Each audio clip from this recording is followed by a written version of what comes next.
Senate will come to order. Majority Leader Moreno. Thank you, Mr. President. I move a call of the Senate.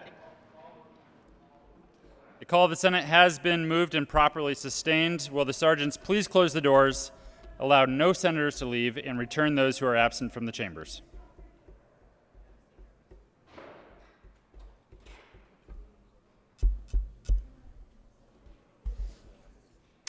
Will the clerk please call the roll?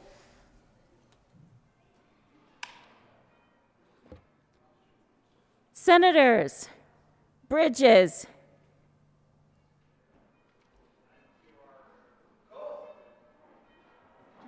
Buckner, Coleman, I should starting again. Cook, No, just hang on.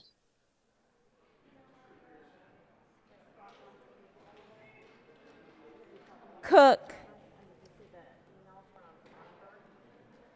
You also want to see? okay.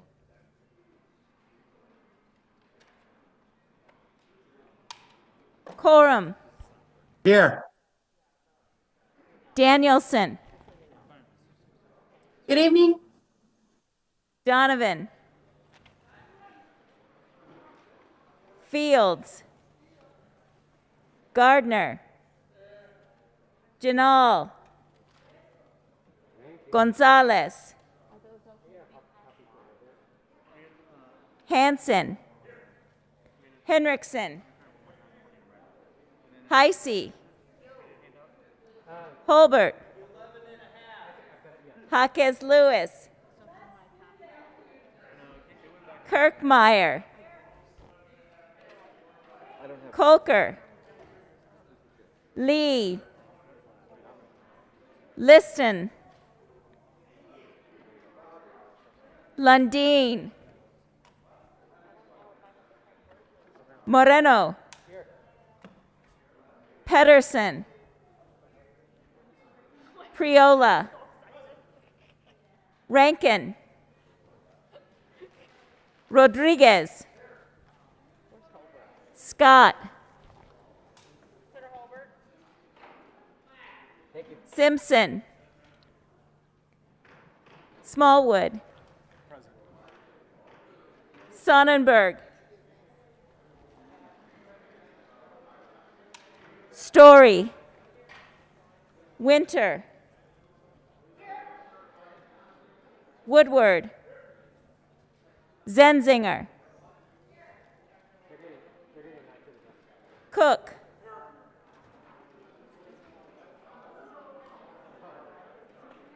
Liston,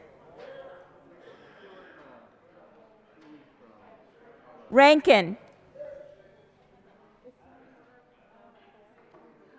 Gonzalez, Lundin, Scott, Sonnenberg, Lundin, I think Sonnenberg might be excused. Did you get that email?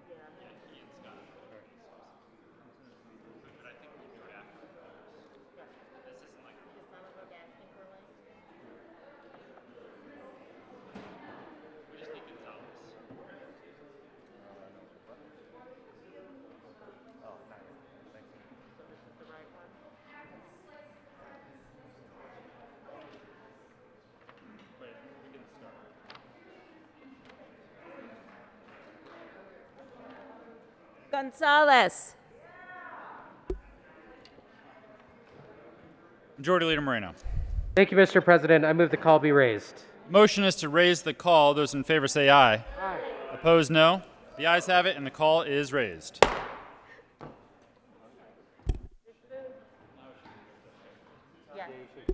Will the clerk please mark Senators Sonnenberg and Scott as excused?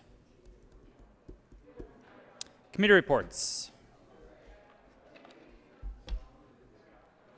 April 29, 2022, Committee on Finance. After consideration on the merits, the committee recommends the following: Senate Bill 234 be referred favorably to the Committee on Appropriations. Senate Bill 225 be amended as follows, and as so amended, be referred to the Committee on Appropriations with favorable recommendation. Senate Bill 210 be amended as follows, and as so amended, be referred to the Committee on Appropriations with favorable recommendation. House Bill 1359 be amended as follows, and as so amended, be referred to the Committee on Appropriations with favorable recommendation. Senate Bill 233 be amended as follows, and as so amended, be referred to the Committee on Appropriations with favorable recommendation. House Bill 1137 be referred to the Committee of the Whole with favorable recommendation, with a recommendation be placed on the consent calendar. Message from the House. April 29, 2022. Mr. President, the House has passed on third reading and transmitted to the Reviser of Statutes Senate Bills 162, 8, 130, amended as printed in House Journal April 26, 2022. The House has passed on third reading and transmitted to the Reviser of Statutes Senate Bills 2, 28, 1, 212, and 144, amended as printed in House Journal April 27, 2002. The House has passed on third reading and transmitted to the Reviser of Statutes House Bills 1132, 1240, 1386, 1393, 1397, 1259, 1314, 1378, 1399, and 1372, amended as printed in House Journal April 28, 2022. The House has passed on third reading and transmitted to the Reviser of Statutes House Bills 1006, 1403, and 1398. The House has passed on third reading and returns herewith Senate Bills 184, 194, 169, 11, 146, 127, 148, 158, 174, 55, 57, 147, 35, and 171. The House has adopted and returns herewith Senate Joint Resolution 13. Message from the Reviser. April 29, 2022. We herewith transmit without comment House Bills 1006 and 1398 and 1403. Without comment as amended, House Bills 1132, 1240, 1259, 1314, 1372, 1378, 1386, 1393, 1397, and 1399. Without comment as amended, Senate Bills 1, 2, 8, 28, 130, 144, 162, and 212. Members, a calendar will be passed out, so we will stand in a brief senatorial 5.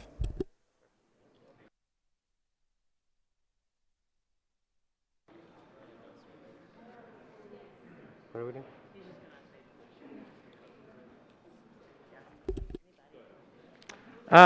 Thank you, Mr. President. Colleagues, there is dinner over here on the press table, and calendars are being distributed to your desks as we speak. I will make a motion shortly on special orders.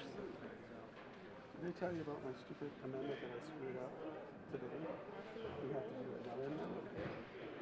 Yeah, From the wrong. I know. So if we need a moment of levity, I can do that. I think we probably should have helped. So what can we order for you? Nothing, I'm sure. Are you sure? Yeah, I have like 2 exams of security. Well, because we'll order you a pizza, we'll order you I don't something. want anything. All right, we'll bring the snacks out. I just use the chocolate. All right. About this thing that I was amiss on earlier. We haven't released it to the house. I pulled it back. Finish it. Is this, let me ask you, this grab the majority. Dom, can we finish it today? Because she pulled it back instead of going to the house.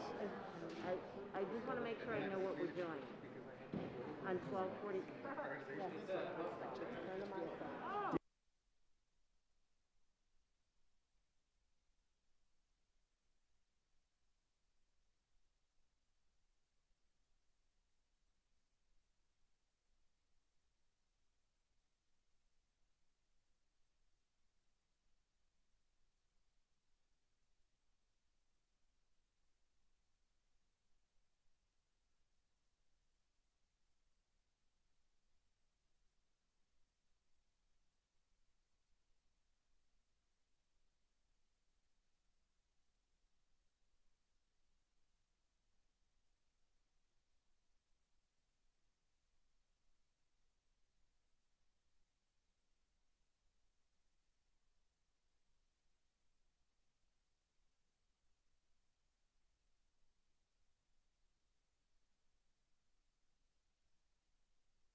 Will the clerk please add Senator Sonnenberg to the roll?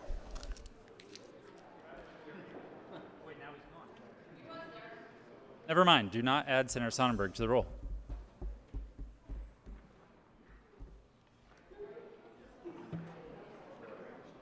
Majority Leader Moreno. Thank you, Mr. President. I move that the Senate take up House Bill 1368, House Bill 1316, Senate Bill 81, Senate Bill 196, Senate Bill 220, Senate Bill 227, and House Bill 1137 on special orders consent at the hour of 5:36 p.m. The motion is that the Senate take up House Bills 1368, 1316, and Senate Bills 81, 196, 220, 227, and House Bill 1137 on special orders consent at the hour of 5:36 p.m. All those in favor say aye. Those opposed, no. The ayes have it, and that motion is adopted. The Senate will take up the previously mentioned bills on special orders consent at the hour of 5:36 p.m. Special orders. Second reading of bills, consent calendar. Senator Rodriguez. Thank you, Mr. President. I move the Senate resolve itself into the Committee of the Whole for consideration of special orders, second reading of bills, consent calendar. You have heard the motion. All those in favor say aye. Opposed, no. The motion is adopted, and the Senate will resolve itself into the Committee of the Whole for the consideration of the special orders, second reading of bills, consent calendar, and Senator Rodriguez will take the chair.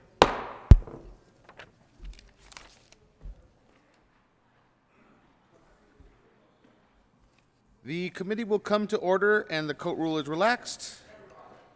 Will the clerk please read the title of all the bills on special order, second reading of bills, consent calendar?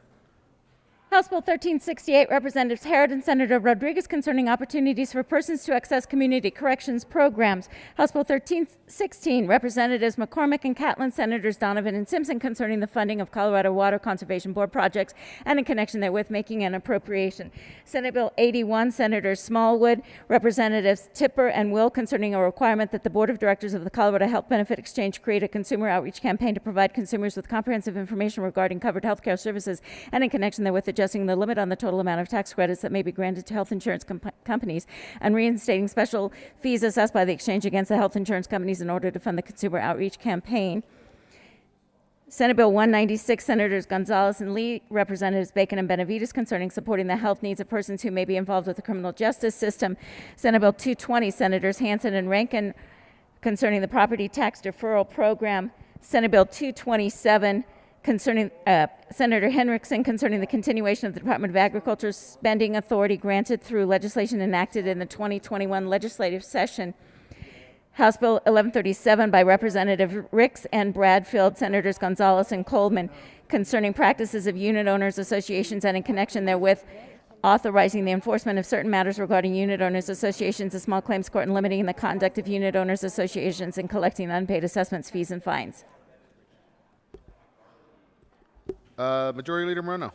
Thank you, Mr. Chair. I move for the passage of all the bills on the special orders consent calendar and their associated committee reports, which includes House Bill 1368, House Bill 1316, Senate Bill 81, and the associated State Veterans and Military Affairs and Finance Committee reports, Senate Bill 196 and the associated Judiciary and Appropriations Committee reports, Senate Bill 220 and the associated Appropriations Committee report, Senate Bill 227, and House Bill 1137.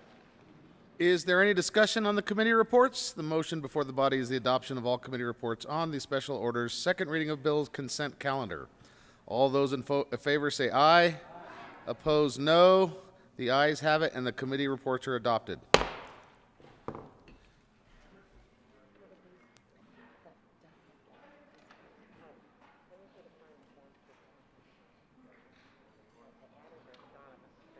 Is there any discussion on any of the bills on the consent calendar? The motion before the body is adoption of all the bills on special order, second reading of bills, consent calendar. All those in favor say aye. Opposed, no. Oh, Senator Lundeen, I'm sorry. Thank you, Mr. Chair. Just as a preview of coming attractions, I do have objections, and you may hear about a no vote tomorrow on 1368, 81, 196, and 1137. Yeah. The Smallwood bill. Thank you, Mr. Chair. Is there any? Senator Smallwood. Thank you, Mr. Chair. I'd like to be recorded as a no vote on. Oh, sorry. Thank you. At least his was a preview. Were you going to be a no vote on your bill? Is there any discussion? Seeing no further discussion on any of the bills on consent calendar, the motion before the body is the adoption of all bills on special orders, second reading of bills, consent calendar. All those in favor say aye. Aye. Opposed, no. The ayes have it and the bills are adopted. Majority Leader Moreno. Thank you, Mr. Chair. I move the committee rise and report. The motion is for the committee to rise and report. All those in favor say aye. Opposed, no. The ayes have it, and the motion is adopted. The committee will rise and report.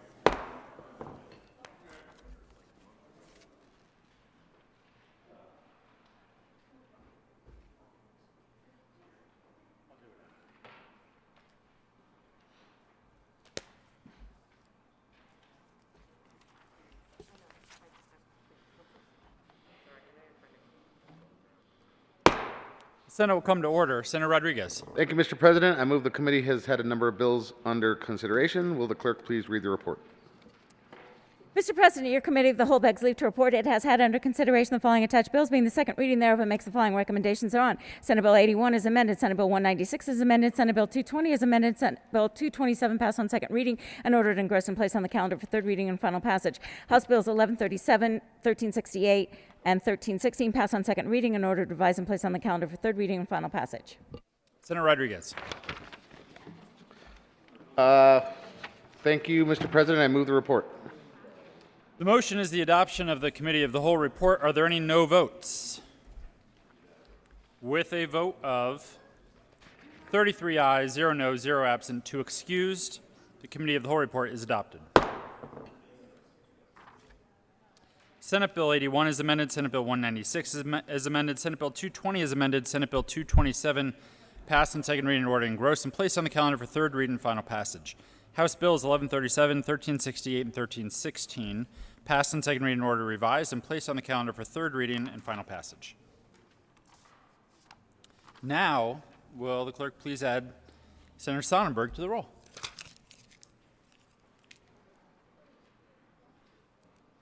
Change in sponsorship.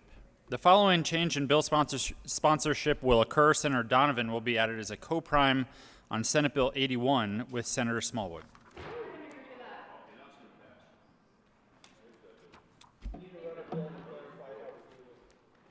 Majority Leader Moreno. Thank you, Mr. President. I move that the Senate take up House Bill 1301, House Bill 1218, House Bill 1371, House Bill 1319, House Bill 1373, House Bill 1055, House Bill 1067, House Bill 1114, House Bill 1351, Senate Bill 163, Senate Bill 199, Senate Bill 211, Senate Bill 216, Senate Bill 219, Senate Bill 222, and Senate Bill 230 on special orders at the hour of 5:44 p.m.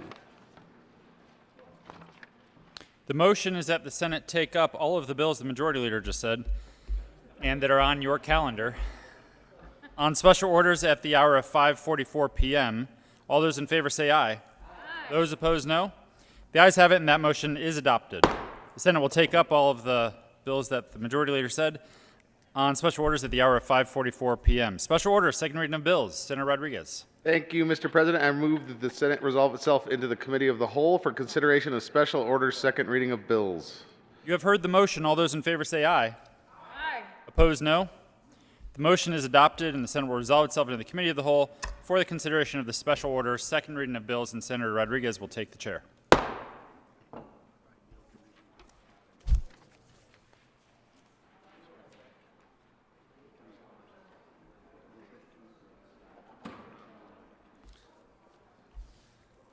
Will the clerk please read the title to Senate Bill 1301? The committee will come to order, and the cult rule is relaxed, except from the senator from northeast Denver. All that stuff. Okay, now will the clerk please read the title to Senate Bill 1301? House Bill 1301, Representative Sober and Roberts, Senator Senators Donovan. Donovan and Simpson, concerning the Thank you, treatment of Mr. controlled environment agricultural facilities for property tax purposes. Senator Donovan. Thank you, Mr. Chair. I move House Bill 1301. That is a proper motion. There is an amendment on the desk. Will the clerk please read Amendment L006? We didn't change anything. So there's nothing to report. Amendment L006, Senator Donovan, amend Rain Gross Senator Bill. Donovan. Thank you, Mr. Chair. I move L006. L006 puts a repeal date of 5 years out on this bill. We're doing that just because this is a pretty new idea that we'll explain further.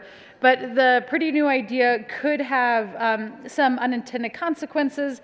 If we don't do a repeal date, we would be in a situation where we might have to do a statewide vote. So this is just a chance for us to take a look at it for 5 years. And by we, I mean you. Ask for your support of L006. Or me. Is there any further discussion?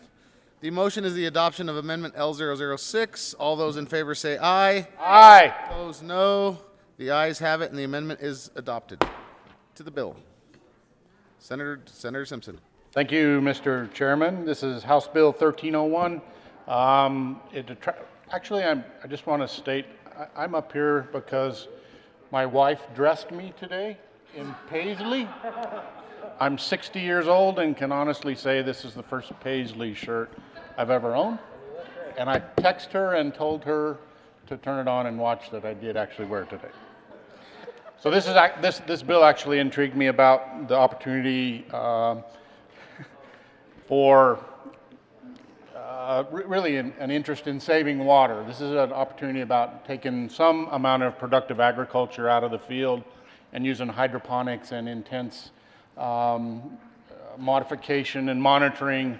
You can actually grow productive crops inside in greenhouses, and under that scenario, these are still agricultural pieces of equipment, so they ought to fall under the same category in tax codes and classification. So it's really an attempt to just be consistent both for an outdoor grow and an indoor grow when it comes to ag equipment.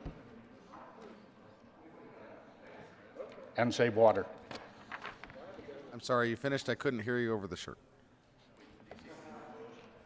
Without absolutely exclusive of marijuana. Senator Priola. Thank you, Mr. Chair. Members, I want to say how important I think this bill is. Very important, and it kind of seems innocuous right now, but if you understand what's going on with the Colorado River and what is also the movement as far as locally grown food and so on and so forth. There's even a company back east that's has a business model around this, and what they do is they take a lot of the storage containers and they'll actually stack them vertically, so it not only economizes on water but also on land space. And having actually grown things in greenhouses here in Colorado is ideal for this because we have such a dry climate, so that also helps cut down on disease, and of course you need to use less pesticide, but it's a much more controlled environment, and it'll be good for rural Colorado and good for urban Colorado.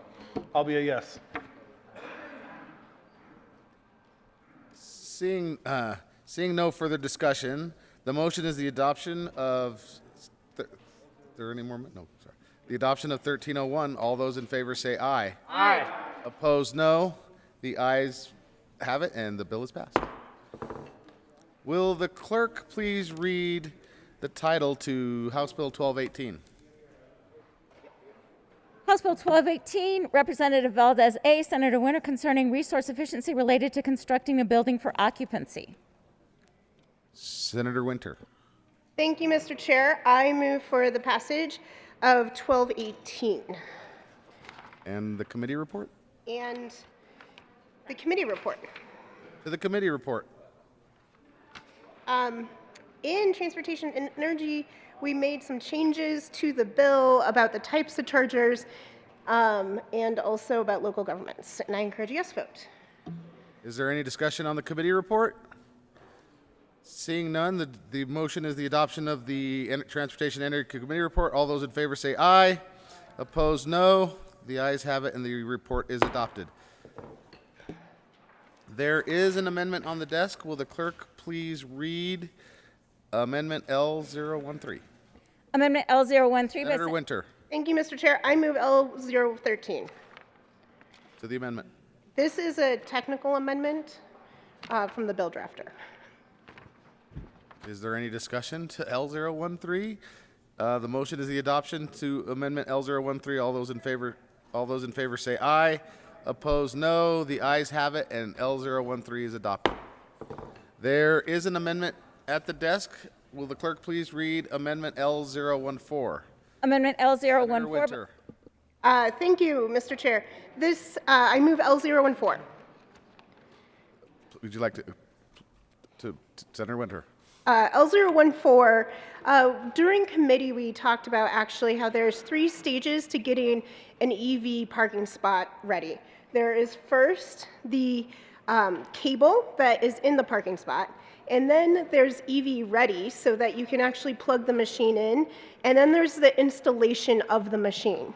And so the first version of this bill was requiring percentages of either a level 3 charger or a level 2 charger, when really we don't want to dictate the type of charger because that technology is going to change frequently and will change in the future, whereas it really makes sense to make sure that we have more spots EV ready and more spots that have the cables to become EV ready. And so this removes the requirement of actual charging stations and increases the amount of spaces to 20% that are EV ready and 50% that are grounded in residential, and then 10% and 20% in commercial.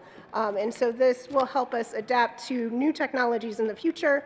And this also clarifies some of the requirements of local government to make sure that this happens at the request of the counties. Is there any discussion on L014? Seeing none, the motion is the adoption of L014. All those in favor say aye. Opposed, no. The ayes have it, and the amendment is adopted. To the bill. Senator Winter. Thank you, Mr. Chair.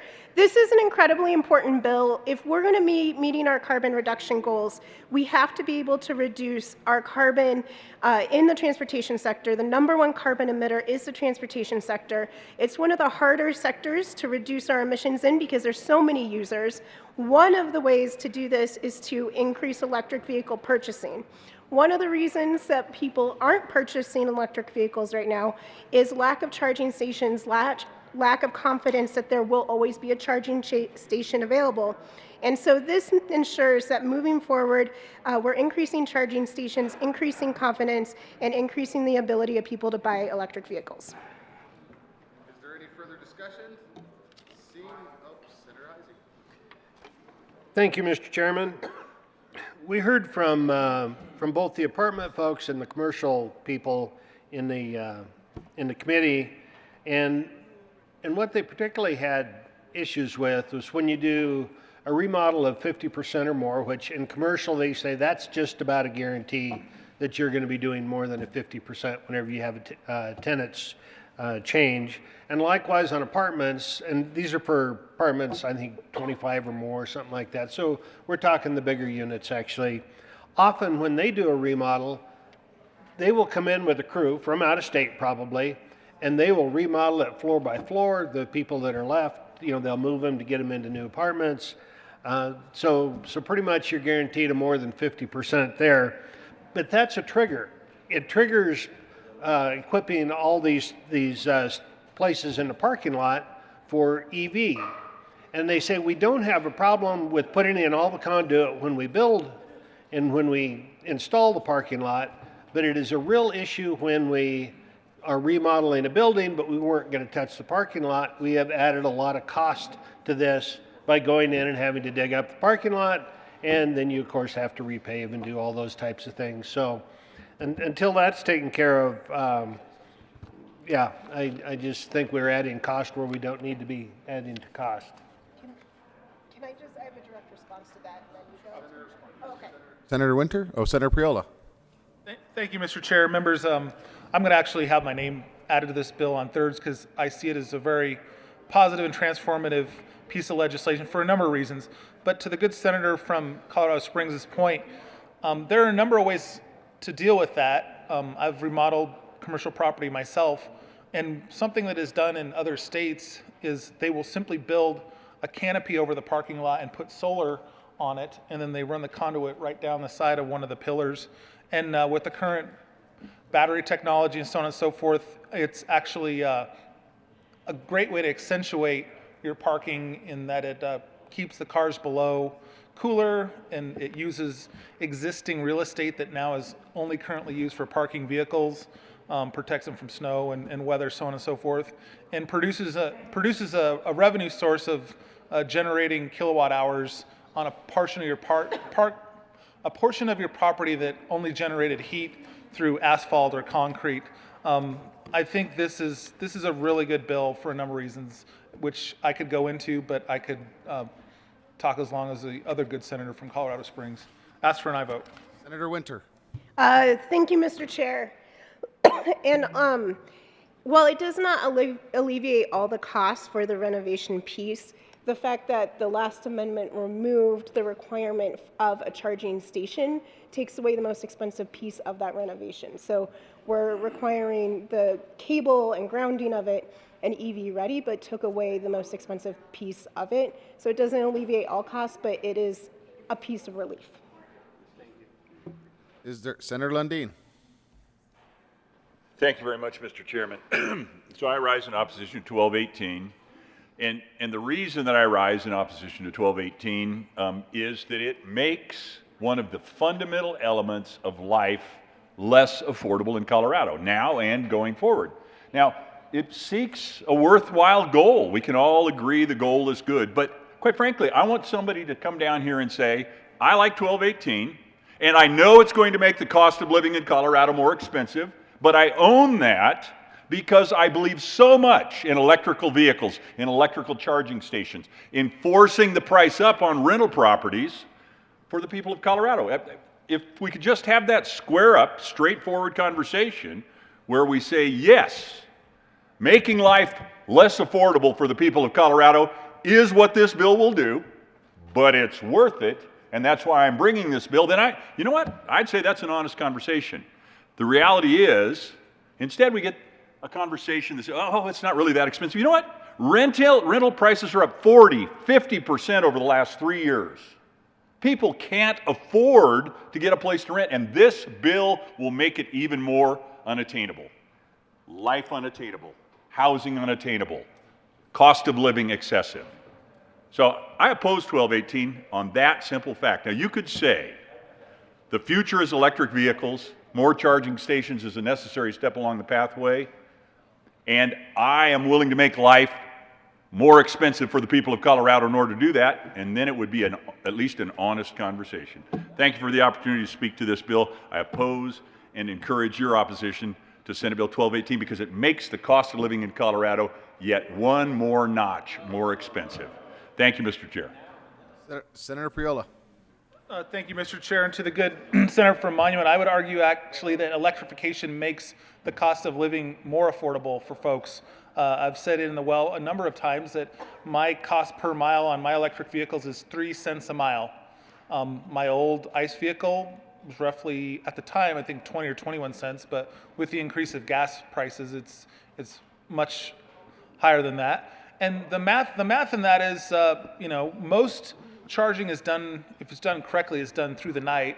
And on tiered rating, I pay 9 cents a kilowatt hour.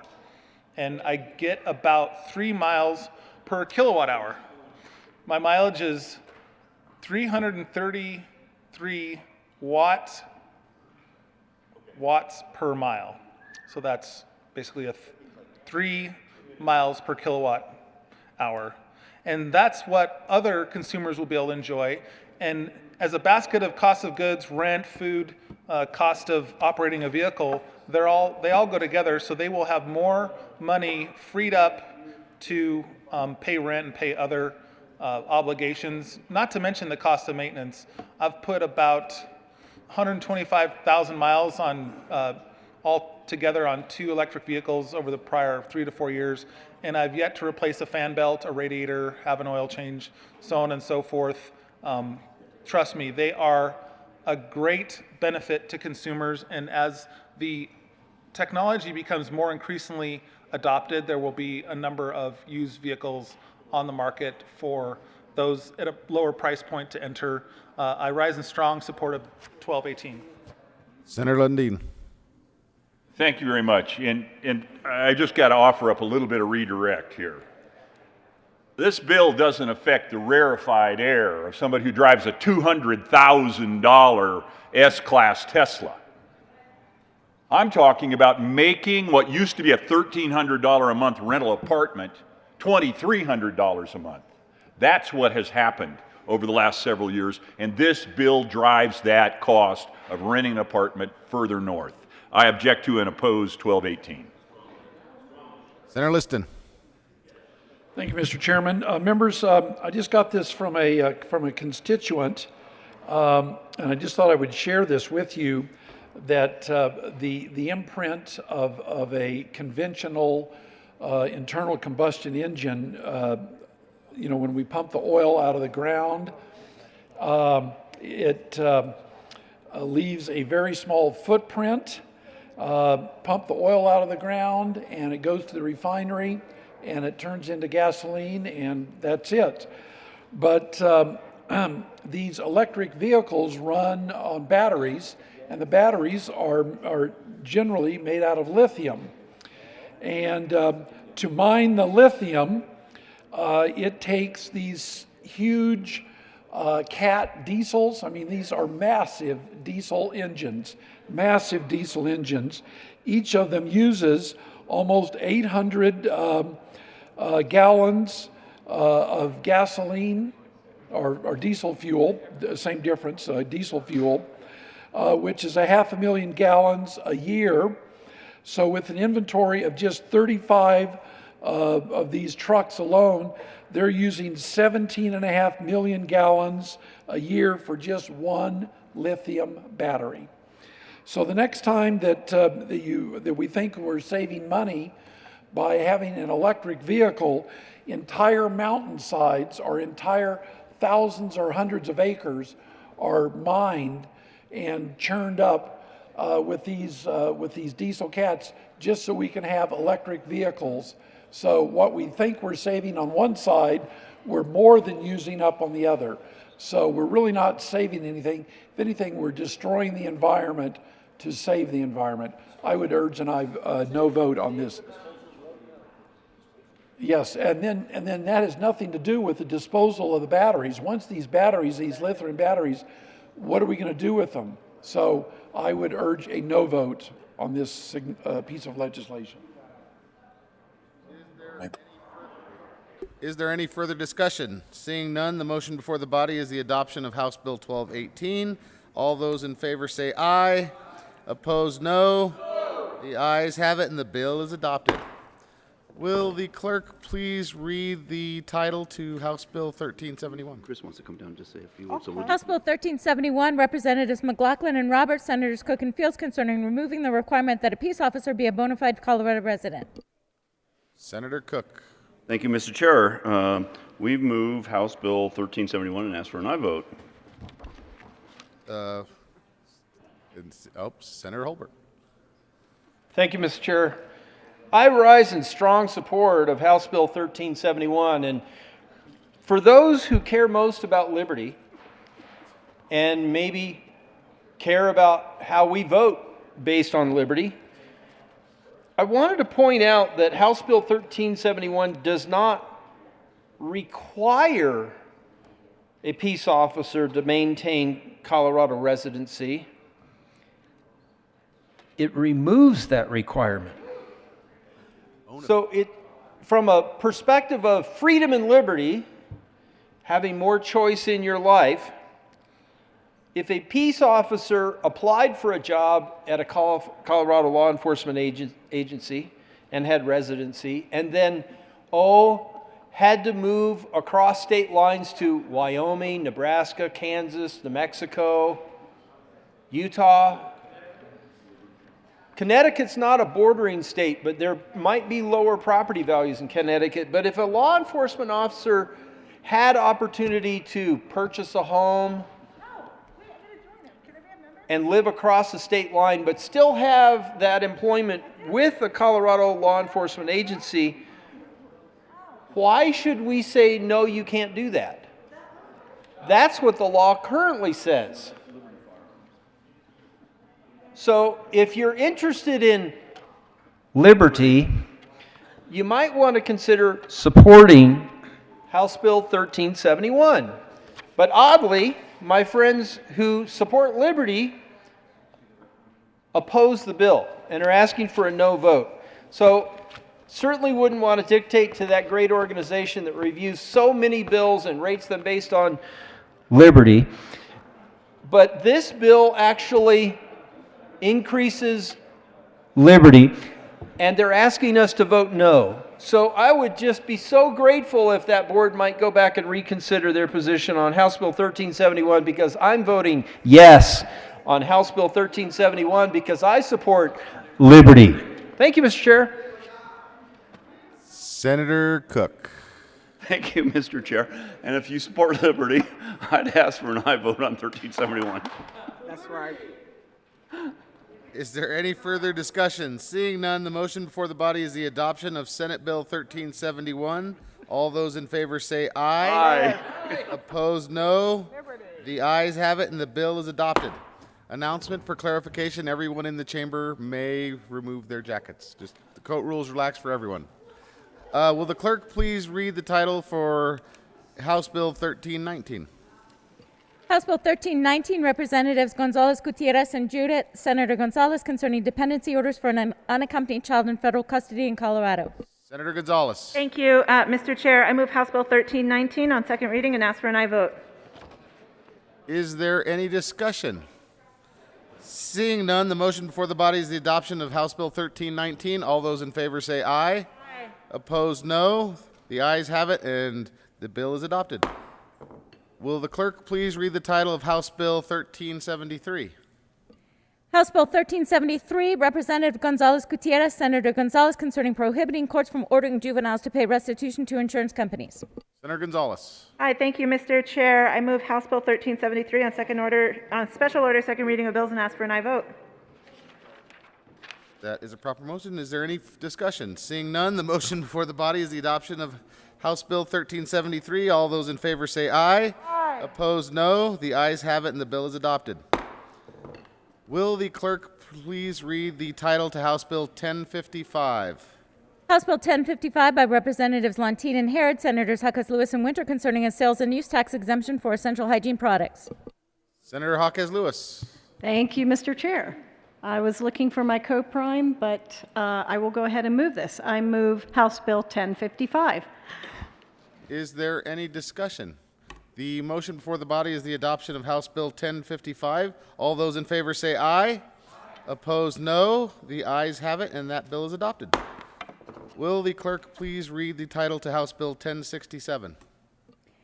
House Bill 1067, Representatives Woodrow and Gonzalez Gutierrez, Senators Lee and Rodriguez, concerning clarifying changes to measures that ensure defendants have a prompt bond hearing and in connection therewith reducing an appropriation. Senator Lee. Thank you, Mr. Chair. I move for the adoption of House Bill 22-1067 and the Appropriations Committee report. Is there any discussion to the Appropriations report? The Appropriations Committee did what the Appropriations Committee does. They appropriated money to the District Attorney's Defense Fund for rural DAs. Is there any discussion on the committee report? Seeing none, all those in favor say the motion is the adoption of the committee report. All those in favor say aye. Aye. Opposed, no. The ayes have it, and the report is adopted. To the bill.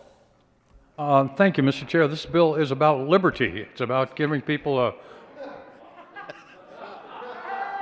opportunity for a bond within 48 hours of being put in jail. This is a basic liberty bill, so I expect full support. Is there any further discussion on House Bill 1067? Seeing none, the motion before the body is the adoption of House Bill 1067. All those in favor say aye. Aye. Opposed, no. The ayes have it, and House Bill 1067 is adopted. Will the clerk please read the title to House Bill 1114? House Bill 1114, Representatives Larson and Valdez A., Senators Zenzinger and Kirkmeyer, concerning authorizing a transportation network company to provide non-medical transportation services to persons who are enrolled in certain Medicaid waiver programs and in connection therewith making an appropriation. Senator Zenzinger. Thank you, Mr. Chair. I move House Bill 1114 and the Transportation and Energy Committee report. To the Transportation and Energy Committee report. We had a technical amendment. Is there any discussion on the Transportation and Energy report? Seeing none, the motion is for the adoption of the Transportation and Energy Committee report. All those in favor say aye. Aye. Opposed, no. That committee report is adopted. To the bill, Senator Zenzinger. Senator Zenzinger. This gives people with disabilities liberty to travel in a TNC utilizing their Medicaid benefit eventually after we figure out how to do it. I ask for an aye vote. Is there any further discussion? Seeing none, the motion is for the adoption of House Bill 1114. All those in favor say aye. Opposed, no. The ayes have it, and 1114 is adopted. Good job. Will the clerk please read the title of House Bill 1351?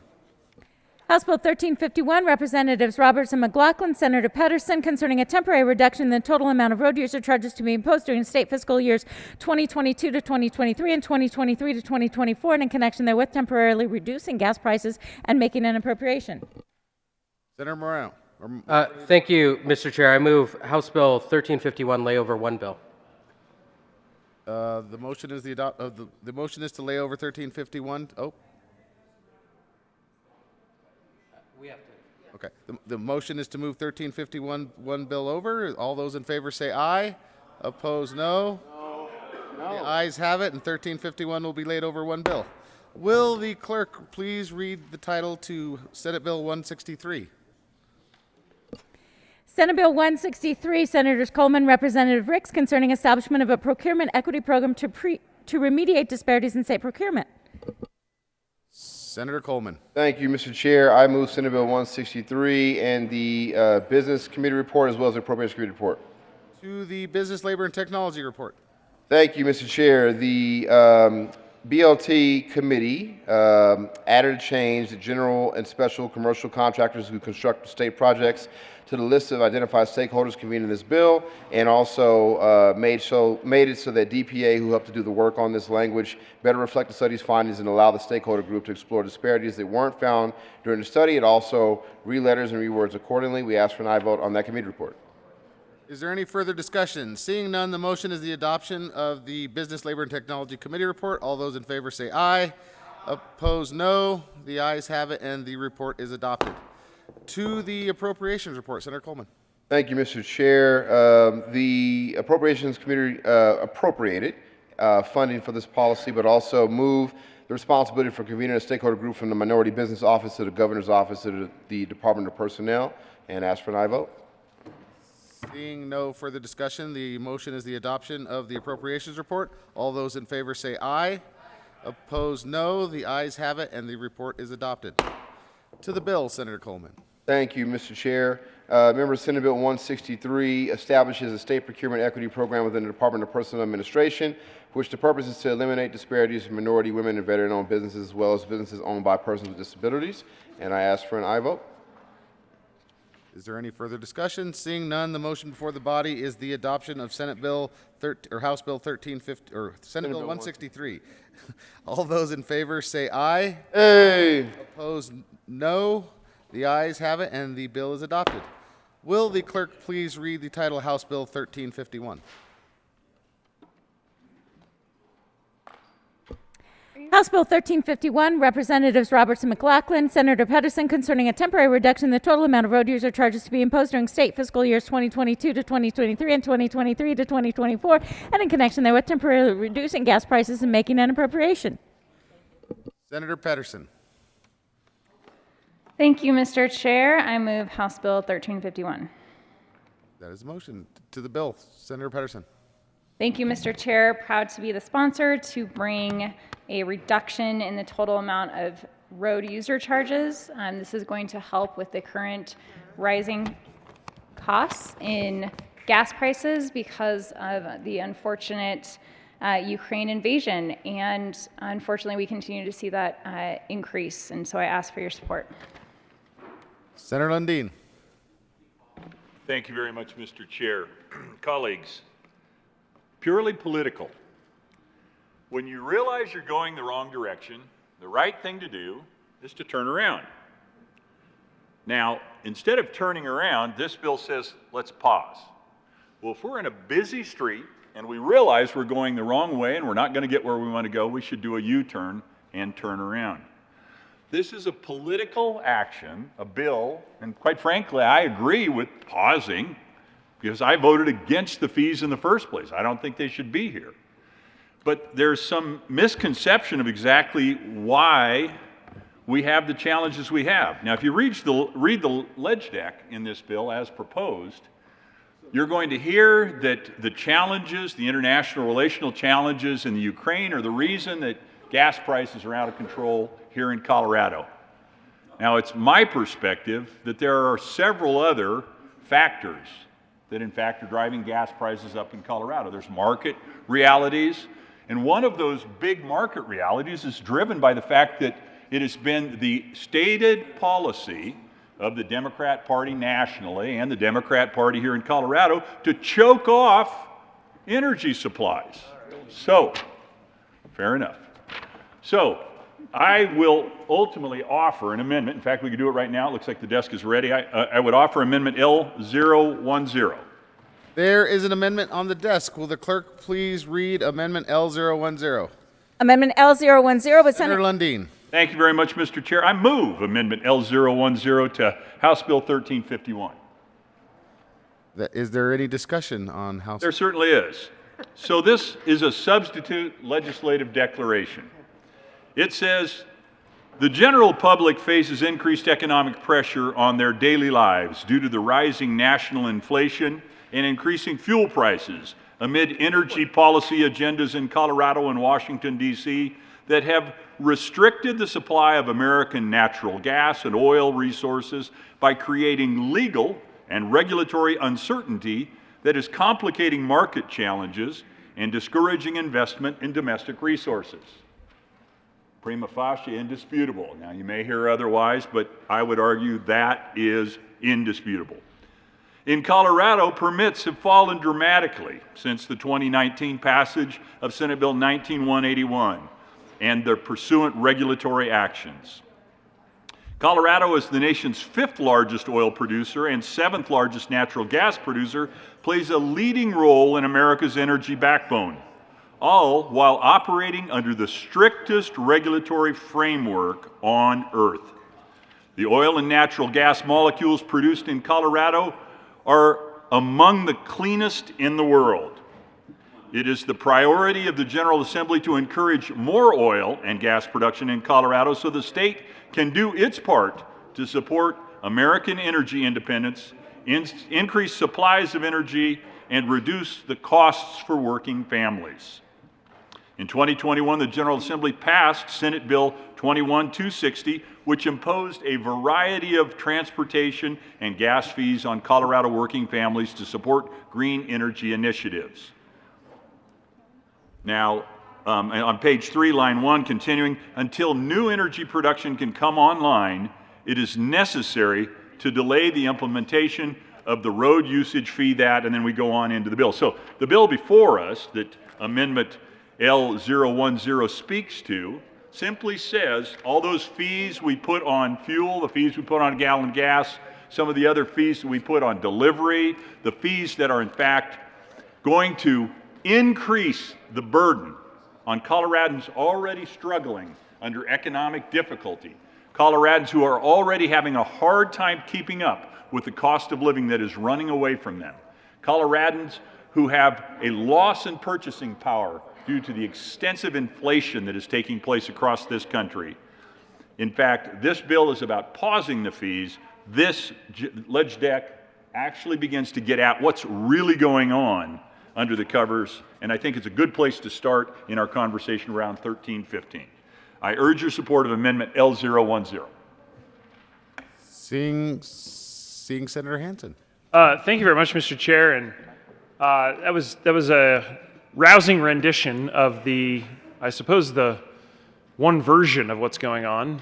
I would humbly submit that it's just a touch more complicated than has just been presented in L010, and it will not surprise you to know that I'd ask for a no vote on this amendment that really presents, I think, a very one-sided view of the situation.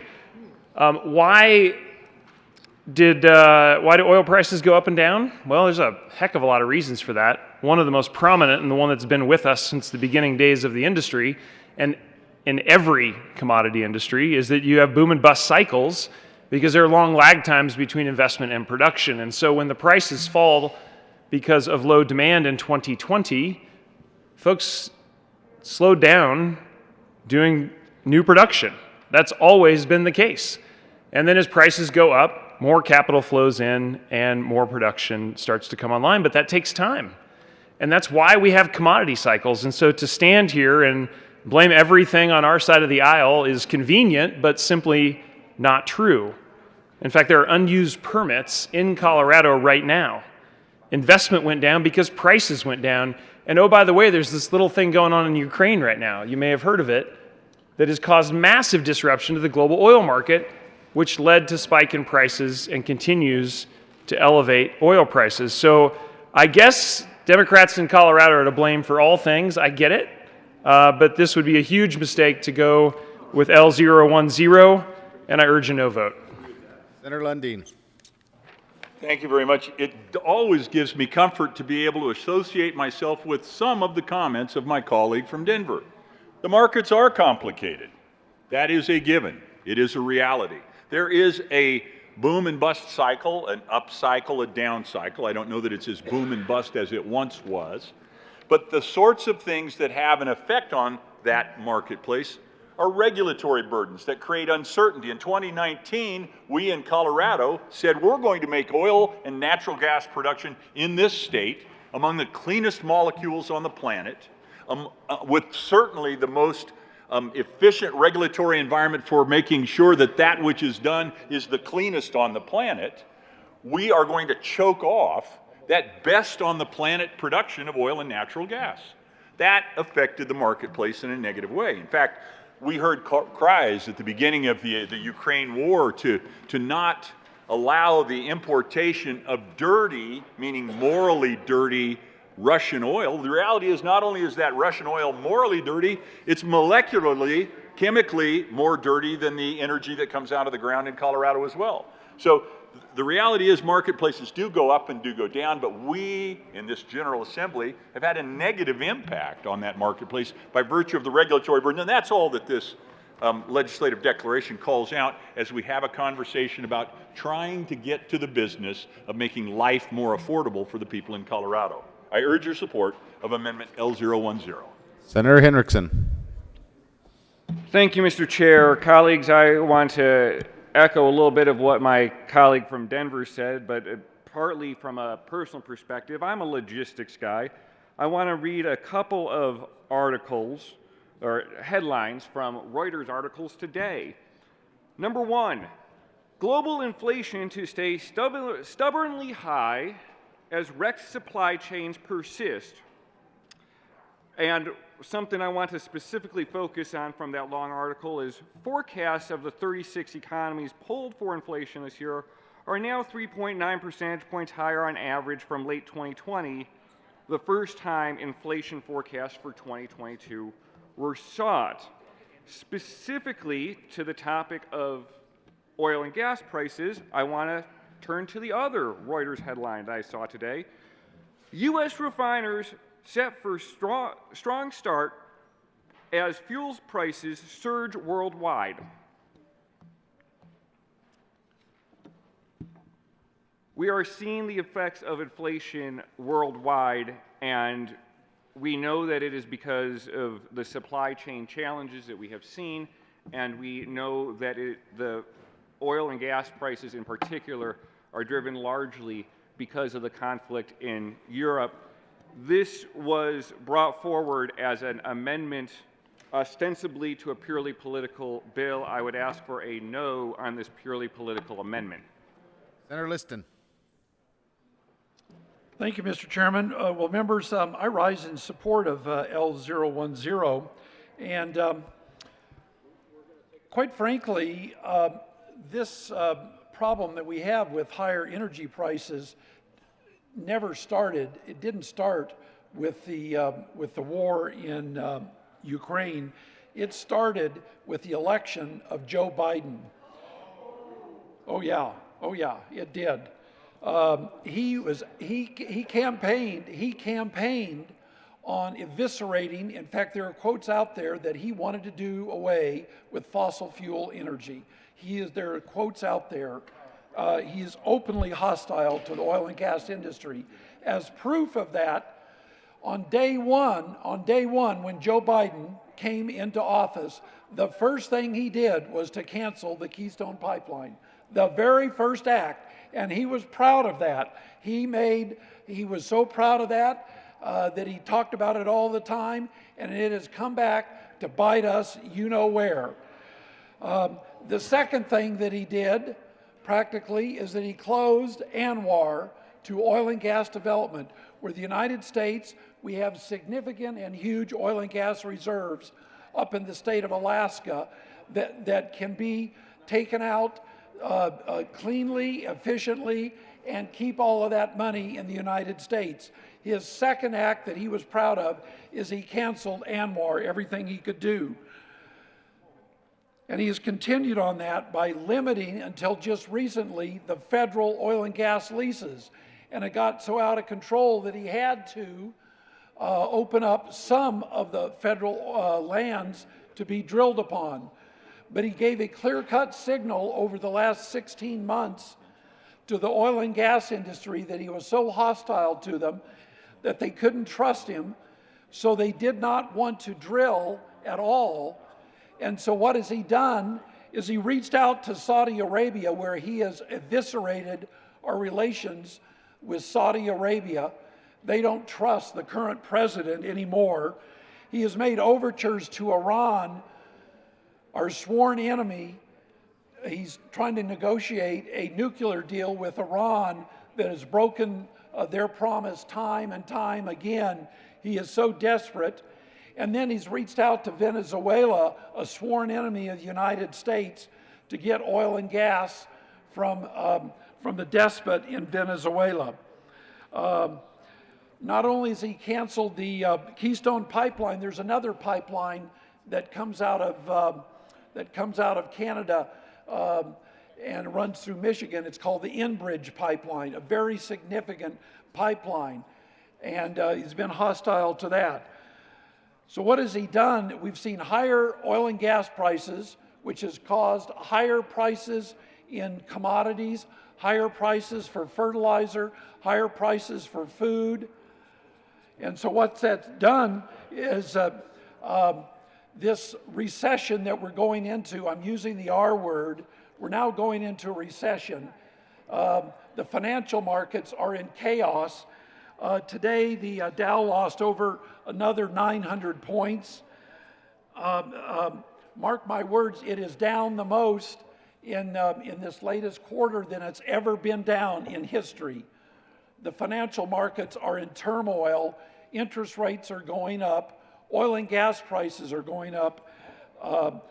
Thank you, Joe Biden. I urge a aye vote on L010. Senator Hendricks. Oh, Senator Holbert. Or Minority Leader Holbert. Thank you, Mr. Chair. Rise in support of L010. It was frustrating last year.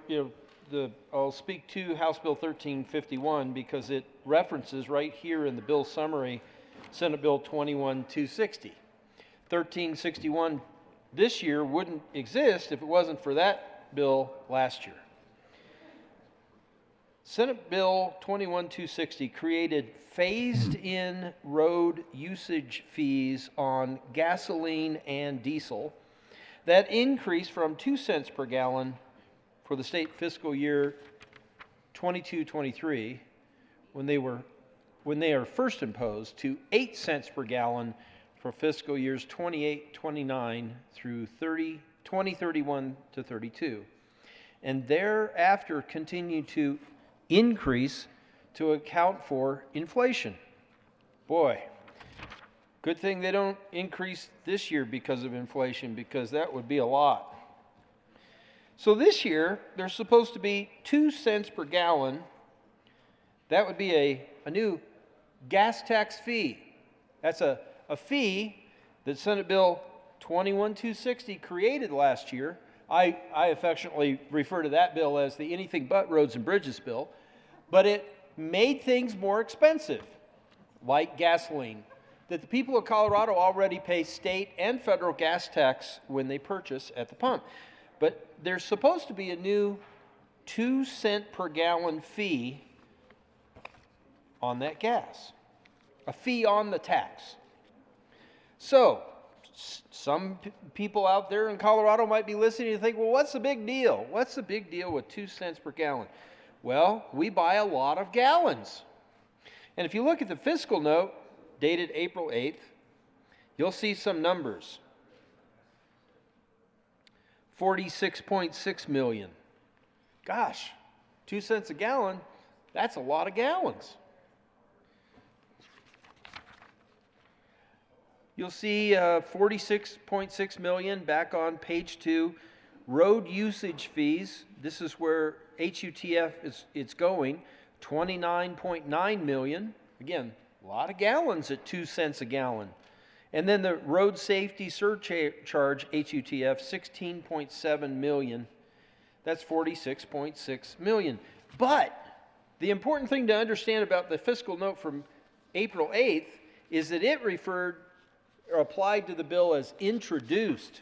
So it's kind of interesting. If you look at page 3 of the introduced bill, you'll find that up on line 7, it says implementation of the fee, that would be the new gas tax fee, by 6 months.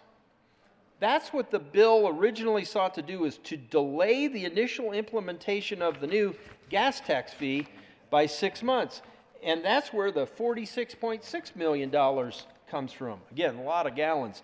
But the bill was amended in the House. You can see that on the engrossed version. There's a stamp down here that says House amended second reading April 22, 2022. So then you go look at this fiscal note, which is more current, from April 21st, 2022, and it no longer refers to 46.6 million. Now it refers to 61.5 million. Why? Well, if you remember back on the introduced version on page 3, it said delay, line 7, to delay the initial implementation of the gas tax fee by 6 months. Now the bill says by 9 months. Yeah. So by delaying this great new fee, making things more expensive of just about everything, that's what the administration has been doing for the past 4 years with help from my friends on the other side of the aisle. That fee, people of Colorado, now would take $61.5 million out of your pocket at the rate of 2 cents a gallon. That's a lot of gallons. A lot of gallons. But $61.5 million is where that fiscal note is. So are we saving you, the people of Colorado, $61.5 million? Well, I guess that's up to interpretation. If we don't take it from you, or this new gas tax fee, supported by House Bill 21260, if we're not taking that money out of your pocket, are we saving you that money? Some might say yes. Why implement the fee in the first place? It was supposed to go, people who claimed, support of that bill last year, claimed that it was about roads and bridges. But it's not. It's not. The bill actually can't build a new road or bridge unless it shows that the construction of the new road or bridge would actually lower greenhouse gas emissions. I think some people, especially Republicans, who supported that bill last year, maybe mayors, for instance, might be waking up to the reality that they supported something that they might regret now. But my friends across the aisle understand that one of the top 3 things that voters in Colorado care about, and they don't care about it in a good way, they don't like it, and that's affordability. So now, my friends on the other side of the aisle are in this big rush to reverse what they thought was a great idea last year, and that was to make you pay more for a gallon of gas. Only 2 cents. That's not much, right? Well, if we delay it by 9 months, people of Colorado, that's $61.5 million coming out of your pocket. We shouldn't have, well, we shouldn't. I'll retract that. Those who supported that bill last year shouldn't have supported it. Shouldn't have done it in the first place. And I hope the people of Colorado are smart enough to understand that delaying implementation of taking more money out of your pocket isn't saving you money. It's political convenience between now and November. Delaying this 6 months was a good idea, but now it's saying the supporters of House Bill 1351 say, let's delay it 9 months. Why? Because they want you to vote for them in November and not feel that pain. And when the pain reoccurs, when it comes back, they hope to already have gone through the election. Not only on gas tax fee, but gosh, next year in January, a whole lot of people who voted to give themselves paid family leave are going to discover they didn't get anything for free. They voted to pay more. They voted to give themselves the privilege to pay more. Same thing with Senate Bill 260 last year. Same thing with House Bill 1351. Ask for a no vote on the bill and a yes vote on the amendment. Senator Hendrickson. Thank you, Mr. Chair. I was up here a few minutes ago talking about, I cut my teeth in the logistics world. Specifically within the logistics world, I worked for a few years in oil and gas transportation, coordinating shipments for retail fuel deliveries throughout mostly southern Colorado, but other areas of Colorado and northern New Mexico as well. And a lot of that, the majority of that, dealing with transload shipments that occurred at the midstream transload facility of the Magellan Pipeline, which runs through Colorado. It's located in Fountain, by the way. It's an extraordinary facility, critical to the economy of southern Colorado. If you get the chance to tour it, you should. But I come up here to speak again because of comments that were made about the Enbridge pipeline and the Keystone Pipeline, because the Keystone Pipeline flows through the United States with no transload facility at any point. The fuel that it transports is not ready for any form of consumptive use. It is refined in the Gulf of Mexico and then entirely shipped to other countries that has no impact on the price of oil and gas at the fuel pump in the United States. The Enbridge pipeline runs through parts of Manitoba into North Dakota and has connections to oil refineries in Chicago that is used in the United States, but the proposed expansion would allow for throughput through Chicago, straight through Michigan into Canada for refinery and sale in Canada, would have no impact on retail fuel prices in the United States. So I'm happy to talk about the global pressures on the price of fuel. It seems like it'll be a very interesting discussion, but to say that Keystone or Enbridge is driving that in any way, shape, or form is just simply a gross misunderstanding of the way that our fuel transportation networks work. Thank you, Mr. Chairman. Well, to my good colleague from Pueblo County, the fact is, colleagues and ladies and gentlemen, if Joe Biden had not canceled the Keystone Pipeline, which, by the way, cost some 9,000 jobs, good paying jobs, if he had not canceled that Keystone Pipeline on day one when he came in on January the 20th, 2021, the Keystone Pipeline, which was under construction and moving right along, it would be done today, delivering needed petroleum products all the way to the Gulf of Mexico. So because of his actions and his hostile actions against the oil and gas industry, it has cost Americans billions and billions of dollars and has put us over the barrel, literally, to our adversaries in Venezuela and Iran and Russia. If Joe Biden had not acted irresponsible and had let the Keystone Pipeline be constructed, which it would have been, it would be done today delivering the needed product that we needed. I urge an aye vote on this amendment. Senator Zenzinger. Colleagues, I'd like to urge a no vote on this substitution ledge deck language, which was originally written by the fabulous Jason Gellender, and I would never deign to touch his words. So I'm going to have to ask for a no vote. Senator Woodward. Thank you, Mr. Chair. You know, this is where I may disagree with my friend from Colorado Springs, is I don't think we need to simply go back to the current President of the United States to blame a pipeline on being the sole cause. It's certainly one of the causes, but I think what's clear in the state of Colorado is that we are continually moving further and further away from even our own state's energy independence. We are drilling for less and less oil here. We're becoming dependent on out-of-state oil. We're becoming dependent on international oil. So we've made a lot of mistakes. I don't know that we need to look beyond this building for who to put the blame of the high prices. I think that this building bears plenty of blame, and I'm getting the nod from my friend in Colorado Springs that the blame starts here. Senator Lundin.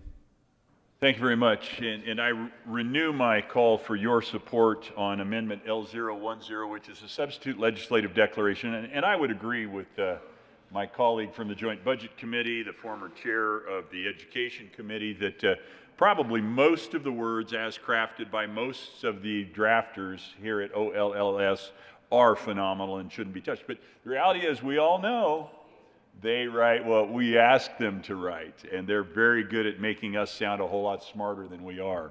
So as drafted, the ledge deck basically says, hey, look, Colorado, I know fuel prices are out of control and it's all the Ukraine's fault. And the Russians are creating a problem, and it was an invasion, and there was enough, so we got four different, it's all Ukraine, Ukraine, Ukraine, Ukraine. The reality is, in 2019, this General Assembly passed Senate Bill 181, and it had the effect of further choking off a challenged marketplace for fuel.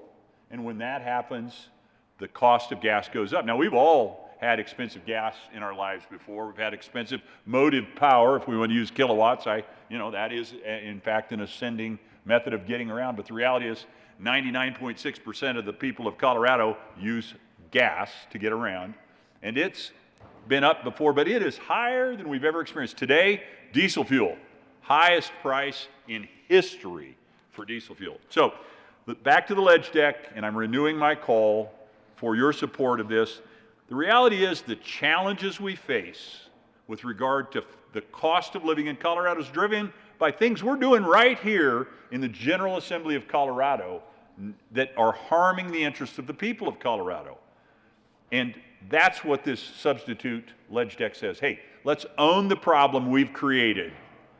And I urge your support of Amendment L010. Thank you, Mr. Chair. Senator Pedersen. Thank you, Mr. Chair. Members, please vote no on this amendment. Division. Aye.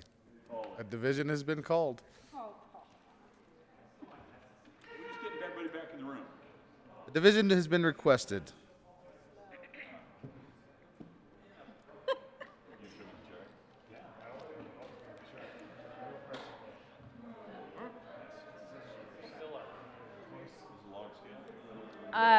Our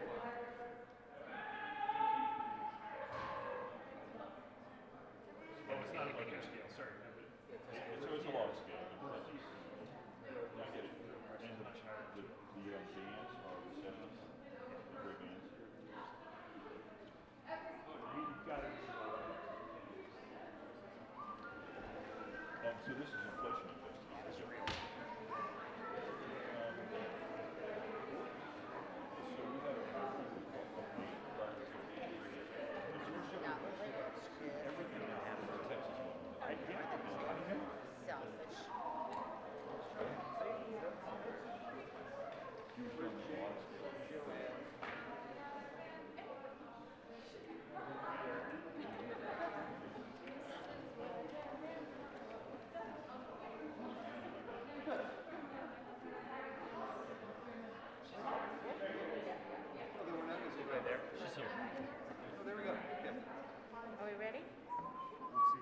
Julie here?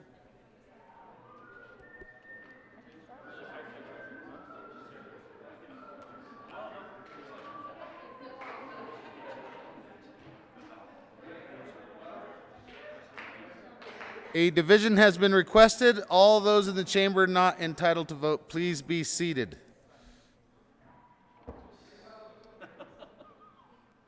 The motion is for the adoption of L010.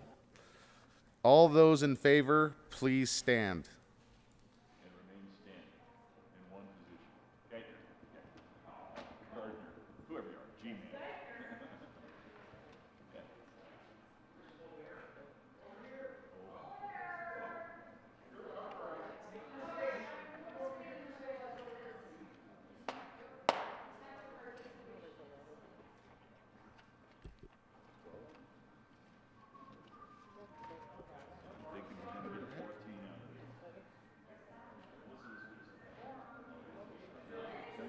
Please.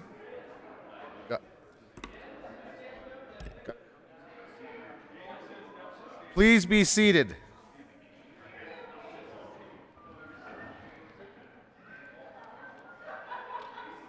Please be seated. All those opposed, please stand.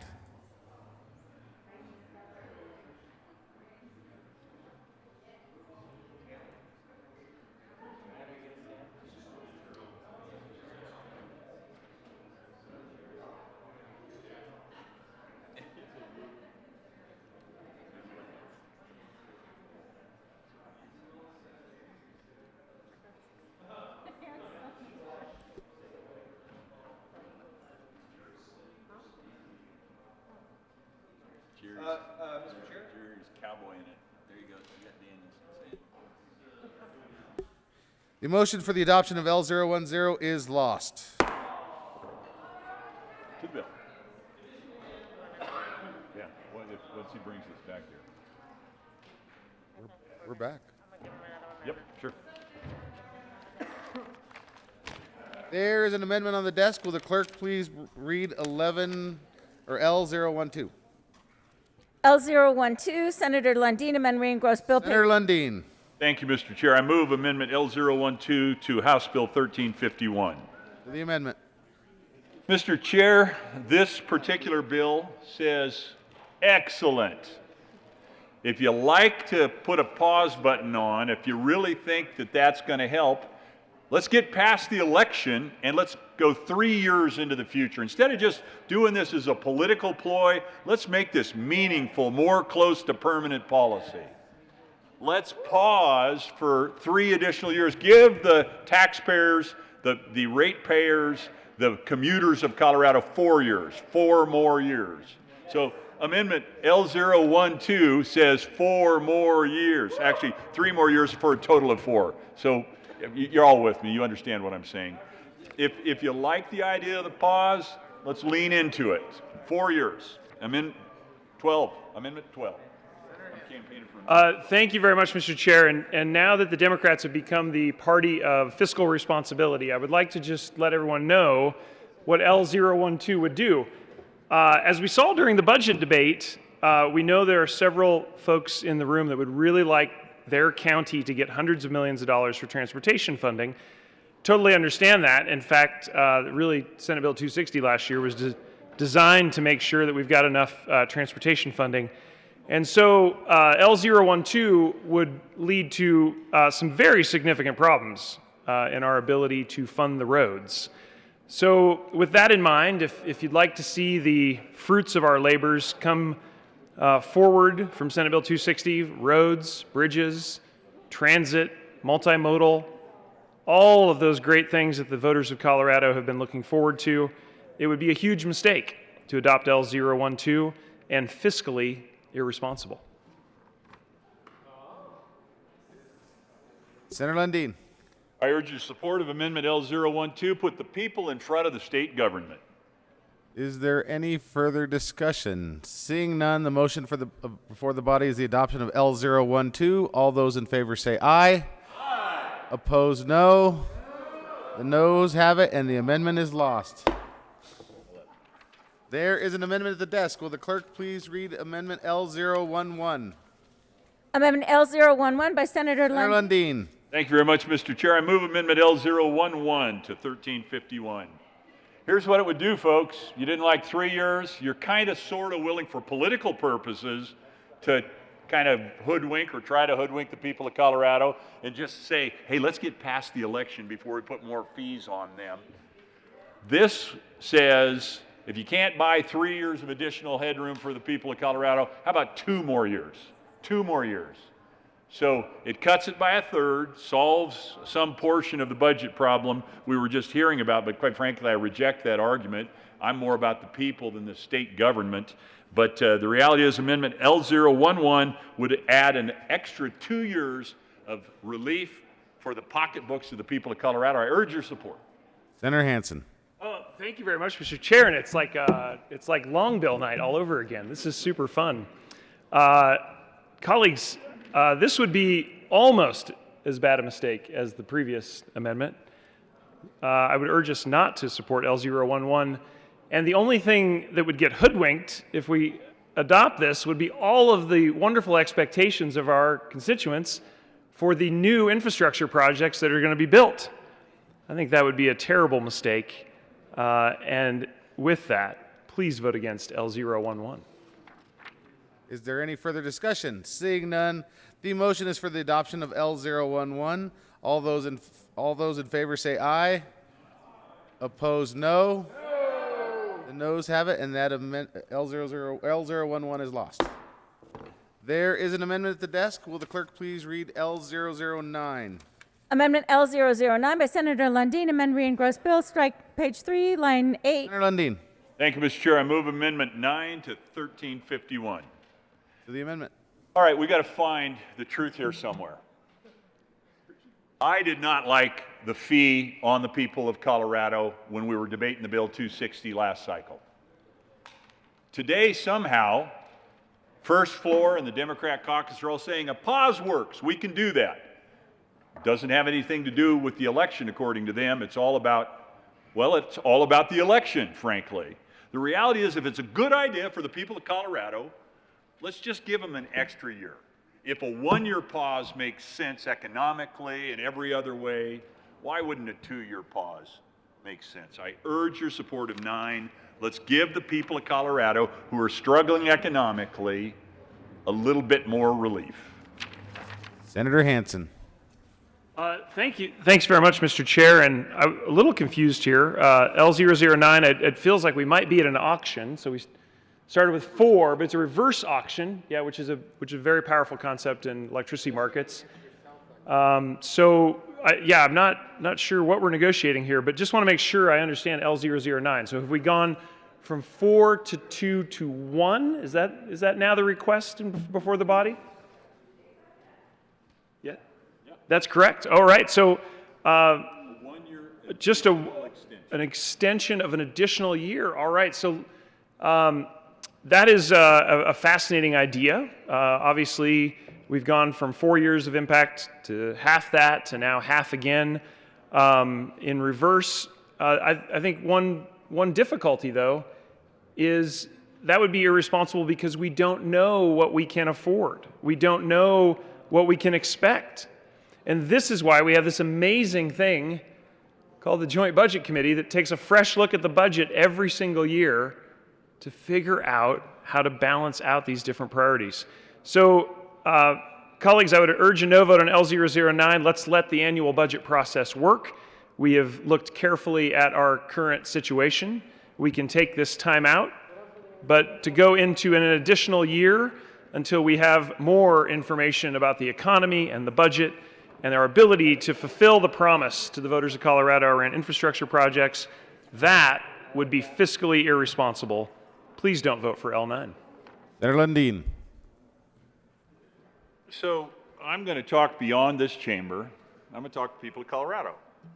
You've heard 2 voices in this conversation. One voice says, we the people are struggling economically and we want some relief. Now, my Democrat colleagues have offered a little bit of relief by pausing a tax they put on you. And we're saying, well, let's pause it for an extra year. If you're willing to give 1 year, give us 2 years. Give us, we the people, some relief. for 2 years. The response that comes back is, we, the government, know what's best for you. We need to manage our budget, the government's budget. And that is the ultimate and most important responsibility. I disagree with that completely. I think it is we, the people, that are struggling economically. We need to give the people, this chamber needs to speak not on behalf of the state government, but on behalf of the people. If we, for electoral purposes, are willing to give a 1-year pause, then we, for economic purposes, for the people of Colorado, need to give them an extra year of relief from this, what is described by the other side apparently as an onerous burden. Well, if it's an onerous burden for a year, it's an onerous burden for 2 years. That's all this amendment asks for, is double the length of time that we give people relief from the apparently onerous burden. I urge your support of Amendment 9, colleagues. Senator Liston. Thank you, Mr. Chair. I rise in support of this.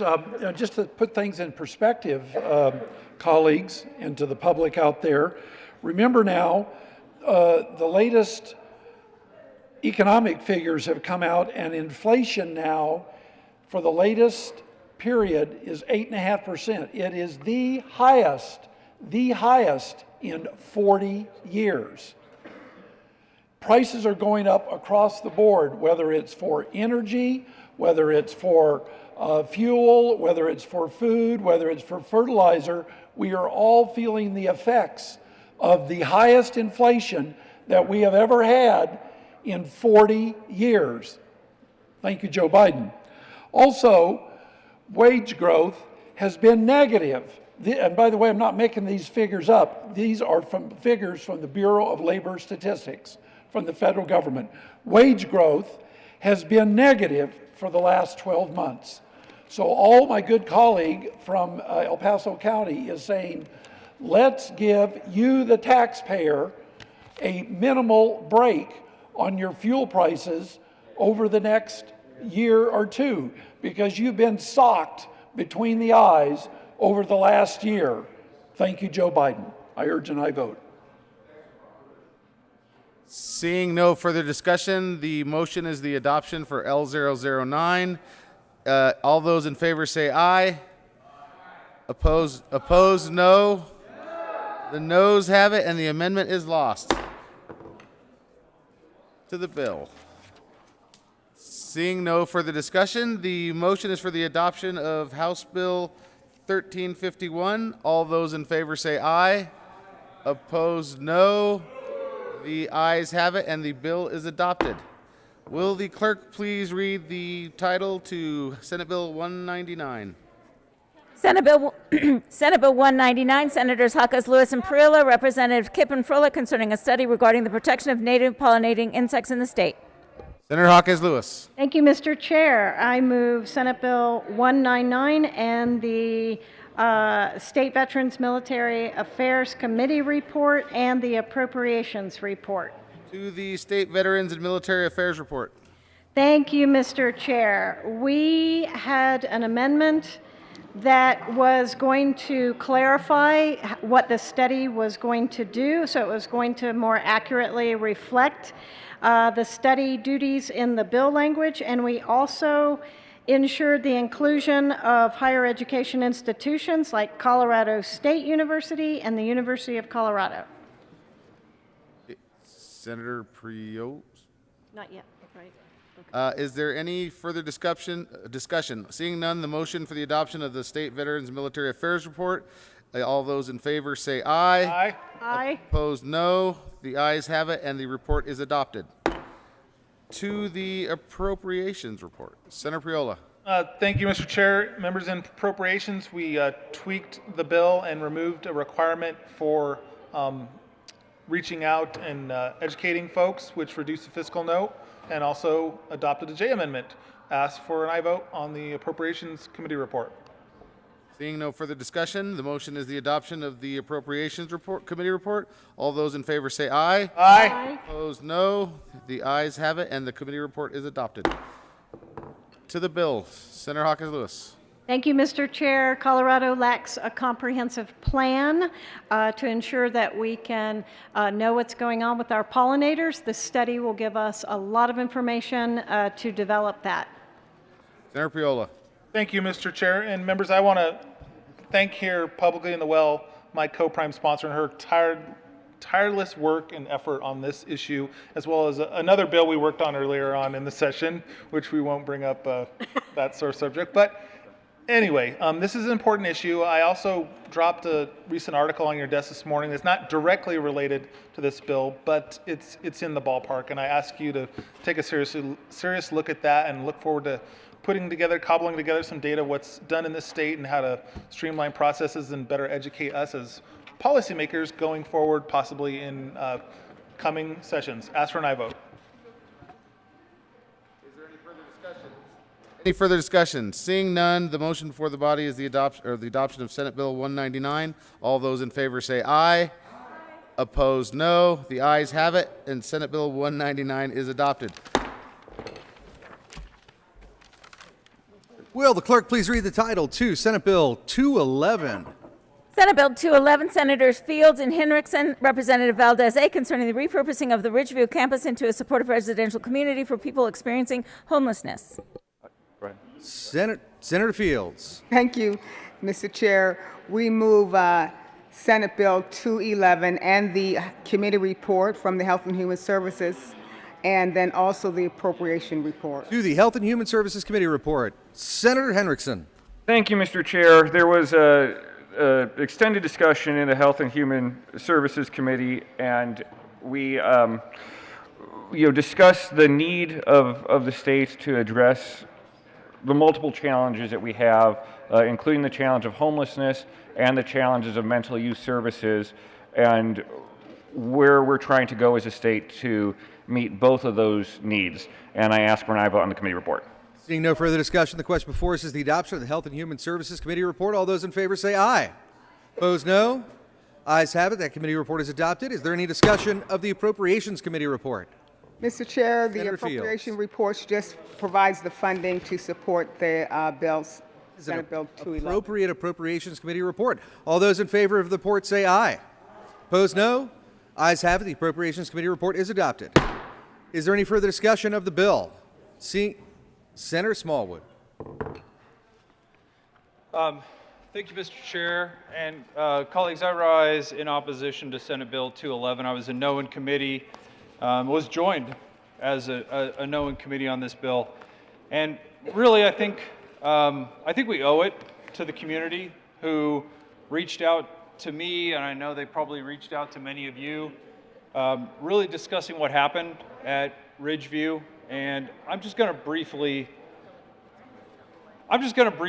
explain what I wish had happened here, because it sounds like a lot of my colleagues feel like what happened at Ridgeview is over and we need to move on, and what's happened has happened. But for those of you that didn't follow the series of events closely, we had a facility that was housing youth in a charter school setting that the department closed, and certainly according to the opponents was closed without what they feel would be proper notification that the residents in the facility, those people who felt the facility was doing, a lot of them who felt the facility was doing a great job, were more or less led away with no notice. The facility is closed, and that's the end of the story. Now this year, we see a bill saying, allegedly, purely coincidentally, now this facility is going to be repurposed to help address the issue of persons experiencing homelessness in our state who also are dealing with substance use disorders. Now, all of a sudden, conveniently, we have this facility available in Watkins, Colorado, dozens of miles away from metropolitan Denver, depending on traffic, 45 to 60-minute drive from where we're sitting right now or standing right now, and that this is going to be part of the solution for dealing with the issue with persons experiencing homelessness in our state. Now, that all may be true. I have no idea, and I doubt any of us will know. Maybe it is just purely coincidental. But what I'm concerned about is two things. Number one, in testimony we heard we have a beautiful facility that is set up to be, among other things, a school, a charter school. By everything we heard in testimony, library, classrooms, all of this type of stuff, helping troubled youth in our state. And how many of us have stood here at the well saying that what we need to do is help address the issue with troubled youth in our state? Primarily in our minority communities. That's what I've heard here at the well. So I'm disappointed to learn that when there are allegations, I believe. I want to be really careful with my word because I don't know that there were any charges. In fact, I don't think there were any charges. But when there are allegations of mistreatment of young people, I agree with what we heard in committee. Somebody needs to act, somebody needs to do something. But colleagues, help me with another example of when we have concerns about people potentially doing the wrong things. When we have concerns about people potentially mistreating youth, that what we do is instead of dealing with the people and maybe replacing the people, replacing the administration, replacing the faculty, replacing the board, instead, colleagues, what we decide to do is shut the entire facility down as if the building is broken or flawed. I would love another example of where we've done that as a state. Instead of saying, okay, we have concerns about the people, so let's replace the people so that we can keep the core concept the same, which again, we heard in testimony from tons of people who said the concept was working. We heard success story after success story pertaining to Ridgeview. Young people who were helped. For us to instead just toss all that aside and say we're not going to pay attention to that anymore and we're going to shut the whole facility down and instead now work on a totally different issue, which is persons experiencing homelessness in our state, particularly those experiencing homelessness who are also dealing with substance use disorders. The story just doesn't jive for me, colleagues. The story doesn't make sense. I would have much preferred to have seen us keep a working model at Ridgeview, even if it means replacing the faculty, the administration, the board, everything. Keep a model that's working there as one issue, and now work towards another issue a different way, helping our persons experiencing homelessness in our state, particularly those also struggling with substance use disorders. That's what I would have liked to have seen. And apparently that's not going to happen. What we heard from our colleagues is, you know what, Senator, shut up. I didn't say that. That's hyperbolic. It's over. Ridgeview is over. Move on. Stop dealing in the past, Senator. I just don't agree with that. And I understand it's the way it's going to be. But I felt it was worthwhile for me to spend a couple minutes with you expressing, I don't like the way this went down. And I don't agree with some of my colleagues that said, it's over, let's move on, let's forget that the bad things happened. I would have liked to have seen us dig in a little bit as leaders in our state, as legislators in our state, to dig in a little bit more to say, yes, what might be over is the prior faculty, the prior administration, the prior board, that we're going to sweep aside. You know what? I'll stand shoulder to shoulder with you on that. But to say that the model was broken and that we should now take a facility that was a school and instead now turn it into a treatment facility? I have a problem with that. And, colleagues, I think you'll hear from one of my colleagues who brought up a great point. We're talking about a totally new model in Watkins, Colorado. And there are several of us that really aren't convinced that the folks in Watkins, Colorado are aware that this is going to happen or propose to happen. So hopefully my time here at the microphone and on camera talking to people will perhaps alert a few folks in Watkins, Colorado to let them know, hey, the state of Colorado has plans for your town.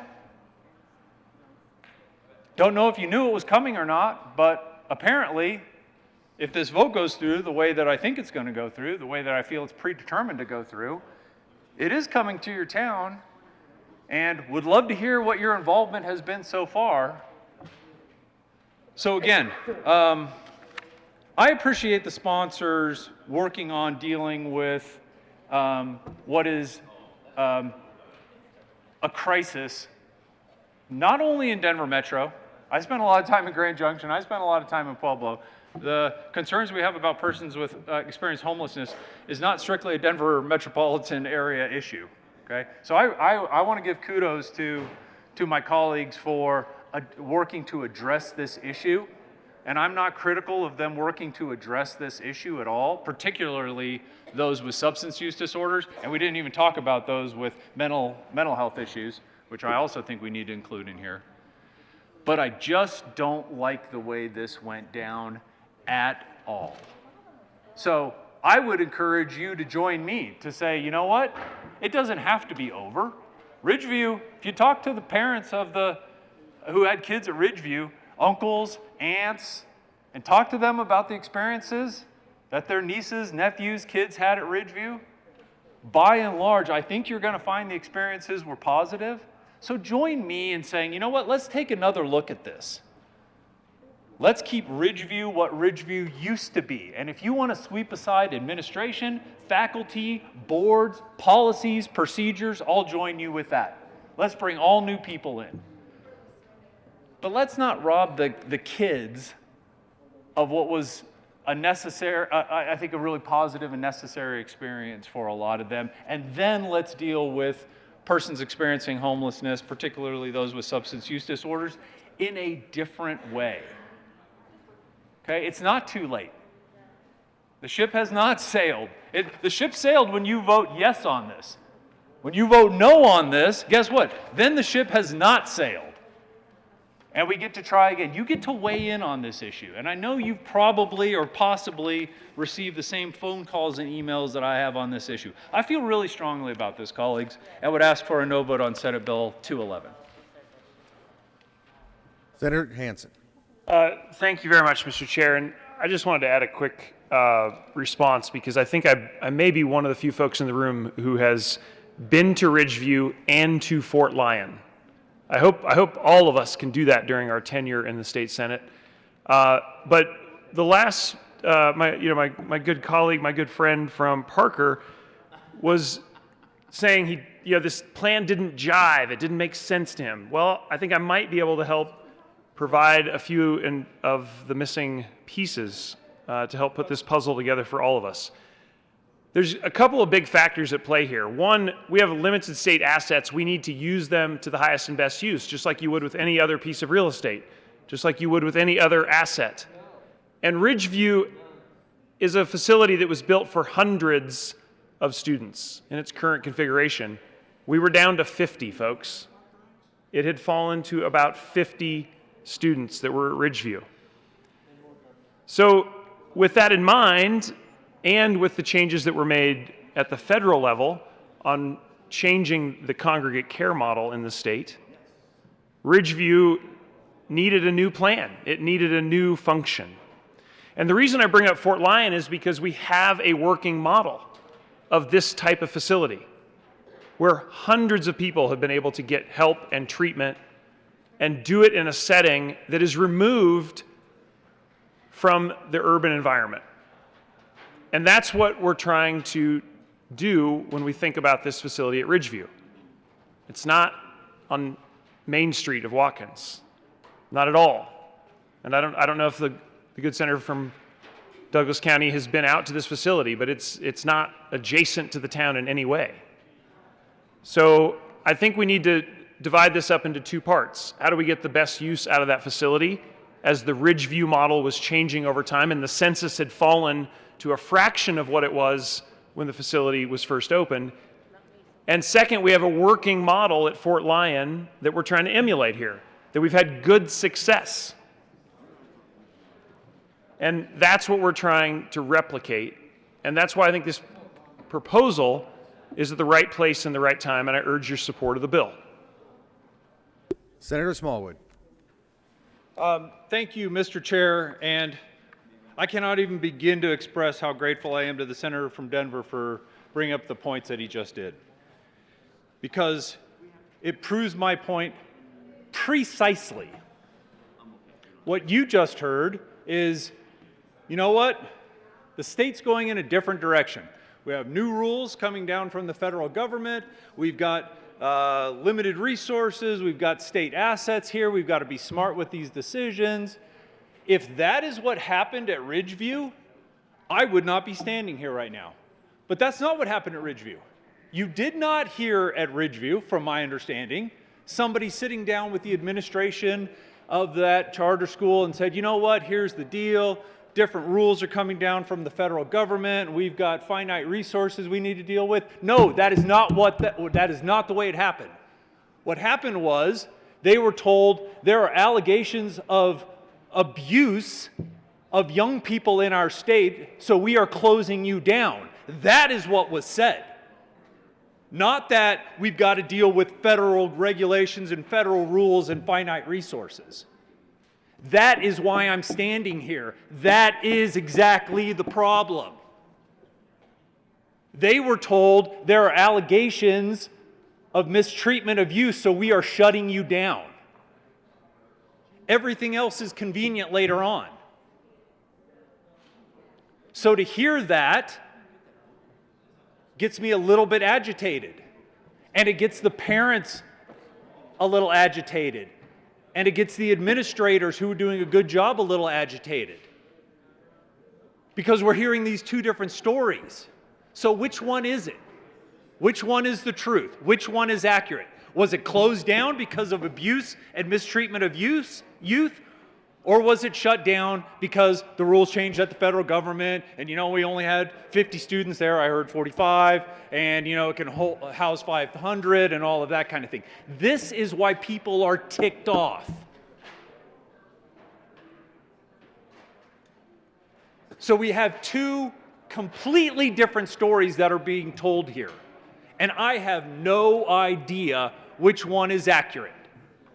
And the parents and the uncles and the aunts and the people that work there are asking for an answer. And as we sit here right now getting ready to vote on this bill, there's still no answer. And that's why I'm here. And that's why I want you to vote no. If we can't even come to an agreement as to why it's closed down, then how can we possibly vote on this? We don't even know. Let's have somebody come up and talk about the allegations that allegedly really shut it down. Mistreatment of youth and that type of thing. That's what I'd like to hear. I appreciate the comments from the good senator from Denver. I agree with the comments from the good senator from Denver. I do. But that's not what was being said. That's not what these people were being told. So what's the truth? Somebody tell me the truth. Until then, we should vote no on Senate Bill 211. Senator Fields.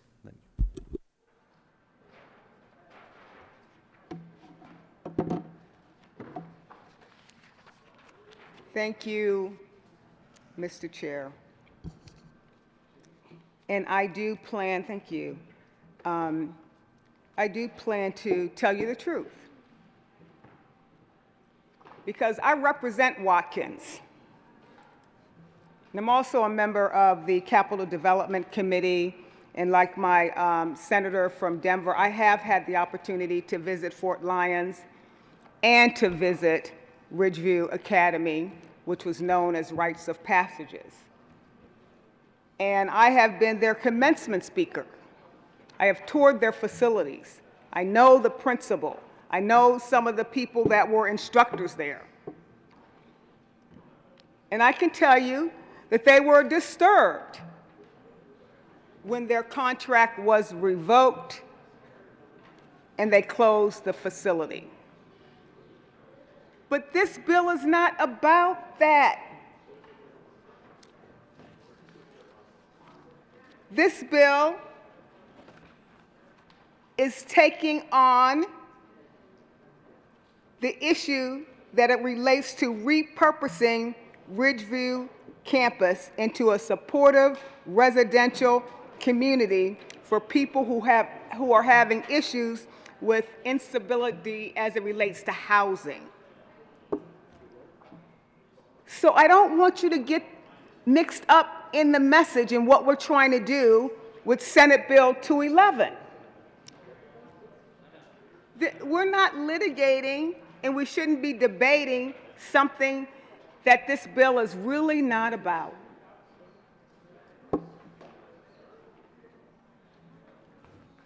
It's not about Ridgeview.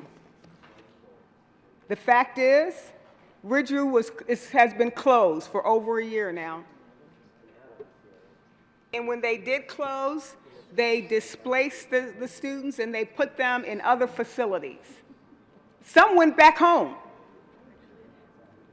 And some went to other trusted community homes and facilities.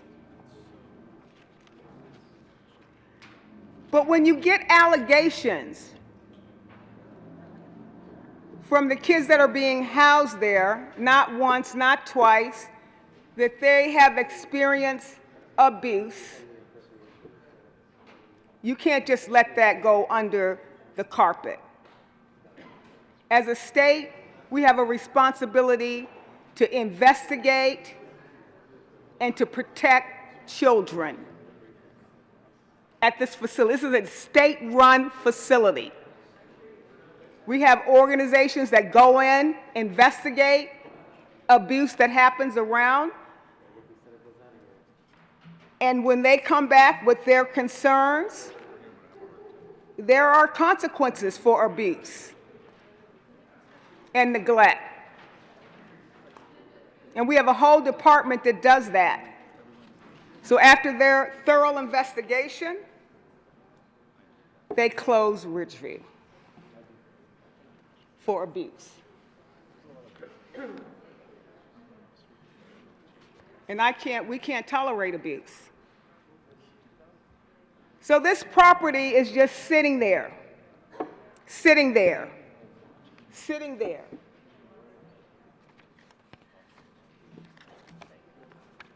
And so this is an opportunity for the state to create a facility that's similar to Fort Lyons.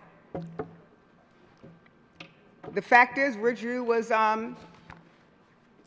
it wasn't really maximized to its full potential. I mean, it was only like 40, 50 kids when it could have been 100. It wasn't fully utilizing its full capacity there.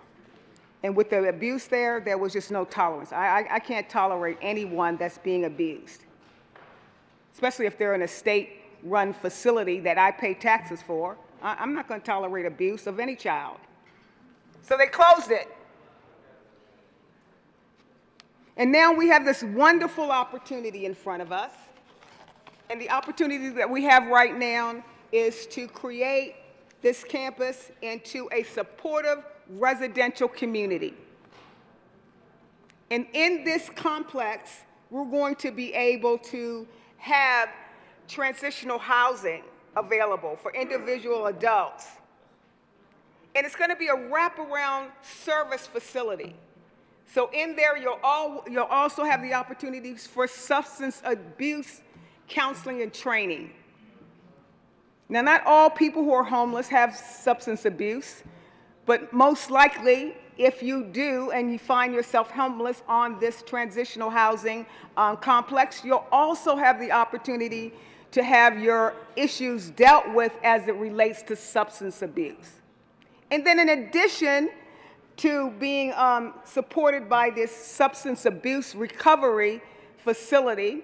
You also have the opportunity to get some assistance as it relates to workforce assistance, because we don't want you to be homeless forever. We want you to get on your feet. We want you to have access to employment. And we want to give you the opportunity to turn your life around if you choose to. The same model that we have at Fort Lyons.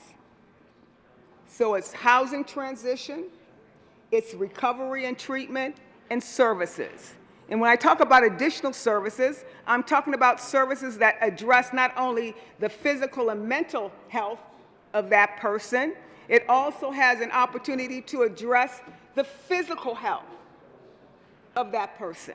Because when you're homeless and you're out in the elements for long periods of time, of course, you're going to have some physical needs that need to be addressed. That will also be addressed on this campus. There's going to be a master plan of people looking at all kinds of different opportunities to make sure that we're making the best of this property. There's going to be a contracting out transportation to get folks to and from the facility. It's not just for people who are dealing with housing. It's going to be an open campus. It's not going to be a locked down campus. It's going to be open for people in the community that can come and address some of the needs that they might have. So this is a great opportunity for us to address housing and homelessness in the state of Colorado. And we will hear about Ridgeview. The amendment that we put in the bill allows for us to continue to reimagine what a Ridgeview campus might be like for young people. That's in the bill. So we're not giving up on young people. We understand that there's a need, and we're going to continue to focus on that. We're not trying to cross over what happened at Ridgeview. The state has taken accountability for that, and we're looking at this point forward. And looking forward gives us an opportunity to deal with folks that we see under the viaducts, on the corners. You know, we see people struggling every day with abuse. This gives us an opportunity to help them turn their lives around. And it's not just for the metro area, it's not just for Watkins. It's for people in Aurora, it's for people in Denver. You don't have to live in a different place to have access to these facilities of treatment, mental care, vocational training, skills development. It's a way out. It's a way out. And the 40 or so, and I didn't realize it was, I didn't hear the number 50, but for those numbers, those kids are being served in a different capacity, in a different way, and not at Ridgeview. But the state has not forgotten that concept, and we're going to be looking forward to opportunities where we can maybe simulate or reimagine a facility like that somewhere else. But right now, this bill, Senate Bill 211, is about the repurpose of the Ridgeview campus because it's been closed for over a year. And we can't go back. We're not looking in the rearview mirror at what happened back in June. Back in June is when they were given their notice, I think it was. It's closed. It's closed. Those kids have been, those kids are been replaced. You can't go there anymore. There's no opportunity for them to go there anymore. So we need to figure out another way for the ideas that you guys have as it relates to what we need to be doing for residential treatment and for this model, but Ridgeview will no longer be a correctional facility for kids who are troubled. So members, this is a good bill.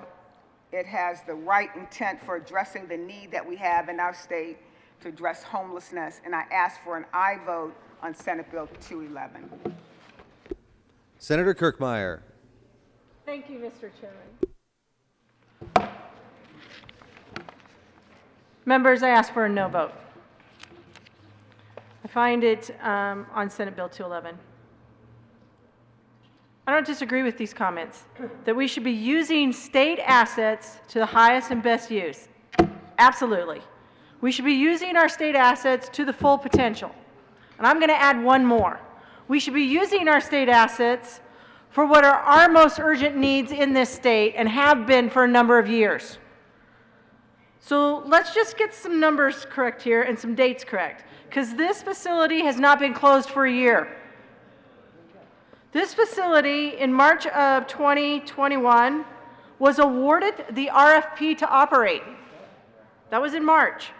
This facility was a youth detention facility with a charter school overlay that also helped deal with some of our behavioral health issues with our youth that are in crisis in this state, which is a huge problem. We had an officer from, or an individual from Children's Hospital who spoke, and she spoke about the crisis that looms large, which is our youth mental health crisis, where they have children in Children's Hospital that can't be discharged because there's no place for them to go. And this isn't just about congregate care. And by the way, the rules for congregate care are different. We're not talking about QRTPs or necessarily residential treatment centers. But I want you to understand that the fiscal note on this bill is $45 million. So we're going to take $45 million to repurpose a beautiful campus, a facility that is working by all means as far as the infrastructure. We're going to take $45 million to repurpose it so that the facility property ownership can be transferred from the Department of Human Services, where we have urgent needs. We have urgent needs, yes, for residential treatment type facilities, and yes, for youth detention facilities in a manner where we can actually work to have children, students become successful, not necessarily feel like they're in a detention facility, but where they can thrive in a charter school type environment. And we're going to transfer on over to housing in the Department of Local Affairs. And the Department of Local Affairs is supposed to develop a master plan for the redevelopment of Ridgeview campus. And they're redeveloping that campus and developing their master plan way after the fact. Because when I asked if they had even spoken with the Watkins community, and I never said that it was right next to or within Watkins, but it is in a community where there is a population. And they haven't bothered to even have any kind of community engagement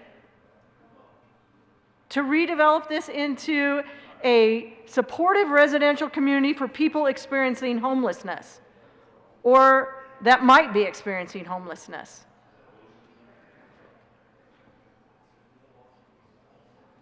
So again, let's remember, the title of the bill is about repurposing Ridgeview campus.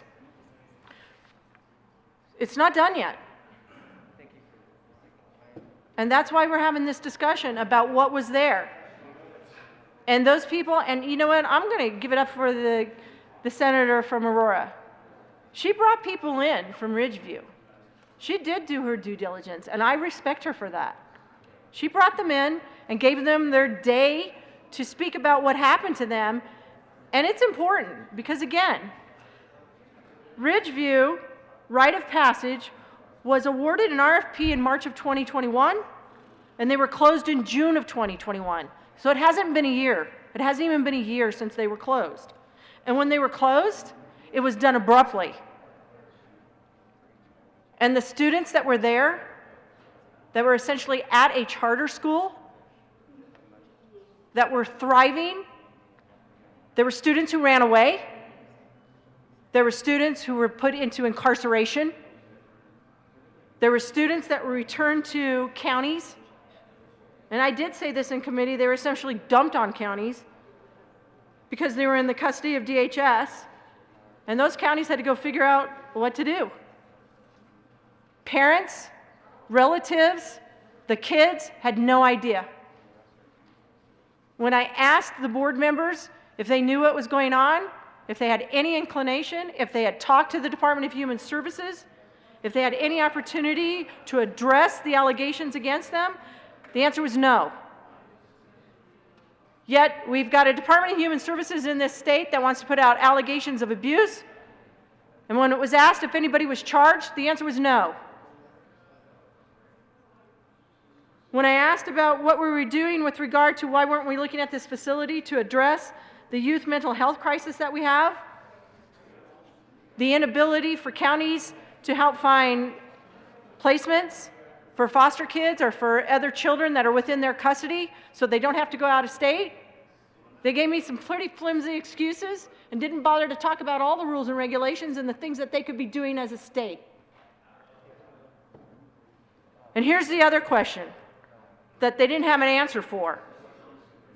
When I asked about the $45 million and when it's gone, and about the nearly $20 million of general fund money in fiscal year 25-26, they're expecting us to continue to fund this. So this isn't just like one-time dollars out of our ARPA funds or out of federal funds. This is an expectation that the state is going to continue to deal with the homelessness issue, and not deal with the other urgent needs that are pressing in this state, with dealing with youth that are in crisis, in mental health crisis. We have a serious issue there. It's not going away. We have never met the need. The trend is still going up, yet we're off figuring out how to repurpose a facility that we have. And no, I've never been out there, but I looked at all the pictures and I heard all the comments, and I believe everybody when they say it's a beautiful campus, because it sure as heck looks like one when you go on the webpage. But $45 million would have gone a long way in figuring out how to repurpose this facility to deal with what is one of our most urgent needs in this state, which is, again, the mental health crisis and the youth, and what do we do with youth as far as detention and mental health treatment for our children that are in the Department of Human Services or in the custody of the Department of Human Services.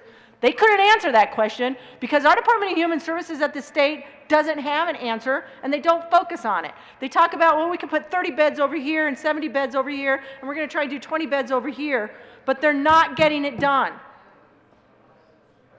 So again, I'm just going to remind you all, March of 2021, rite of passage was awarded the RFP to continue operations. By June, the day after graduation or the day of graduation, I don't recall, but it was fairly close, the state came in and shut them down. And whenever this bill was introduced, so let's just say by February of 2022, we've got a whole new plan for it that has nothing to do with what we need in the Department of Human Services and for our kids that are in a mental health crisis. And where are we finding residential beds and treatment beds for those children? Nothing. But we're spending $45 million on this problem, and we're not doing anything about our urgent needs. And I'm just going to remind you, the Department of Human Services talks about the abuse at this location through the rite of passage, their allegations. There weren't any charges, at least not that we're aware of or that anyone has come forward with. And we're going to foist this supportive residential community on a community out in Watkins that doesn't even know what's going on, and they haven't been informed, and they haven't been engaged to understand that they're going to get this facility out in their area. I urge a no vote. Let's sit down and have a real discussion about how best to use our dollars in this state to meet our most urgent needs, and that are the needs of these children that are in crisis and need residential treatment or other mental health type treatment. So I urge a no vote. Is there any further discussion? Seeing no further discussion, the question before us. Division has been called on the motion for the adoption of Senate Bill 211.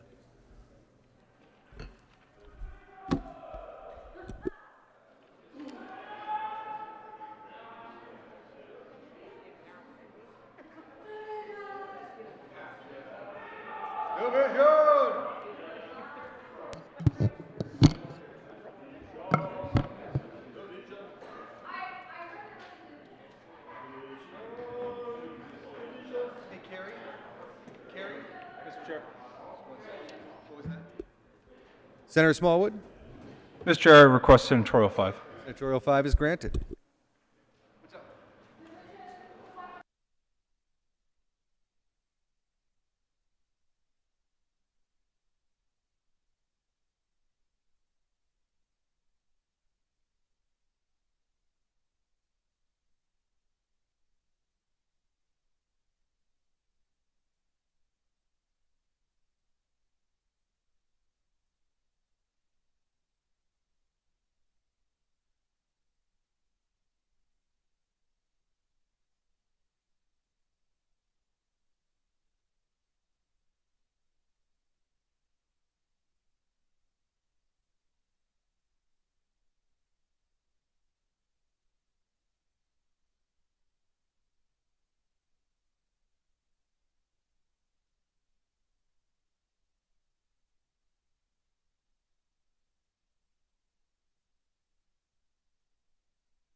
Thank you, Mr. Chair. I rescind my request for a division.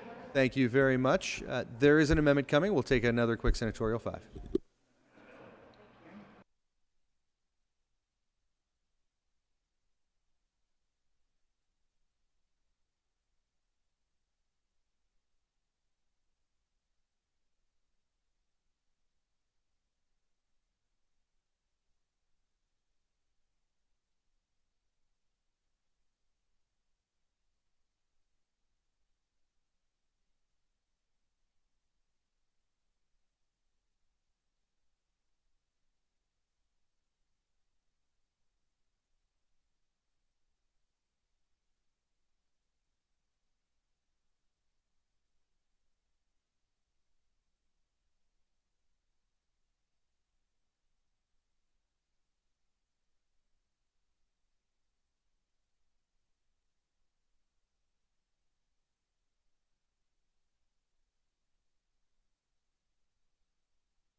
And we're back.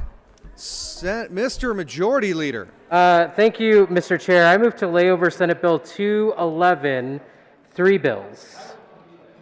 The motion is to lay Senate Bill 211 over until after Senate Bill 222, which would be three bills, and just before the last bill, Senate Bill 230. All those in favor say aye. Aye. Opposed, no. Ayes have it. That bill will lay over. Will the clerk please read the title to Senate Bill 216? Senate Bill 216, Senators Hansen and Zenzinger, Representatives Harrod and McCluskey, concerning the reallocation of the limited gaming tax revenues for fiscal years following a significant decrease in the revenues and in connection therewith making an appropriation. Senator Zenzinger. Thank you, Mr. Chair. I move Senate Bill 216 and ask for an aye vote. And the Appropriations Committee And the report? Appropriations Committee report. To the report, seeing no discussion, the question before us is the adoption of the Appropriations Committee report. All those in favor say aye. Aye. Opposed, no. Ayes have it. The Appropriations Committee report is adopted. To the bill, any discussion? Seeing none, the question before us is the adoption of Senate Bill 216. All those in favor say aye. Aye. Opposed, no. Ayes have it. That bill is adopted. Will the clerk please read the title to Senate Bill 219? And would Senator Smallwood please join us in the dais? Senate Bill 219, Senators Moreno and Smallwood, Representatives Duran and McLaughlin, concerning the regulation of dental therapists. Senator Moreno. Thank you, Mr. Chair. I move Senate Bill 219, the Health and Human Services Committee report, the Finance Committee report, and the Appropriations Committee report. To the Health and Human Services report. Thank you, Mr. Chair. In the Health and Human Services Committee, we made some amendments that, at the request of the Dental Association and the Dental Hygienists Association, that clarified some sections of the bill and meant that they would hopefully maintain their neutrality on the bill.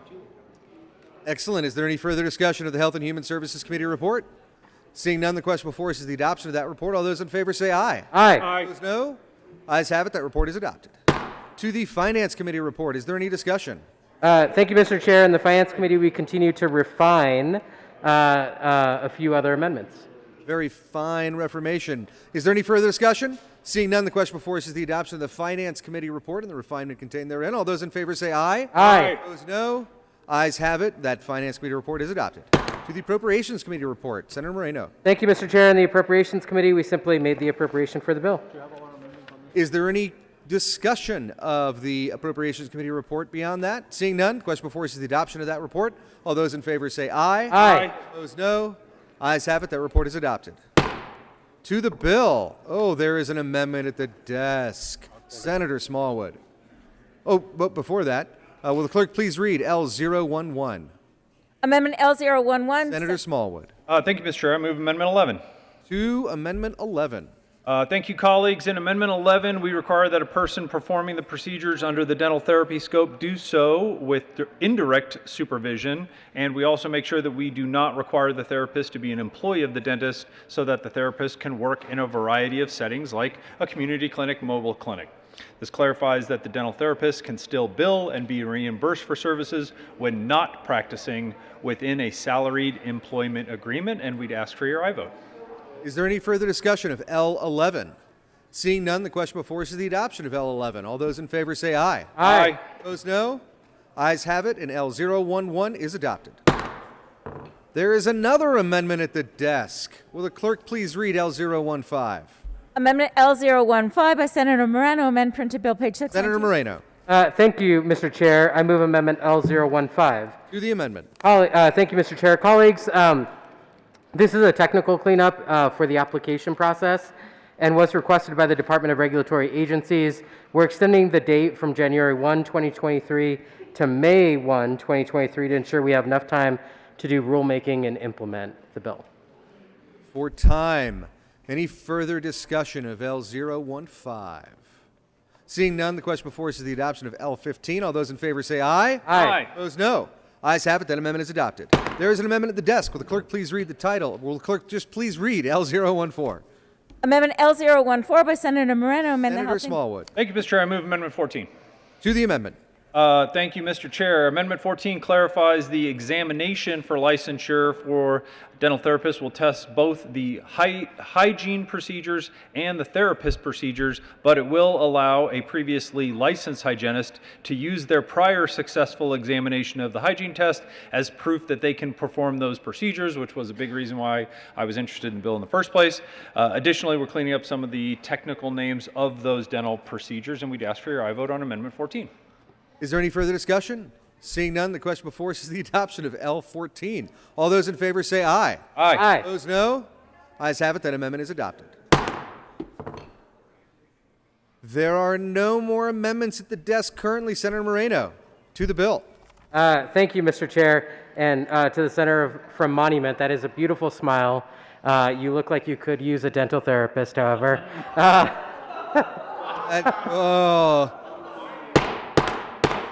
Senator Moreno, please. Thank you, Mr. Chair. We could all use a little therapy. But colleagues, this is a long time in the making. We started this conversation a few years ago. This is a great policy to establish a mid-level provider, which will allow us to offer more dental services to more Coloradans. Senator Gonzalez. Thank you, Mr. Chair.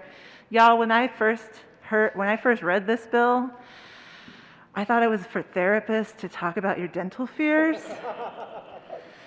In spite of that, I was okay on this until I started hearing the testimony associated with this bill where they started talking about your teeth and stuff, and I was like, Regardless, I asked for an aye vote on this bill. Sounds like someone's got teeth nightmares. Senator Zenzinger. Well, now that we have clarified the amendments, this bill has some teeth in it, so I ask for an aye vote. Order. Seeing no further legitimate discussion of Senator Simpson. Thank you, Mr. Chair. I really just wanted to get up and Sorry, I can't hear you over that shirt. show off the Paisley shirt one more time. Beautiful shirt, But in reality, I was approached about carrying this bill last fall, particularly how it might impact rural Colorado, where there indeed are shortages of folks. But look, I was really skeptical that you could actually get the bill here, given that the Colorado Dental Association wasn't very supportive of the idea last year. They had just commissioned a report and a study from the year before by a consultant that said, we can't get consensus here that the dental therapist is really the right way to go. So I really kind of shied away from it. So in committee, I actually complimented the sponsors about, I refused to get on it because I never thought you would get it to this point. So out of an abundance of hard work, I know from the stakeholders, and I'm really hopeful that it does improve access to dental care in my rural community. So thank you for getting here. And I went from a no way to this should work. So I'm supportive of the bill. Thank you for your serious and thoughtful comments about this bill. Somebody had to. Senator Lundin. I'm sorry, I was listening intently to what Senator Simpson was saying, but I could not hear him for the sound of his shirt. The joke has already been made, Senator, by me. Mr. Minority Leader. Thank you, Mr. Chair. Before we fall any further into this deep cavity of decay, I ask for an aye vote. This is the Colorado State Senate, colleagues, I'll remind you. I know it's the last 2 weeks, but seeing no further discussion of Senate Bill 219, the question before us is the adoption of Senate Bill 219. All those in favor say aye. Opposed, no. Ayes have it. That bill is adopted. Big smile for that one. Appreciate it. Thank you. Good work. And Senator Simpson, truly, I love that shirt. Will the clerk please read the title of Senate Bill 222? Senate Bill 222, Senators Pedersen and Moreto, Representatives Kennedy and Weissman, concerning a requirement that the ballot title and fiscal summary for any ballot initiative that increases or decreases state income tax rates include a table showing the average tax change for tax filers in different income categories. I just realized that last bill was so close to being 230. Senator Moreno. Thank you, Mr. Chair. I move Senate Bill 222. Is there any further discussion? Seeing none, the question, Senator Lundin. We don't want to say. Just trying to, it's a little bit like basketball down here. You get boxed out if you're not careful. Senator Lundin, go ahead. Thank you, Mr. Chair. Always appreciate the opportunity for multiple lessons with regard to the undertakings we have here. So if you folks go out to the Colorado Department of Education website, you can look at the Colorado academic standards, and you can see what we expect people to know and understand at all the various academic levels. Now, the preschool standards on mathematics read as such: preparedness for graduation, look for and make use of structure. Indicators of progress are identify whether the number of objects in one group is more or less than the same as objects in another group for up to at least 5 objects. Identify the use numbers related to order or position from the first to the 5th.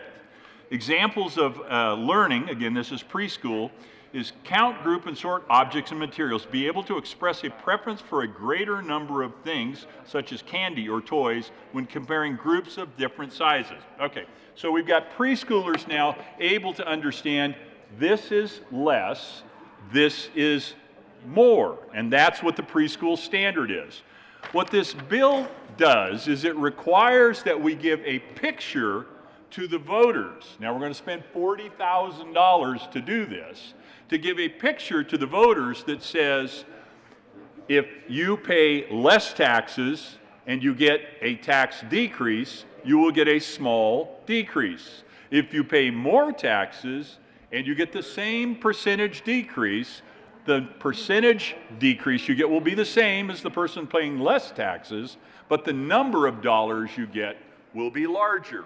So this bill is an attempt to create a visual image that in fact puts its thumb on the scale before the eyes and minds of the voters that says to them, we don't think you might be smart enough to understand that since we have a flat tax rate here in Colorado and we reduce that rate by 10%, if you make very little money, you will save the same percentage as a person making a lot of money, but the absolute dollars you save will be small, whereas the person making a lot of money, the absolute dollars that they save will be larger.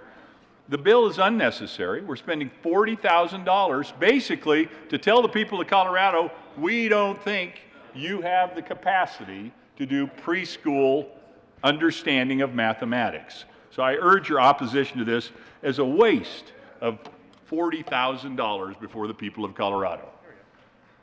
Senator Lundin, I just want to compliment your consistent Calvinist perspective on these. The suspicion of the senses is received by the mind. I love it. Senator Simpson. Thank you, Mr. Chair.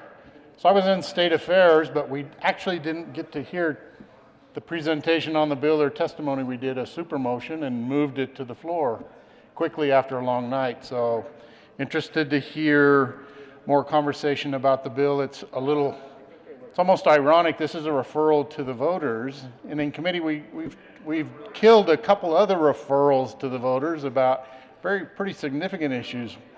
Daylight savings time for one of them. Oh, that's right. The chair was the sponsor of that bill referral to the voters. But more importantly, there was a referral, an opportunity for a referral for significant impacts to the people of the state of Colorado. The homestead exemption and changing the standards that have been set for more than 20 years.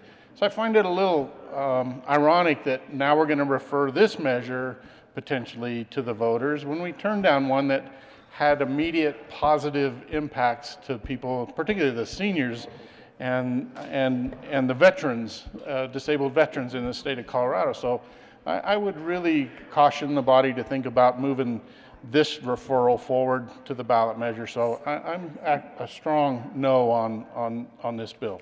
Thank you, Mr. Chair. Thank you. Is there any further discussion? Seeing none, the question before us is the adoption of Senate Bill 222. All those in favor say aye. Opposed, no. Ayes have it, and that bill is adopted. Will the clerk please read the title to Senate Bill 211?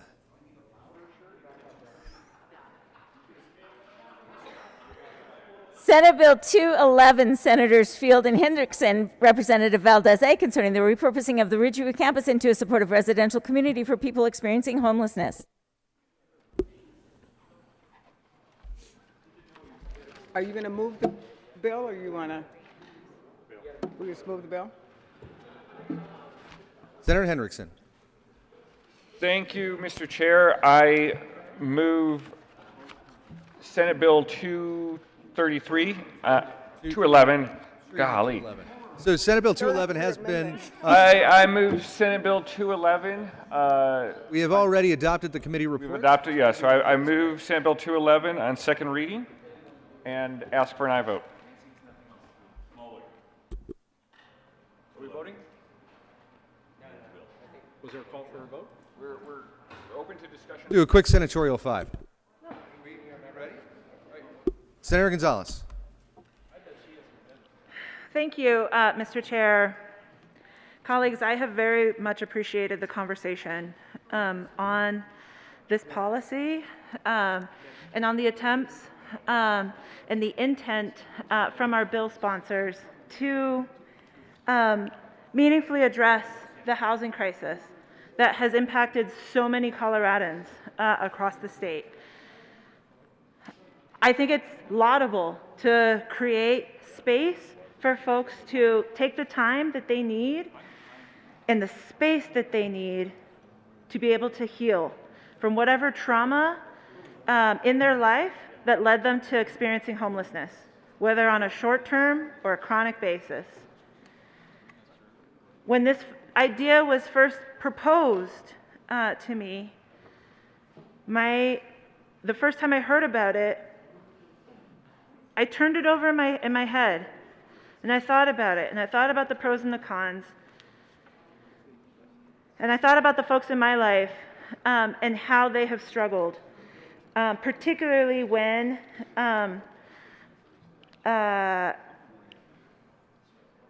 they have not had access to transportation. Because in the same way that a family connection can be critically important, in the same way that community connections can be critically important, being able to have access to transportation, I think, can be really important, critically important, so that folks feel like they have the voluntad, the ability to both stay there and make the decision to stay there, and then as well the ability to, if they need to, leave in order to go and see a friend, in order to go and find a job, in order to go for an interview, whatever the case may be. I have a feeling there's an amendment coming. Indeed, there is an amendment at the desk. Will the clerk please read L006? Amendment L006 by Senator Gonzalez, amend printed bill, page 9 after line 4, insert. Senator Gonzalez. Thank you, Mr. Chair. Thank you, Ms. Cole, for reading that. What L006 seeks to do is to ensure that of the $45 million that are allocated utilizing ARPA dollars to the setup for the Ridgeview campus to support people experiencing homelessness, that there are dollars associated with that build out to directly support the costs associated with transportation. How much is associated? I'm not sure, to be honest. Up to 10% of the $45 million allocation, a maximum of $4.5 million. My hope with this amendment is that the transportation plan is both a part of the master plan, which I very much recognize that the bill sponsors have been very intentional in drafting, and that does reference the transportation plan. This amendment simply seeks to ensure that there are dollars associated with the crafting of the master plan as well. I respectfully ask for an aye vote. Senator Fields.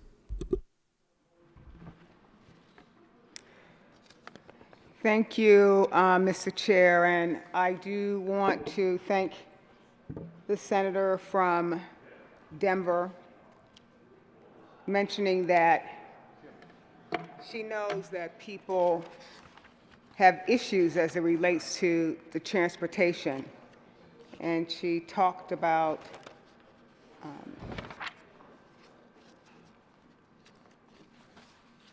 that she saw the bill and she had some concerns about transportation and wanted to kind of do some things to address that phase of the bill. And I agree in reference to the plan needs to have a greater focus on transportation, but I don't believe in drafting legislation in a rush, in a hurry.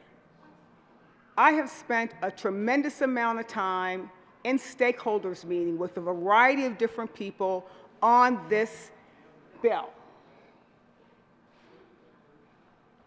And here it comes where it goes through committee, it goes into appropriation, it passes out of there, and then this amendment pops up.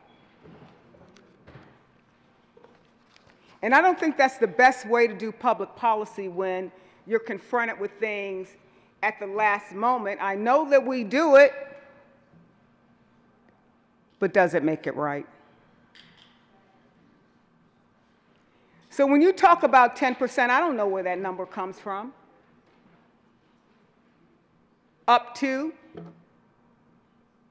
And the people, and I was a part of drafting the legislation, it was going to put that responsibility in the hands of those that were creating the master plan after pulling together, pulling together all the other dynamics of the bill to determine what's best. And this is still work in progress. And what we're doing right now is we're already telegraphing that you can get $3.5 million. Whatever the amount might be. Based on what figure? Based on what data? And so I cannot support this amendment because it hasn't gone through the stakeholder process in reference to the number of people I've talked to.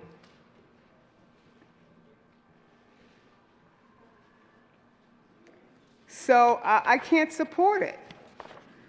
And so my answer is a no, just based on not having enough data and information to come up with 10%.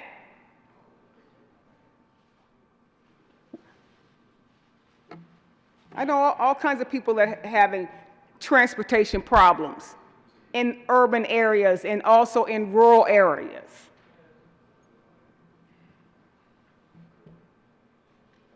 And we're going to donate just for, I have to be a no on this, just based on the way you should craft amendments. It should be inclusive. And this was done in isolation and was not my input with the people that I brought to the table. So I'm a no.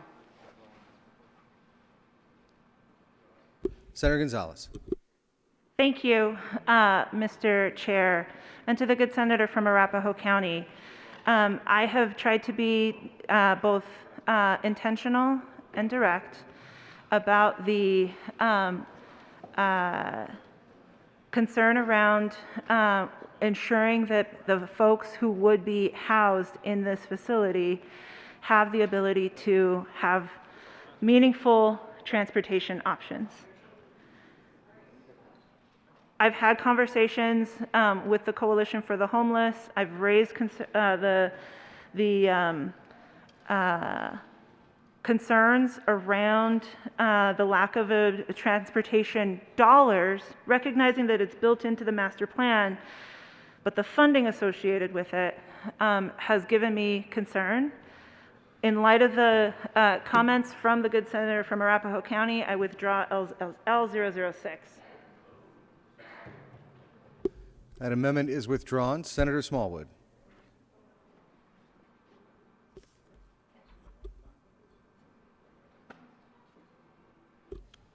Thank you, Mr. Chair. So I want to thank the senator from Denver for bringing up these points. I brought those same points up in committee. So I want her to know that her concerns are shared across the aisle.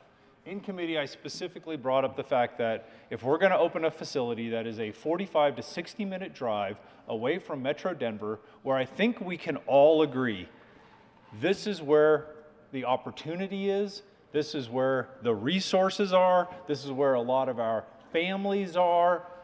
I have a hard time believing that the folks that we're talking about moving into Watkins came or were born in the state of Colorado with the desire to be in Watkins, Colorado. No offense to the great people of Watkins, Colorado.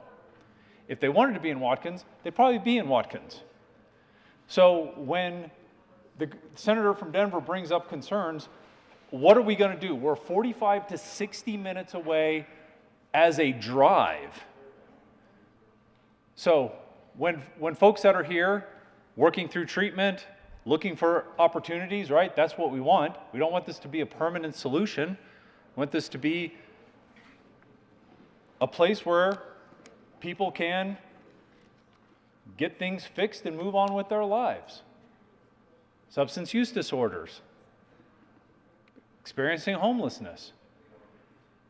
This is not going to be the permanent residence of these folks.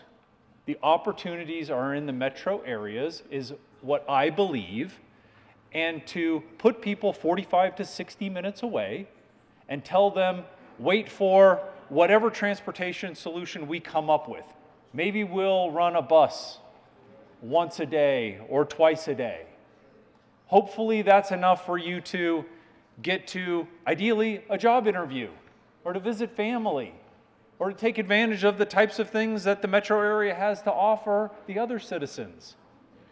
I like the idea of having some comfort knowing that transportation is there, which is why I very much appreciate the amendment that was brought, and I wish that it wasn't withdrawn. And what it should tell you, colleagues, is that what we have on both sides of the aisle are some concerns. Does that mean that the bill absolutely needs to die? I don't know. I think so, because I don't think it's ready. I don't think everything's been vetted. People still have questions. You heard it passed through Health Committee. One thing I can promise you, it wasn't unanimous, not even close. Passed through Appropriations, was it unanimous? I don't think so. In fact, I don't even think it was close. There are issues with this bill. It needs more time. And there's nothing wrong with that, colleagues. Most of us have had legislation that we've ran and we're like, you know what, it just needs a little bit more time, it needs a little bit more work. This is one of those issues. When we are still here on Friday night at 8:21, wondering how we are going to transport people safely, logically, to and from Watkins, Colorado, to wherever their opportunities are, Pueblo, Gunnison, Parker, Denver, Grand Junction, Eagle, Durango, I don't know. But probably not Watkins. When we as a body on both sides of the aisle aren't comfortable with this part of the conversation, can't we agree that perhaps this bill needs a little bit more work? And again, that's okay. So that's what I'm asking. I'm asking for a little bit more time for us to go through these issues that are obviously not completely vetted out yet. The issues that this good senator from Denver brought up are the exact same issues I brought up in committee, and I didn't hear answers to my satisfaction. So I would say, let's hold off on this. Let's regroup next week. Talk about what still needs to be done. Let's lay over Senate Bill 211 for now and address it again next week when we have time to get the stakeholders back together. But for now, I'm still a no vote on Senate Bill 211. Mr. Minority Leader. Thank you, Mr. Chair. I join my friend who also doesn't live in Parker. I am a no vote on the bill. But I appreciate what my friend from Denver discussed earlier with her amendment. Do you know where Watkins is? Do you know what isn't close to Watkins? Denver, yeah, where we are right now. Now, my friend from Douglas County, I think mentioned maybe, a 30 to 60 minute drive. And my friend from Denver County was proposing to allocate some of the funding to transportation, transit.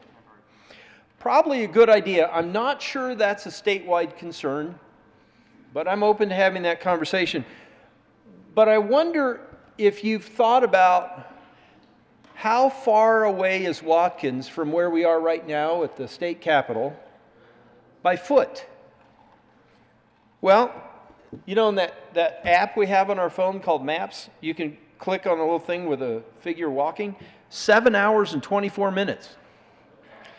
So a person who is experiencing homelessness, health challenges, whatever, maybe here in Denver, gets sent out to this facility in Watkins, and then they're able to leave.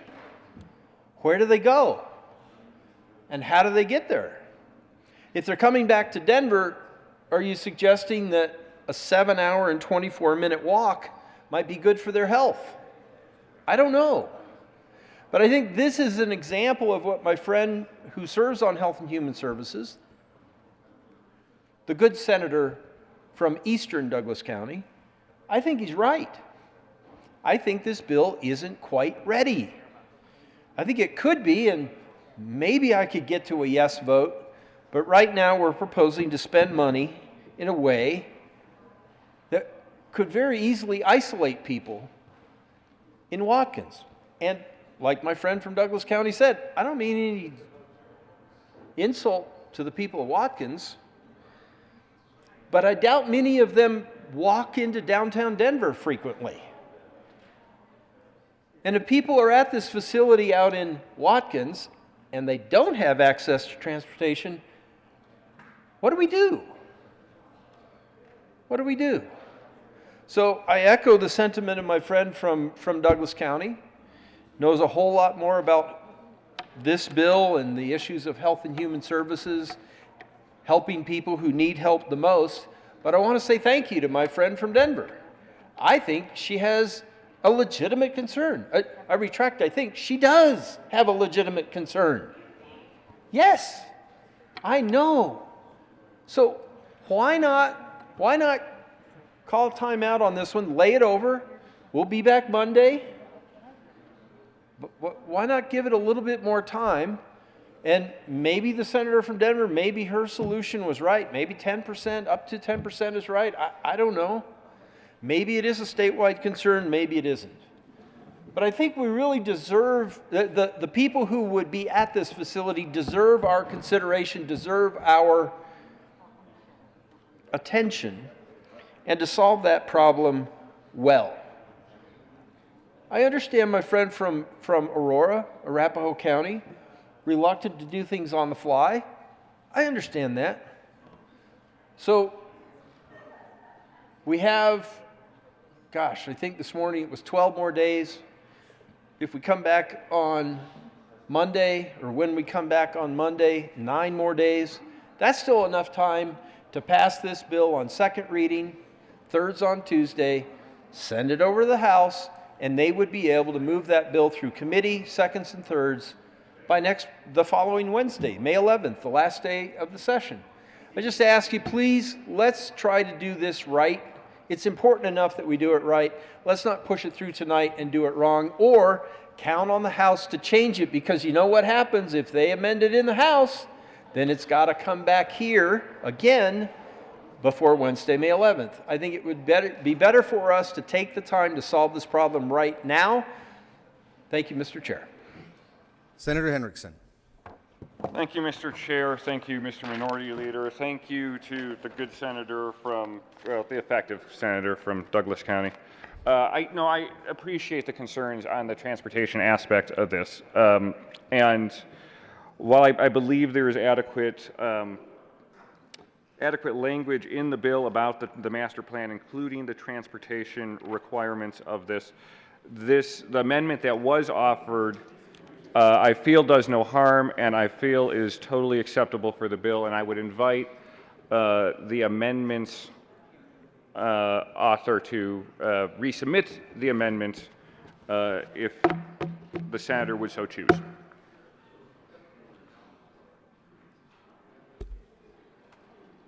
We're going to take a quick senatorial 5.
Mr. Majority Leader.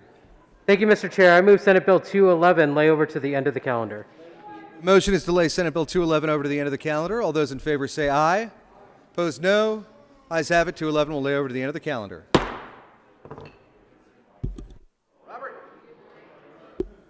Will the clerk please read the title to Senate Bill 230? Senate Bill 230, Senators Fenberg and Moreno, Representative Esgar, concerning the expansion of county employees' rights to collective bargaining.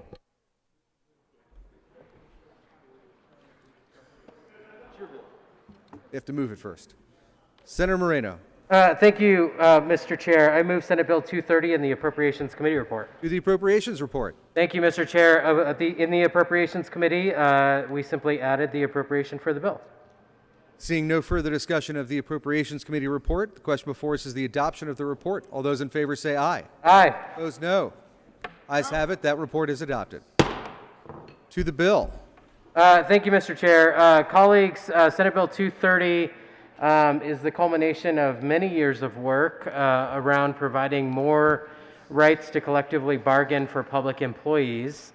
My county, Adams County, already actually allows for collective bargaining for our public employees, and the world hasn't ended yet. Adams County still has a healthy budget and robust services to our citizens that have not been impacted. I would say actually have been enhanced by allowing those employees to collectively bargain.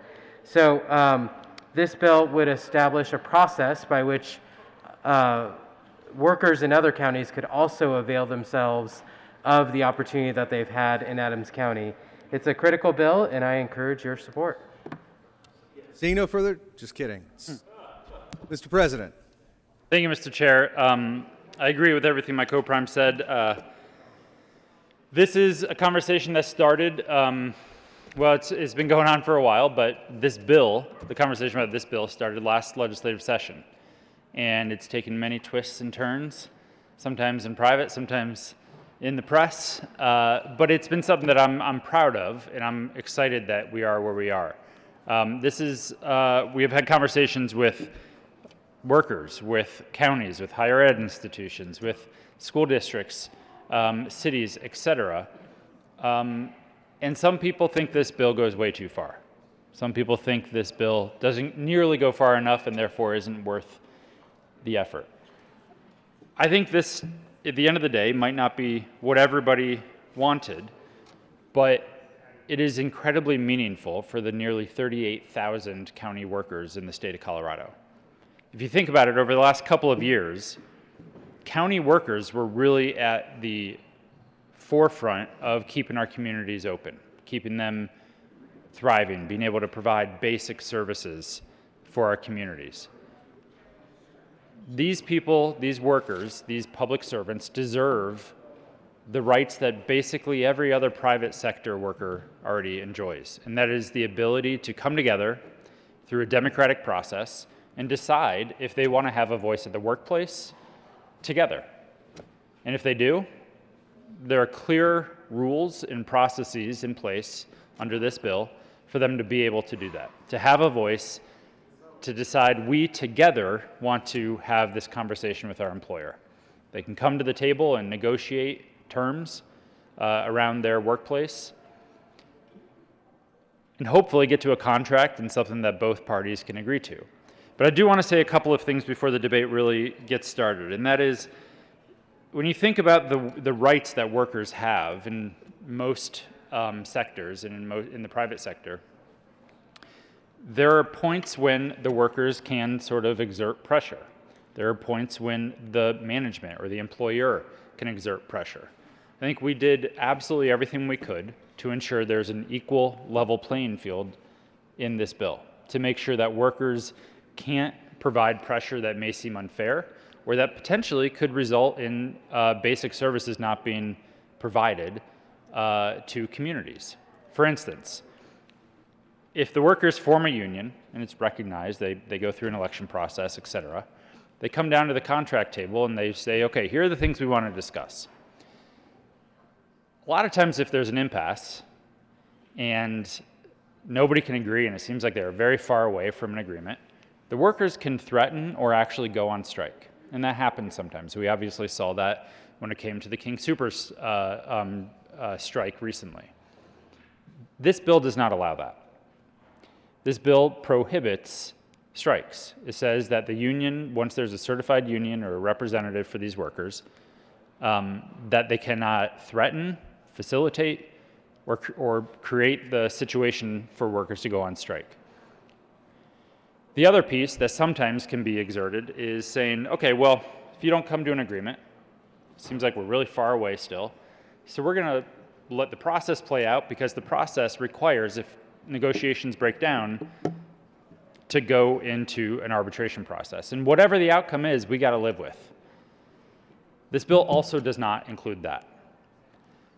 This bill says that if things break down and they can't come to an agreement on a few of the items, then a contract does not get signed, and you go into mediation. Not binding mediation, but just mediation to see if they can find a path forward. If that doesn't work, you bring on a fact finder to actually look at all of the situations, compare it to other counties or other communities to see who's being reasonable, who's being unreasonable, and then submit a report and make recommendations. If one party or the other doesn't agree with that report or those recommendations, they don't have to accept it. So it's not binding. There's nothing binding when it comes to the processes for reaching an agreement when there's an impasse. And I think that's good. I think it forces everyone to stay at the table and work out their differences. I also want to clarify a few other things. This bill does not require anybody to agree to anything. It basically requires good faith negotiations, but they may or may not lead to agreements and a contract being signed. And a county commission, which are duly elected individuals for their community, never have to agree to a contract that they don't want to agree to. They will only agree to that contract, to those terms, to wage increases, or whatever is in that agreement. They will only sign it and agree to it if they think they can afford it and it's reasonable. And they also have to approve a budget, as the county commission does every year. And that they have full control over their budget. So if they think they can't afford something, they won't agree to it in a contract, and it won't get funded in their budget. So I know there are going to be disagreements and feelings on each side of this issue. But I do want to make sure it's clear from the forefront that we really thought about this intentionally. We had a lot of conversations with counties, with the county commissioners themselves, with the organizations that represent those counties and those commissions, with workers and with folks who do this work day in and day out. And we really tried to strike the right balance. And I think we have done that. And we do have a series of amendments that I think will strike that balance even more so. I want to thank everyone for having conversations over the last few months, over the last few weeks, but especially over the last few hours, especially the senators from Weld County, the minority leader, I guess the good senator from Monument was helpful at times. But honestly, it was really good to sit down and have some of these conversations the last few hours to talk about what is this actually going to look like? What could this mean for my community or my county or my commissioners? What is this going to look like in this county versus this county? And really, how does it play out? And I think that was really helpful for all sides to get to a sense of what is this bill trying to accomplish and what is it really going to do in practice, in reality. So we do have a series of amendments. Perhaps some others would like to make some introductory remarks before we get there, so we'll step aside for a moment, but looking forward to the conversation. Mr. Minority Leader. Thank you, Mr. Chair. Thank you, Mr. President. Thank you, Mr. Majority Leader. There are county commissioners outside this building and reporters inside this building who are aware that the Senate Minority Caucus had over 200 amendments prepared to run on Senate Bill 230. The total number today reached 257. We still have them. We don't intend to run them. We will run many amendments, but we're not here to drag this out for 12 or 20 or 36 hours or 48 hours. We could go until Monday morning. We could definitely go till Sunday night, and it would still basically count as one legislative day because we don't plan to meet tomorrow and Sunday. But if the minority wants to drag us into Saturday and Sunday, if we choose to do that, we can. Why have we changed our plans? This morning, the majority leader came to me and asked if the assistant minority leader and I might join him and the president in the president's office to discuss our concerns. As the president had noted, he's had stakeholder conversations for months. But today, there were conversations over the past, say, 10 hours. There have been conversations between the majority and the minority.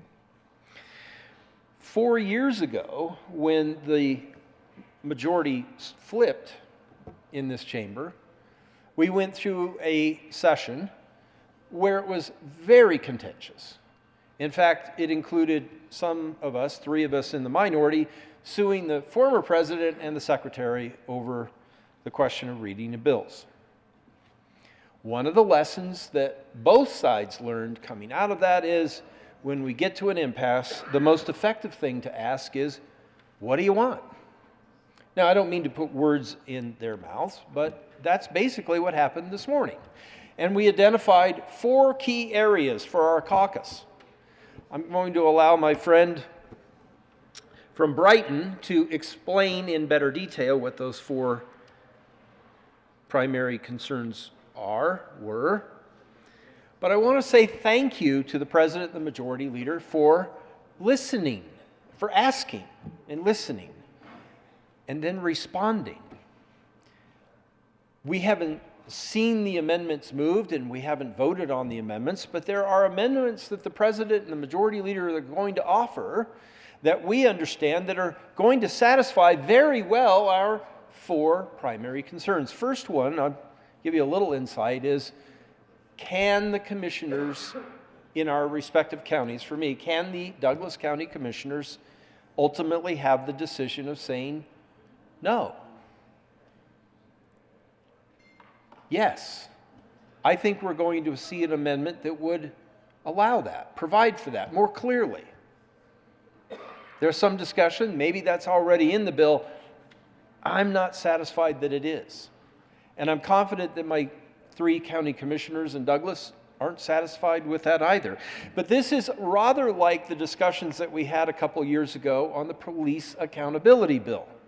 There are a lot of people out there in Colorado and probably watching, listening online right now who have an opinion of this bill, Senate Bill 230, based on what was introduced, what made it through committee, what we started with earlier today, what we actually have right now before these amendments. I want to say thank you to CCI, Colorado Counties Incorporated. After we came out of the meeting with the president and the majority leader, we immediately contacted CCI and asked them, please get some representatives to the Capitol. We need to understand if your concerns match our concerns.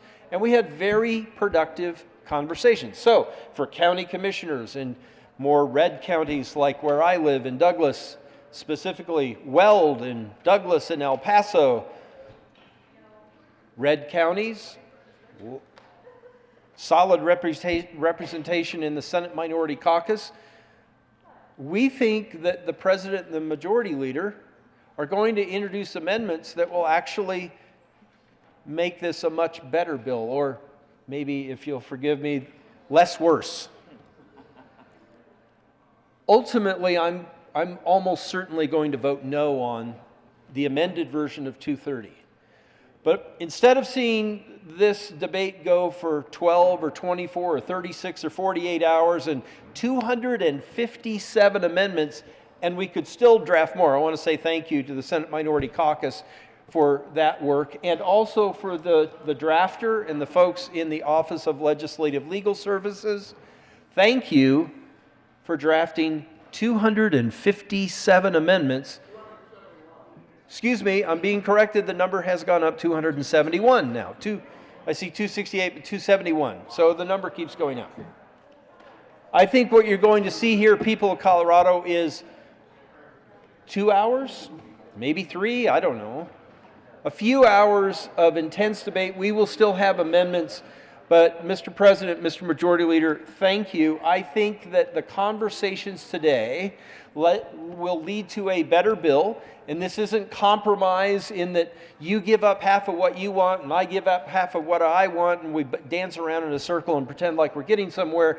I think that by Monday morning, when the revised next version of the bill is out, and CCI has the opportunity to talk with county commissioners from around the state and explain that maybe very explicit language that they want there about what they can or can't do, maybe it isn't exactly there, but if you understand the bill in its entirety, the county commissioners will have significantly less concern about this bill, and we wouldn't have gotten there if it hadn't have been for the President and Majority Leader asking, what do you want? And my friend from Weld County, friends from Weld County, the former sheriff, the former county commissioner from Weld County, they were key to these discussions today, and I want to say thank you to both of them. For those watching and listening online, Senate rules don't allow us to use our names, which is different than the House, so we refer to each other as the good senators from Weld County or Douglas County. But folks, leadership in this chamber did great work today, and I hope that those of you who are concerned about Senate Bill 230 outside this chamber, once you get a chance to see this revised bill, I hope that you will agree with me that even though I'll be voting no in the end, this is a much better work product, and we wouldn't gotten there. Thank you, Mr. President. Appreciate your time and your consideration today, and also Mr. Majority Leader, thank you. Thank you, Mr. Chair. Senator Cook. Thank you, Mr. Chair. I would like to echo what the Minority Leader just said. I really appreciate the President and the Majority Leader working with us, coming to an agreement with us, because it's important. Collaboration in this chamber is extremely important, and we know the breakdown on the numbers. It could have been ramrodded through, but that's not beneficial to anybody. It's not beneficial to this side or that side or the citizens of Colorado. And so I can't tell you how grateful I am to you all to work with us, to come to maybe not this final version, but there's going to be some amendments that you said you're going to run, and hopefully we'll get on. And I know we have a few now, and hopefully we'll get on. But this collaboration, I think, is what people of Colorado want and expect. And I'm happy. I have to admit, I'm happy for the residents of Adams County. Happy for the taxpayers there because they have collective bargaining, and that's what they wanted. So good for them, because it's a local control issue, in my opinion. And the world didn't end for Adams County. But let me tell you, it might end if you lived in Weld County, or if you lived in Douglas County or El Paso County. The world might end if the collective bargaining bill got passed in its current form. And I can tell you from the depth of my soul that the people of Weld County do not want collective bargaining. There was an issue put on the ballot several years ago to allow deputies to get collective bargaining. It got overwhelmingly defeated because the people of Weld County don't want it. So it's, again, a local control issue in my opinion. And just like what the Majority Leader said, it's a much better bill. It's going to be, it's not what Weld County wants. But, I'm not going to say we can live with it, but I'm going to be a no vote on it, needless to say. But I appreciate, again, the effort that you all put in. What I heard is that it's beneficial to county employees, that they have a voice with their employer. Okay, I worked for the county for 30 years, and I never once felt like I didn't have a voice. I never once felt like I couldn't go when I was a patrol deputy or working my way up the ranks, or even then when I became sheriff, that my employees didn't have a voice. I always felt like I had a voice. And even though county commissioners and sheriffs do this a lot, I felt like I had a voice when I talked to the commissioners about our budget. I never once felt, even as a patrol deputy or sergeant or lieutenant, whatever, that I ever needed a union.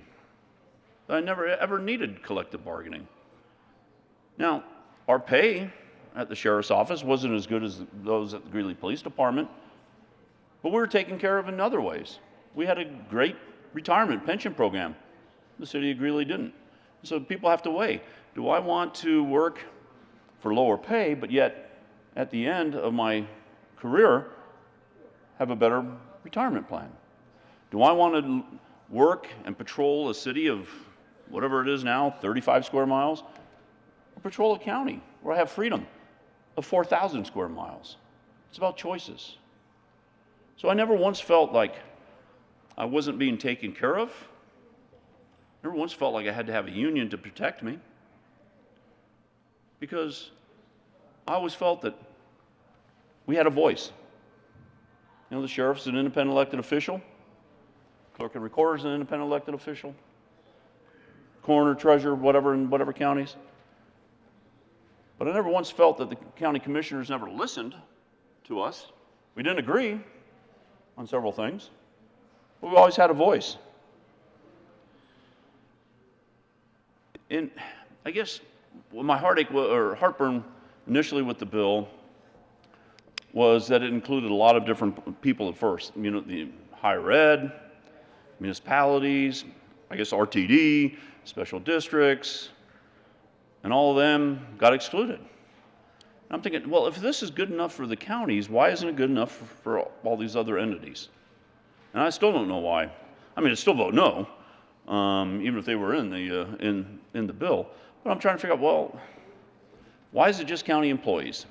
And so, I mean, that's one reason I'm going to vote no. I mean, because, again, I think county employees have a voice with their employers. And the other thing I heard was, you know, this is, you know, the private sector has this and the private sector has that, and they have these rights and that's rights. But the private sector is different than the public sector. The public sector paid by taxpayers. And so now we have a collective bargaining unit to fight against the very people they work for, to fight against the taxpayers, not their employers. And so a private sector employer or union is different than a public sector union. And so that's why I have heartburn over it as well. And so even though I'm going to vote no, and I do appreciate, you know, all the work that you put into it for the months, and, you know, the opportunity to sit down with you all today, and I greatly respect both of you for that, and thank you. I would ask, you know, a no vote on the bill. So, thank you. Senator Kirkmeyer. Thank you, Mr. Chairman.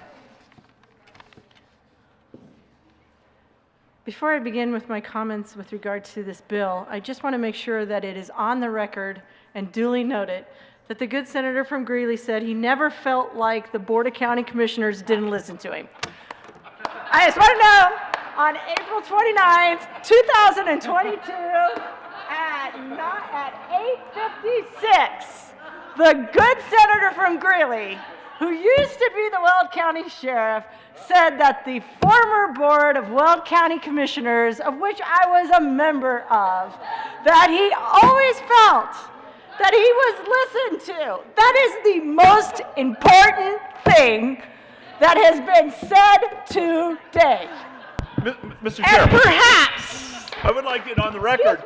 I would like it on the record that she called me the good sheriff, the good senator from Weld County.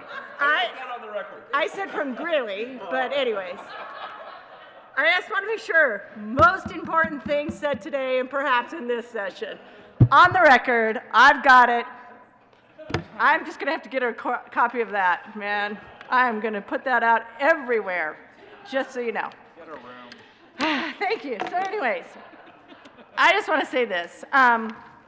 I'm not going to go on for very long. I too appreciate the communication, the conversations that have taken place today between the president, the majority leader, myself, the minority leader, and the assistant minority leader, and others, CCI and a few other folks today. I do appreciate it.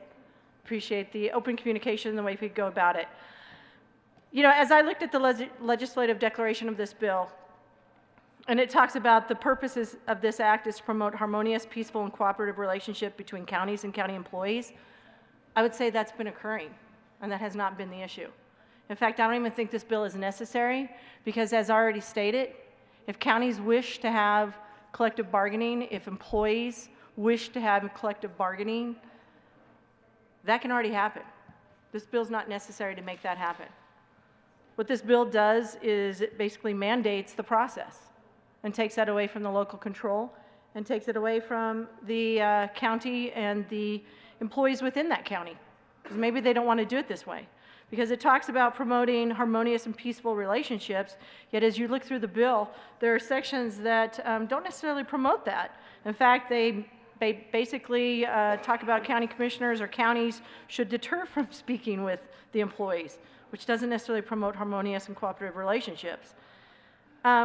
The other thing that concerns me with regard to the legislative declaration that I just don't think is accurate, especially if you look at the research, it talks about rights of county employees, and there's a lot of processes that go through when county commissioners are talking about what the pay is, what the benefits are, what the hours are. There's a lot of processes, a lot of things that go through, a lot of discussion that occurs, not just with the other elected officials in county government, but with the employees themselves. And I know all counties spend a lot of time making sure that they're working with their employees because it's in their best interest to do so. Because counties, again, they could unionize if they want to, if they felt it was in the best interest of their citizens. But when they're working with their employees, they're also thinking about what's in the best interest of their citizens and how do we deliver public services at the county level. And this talks about in the legislative declaration that this is going to improve delivery of services, public services in the state of Colorado. And I'm assuming that means at the local level. But I would tell you that research proves up that it costs anywhere from 25 to 35% greater to run a unionized operation. And at the same time, there's less productivity or output. In fact, it's like 2.4% less output in a unionized operation versus non-union. So responsibility of any elected official, whether it's at the state level or at the county level or municipal level or any level, is to ensure that they are doing what's in the best interest of their citizens, ensuring that they're providing a level of service commensurate with the amount of taxes that are being received, that they're working with their employees, making sure that they're being heard, but also at the same time making sure that the needs of the citizens that they serve are being served. So anyways, again, I look forward to the discussion tonight. I think we've had some great discussion throughout the day. I think there's a lot of good things that are going to happen tonight, and we'll get through it. Thanks. Senator Lundin. Thank you very much, Mr. Chair. And I add my voices to those to say thank you for the policymaking work that we've done here today. It happens because there is a give and take. There is a push and pull. 271 amendments is several days' worth of work to get through. And so when confronted with the prospect of several days' worth of work, of course the response is, let's talk. Let's see what we can do. What I would like to say is thank you very much for everyone participating in policymaking. That is our job, and I'm grateful for the good faith in which that has been done. I want to be really clear that I will be a no vote, and I'm a no vote on this bill for very clear philosophical reasons. The reality is this changes permanently the conversation around unionization of public employees in Colorado. And I think that is probably, at the end of the day, to the detriment of the taxpayers of Colorado. The reality is, as you just heard from the previous speaker, the good senator from Weld County, that it's 25 to 30% more expensive to operate a government unionized operation than to run an operation that is not. The productivity is challenged. and the reason this happens is there's some inherent conflicts that are created. An individual who takes a public employee's job also earns the title of respect of a public servant. The reality is they're there on behalf of the people. And the question and the concept of collective bargaining and unionization puts those individuals in potential direct conflict with their employer, the taxpayers. That's conflict number one. Conflict number two is the individuals responsible for supervising and managing these collectively bargained and unionized employees have a conflict as well. As you will read through and we will discuss later when we get into the amendment phase of this conversation, there are elements of this bill that simply say there is a slick, smooth, perpetual money-making process for political fundraising built into the collective bargaining apparatus, and that creates an inherent conflict between the politicians who show up with their hands out when it comes campaign time saying, hey, could you support me in my political effort?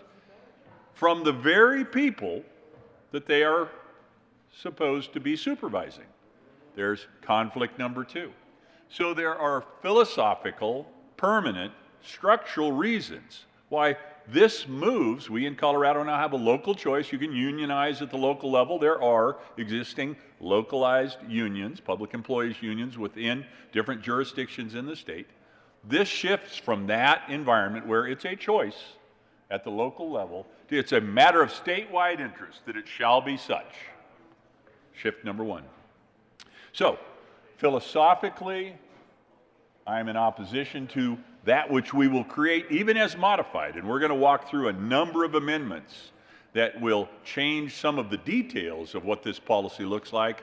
But the fundamentals, the fundamental change that will be present in the state of Colorado when this bill passes through, should it pass through, and is signed into law, should it be signed into law, is irretrievable and I believe detrimental to the interests of the people and the taxpayers of Colorado. Thank you, Mr. Chair. President Fenberg. Thank you, Mr. Chair.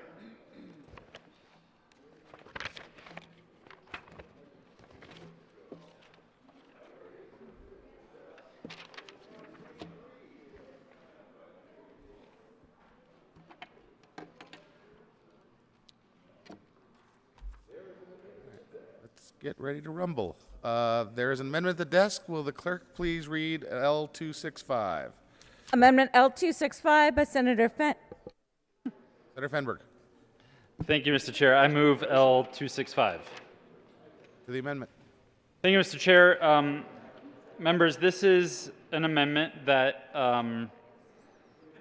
essentially expands the rights of the county when discussing a collective bargaining agreement with their workers. And it provides more guardrails on what is and what is not something that can be bargained.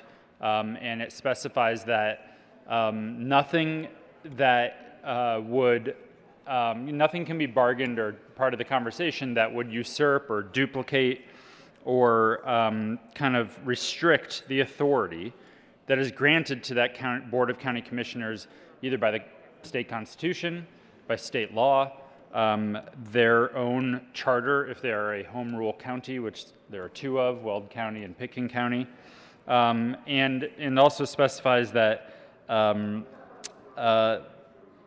there are basic rights and responsibilities that a county has as duly elected people, or county commissioners have, that really can't be infringed upon because of a collective bargaining agreement or contract negotiation. So this is a request from many of the counties, individual counties, from CCI, also CCAT, and is something that I think is important and a reasonable ask to ensure that home rule charters can be in charge of certain pieces if it is in their charter, and clarifies guardrails on what can and cannot be part of negotiations and bargained over. And I ask for an aye vote. Is there any further discussion? Senator Kirkmeyer. Thank you, Mr. Chair. Thank you, Mr. Chair. I rise in support of this amendment and appreciate the recognition of home rule counties within the law. I think that's very helpful, and it was something that I specifically asked for, so I really appreciate it. So I would ask for an aye vote.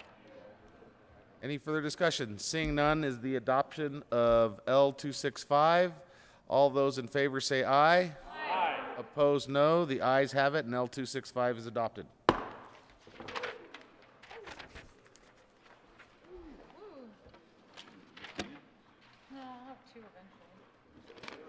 There is an amendment at the desk. Will the clerk please read Amendment L255? Senator Fenberg.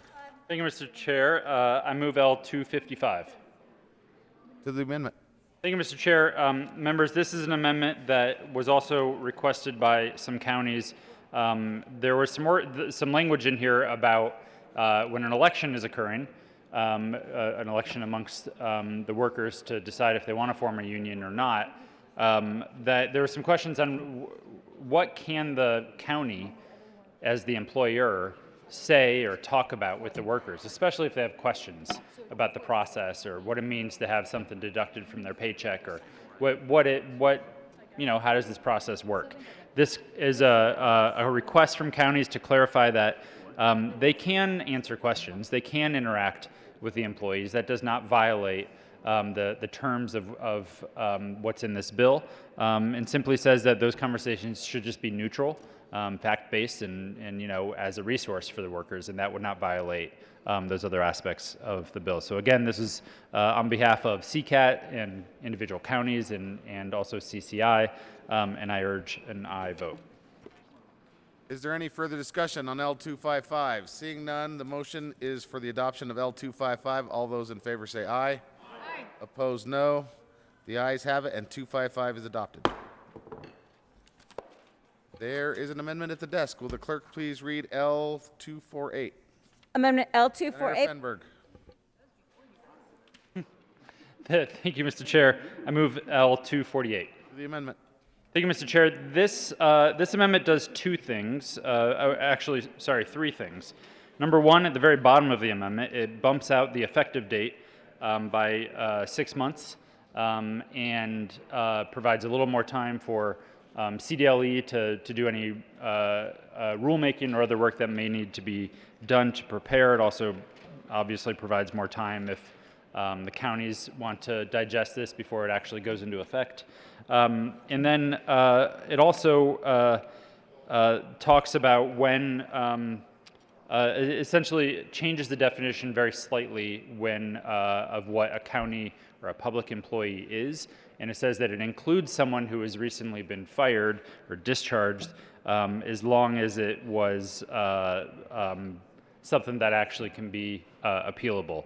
That part actually really does not change anything in the policy. It just defines a term rather than uses the term itself.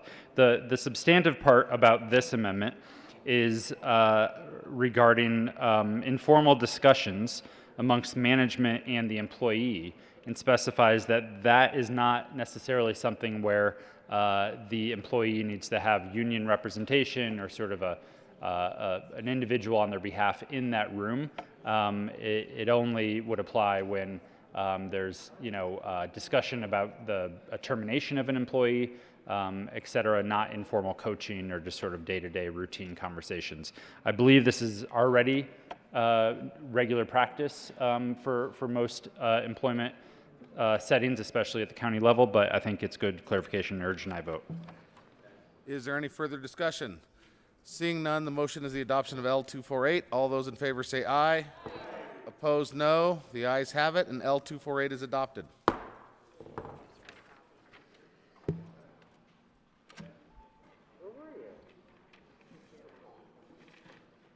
There is an amendment at the desk. Will the clerk please read Amendment L269?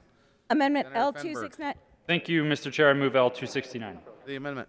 Thank you, Mr. Chair. This is a more significant amendment. This one talks about, so if you remember the Colorado Winds bill, it didn't have a lot of discussion in that bill about how an organization is formed and how they decide who is in that organization, because the bill itself essentially blessed that as the organization.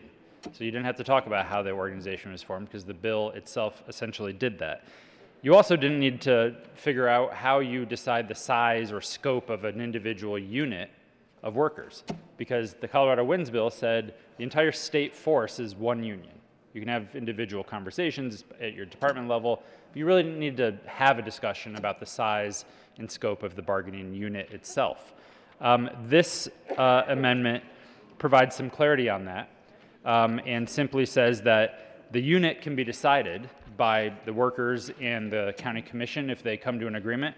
And if they don't, they can appeal to CDLE to go through a series of factors to help them understand and decide what the bargaining unit should be. Again, this is based on requests from the counties. If the workers are asking for a structure of the unit in a way that does not make sense for that county because of the way their government is structured, they can go to CDLE, and CDLE will have to use the administrative structure and size of the public employer as a factor in determining if that is a reasonable request for that set of workers to form a unit or not. So again, this is up upon request from counties, and think it improves the bill, and ask for an aye vote.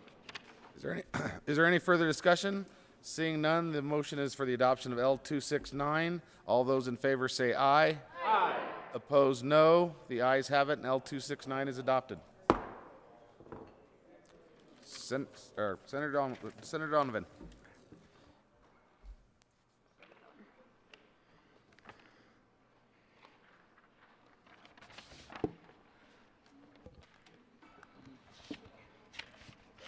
There is an amendment at the desk. Will the clerk please read L257? Amendment L257. Senator Donovan.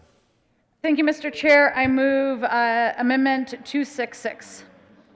257 is the one that's been moved. 257. I can move that one too. That's the one we read. Yeah. Thank you, Mr. Chair. I move Amendment L257. To the amendment. Thank you for putting me on the right course. Colleagues, this amendment will clarify on page 25 of the bill, under the collective bargaining agreement during the arbitration, that if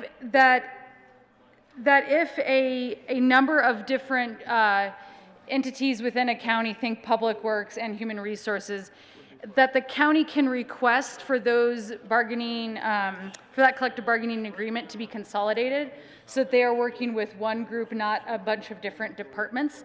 This was a request of the counties, and I ask for your aye vote on 257.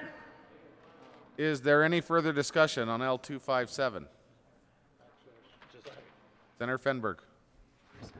257. Consolidation. Thank you, Mr. Chair. We see this as a friendly amendment. Urge an aye vote. Is there any further discussion? Seeing none, the motion is for the adoption of L257. All those in favor say aye. Aye. Opposed, no. The ayes have it, and L257 is adopted.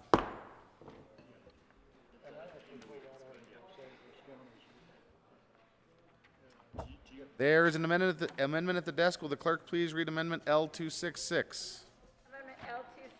Amendment L266. Senator Donovan. Thank you, Mr. Chair. I now move L266. To the amendment. This amendment will clarify, this is a dotting of the I and a crossing of the T, but in the important ones for counties. We add in the clarity that any contract has to have the approval of the Board of the County Commissioners of the county. So clarifies, for example, that it couldn't be an administrator of the county, that the board has to approve the final contract, and asks for an aye vote on L266. Senator Kirkmeyer. Thank you, Mr. Chairman. I rise in support of this amendment. It's something that we worked through today and appreciate it again. It's extremely important to understand that it's the Board of County Commissioners that executes contracts, and that's what this does. Thank you. Is there any further discussion on L266? Seeing none, the motion to the body is the adoption of L266. All those in favor say aye. Aye. Opposed? No. The ayes have it, and 266 is adopted.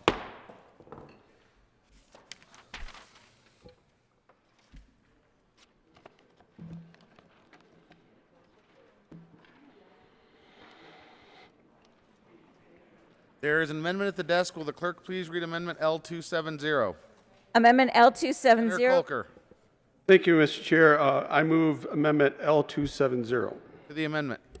This amendment, again with discussion from the counties and hearing from my commissioners in Arapahoe County especially, what it will do is replace the card check with a secret ballot.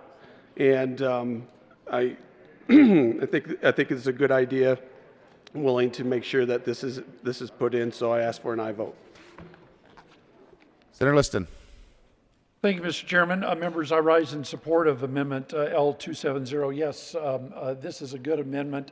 It keeps the election for the union or for the collective bargaining, keeps it private, keeps pressure off of the employees. So this is a good amendment, friendly amendment. I urge an aye vote on L270. Senator Fenberg. Thank you, Mr. Chair. Appreciate the senator from El Paso County declaring that it is a friendly amendment. I agree with him. Though it is a friendly amendment. Is there any further discussion? The motion before the body is the adoption of Amendment L270. All those in favor say aye. Opposed, no. The ayes have it, and L270 is adopted.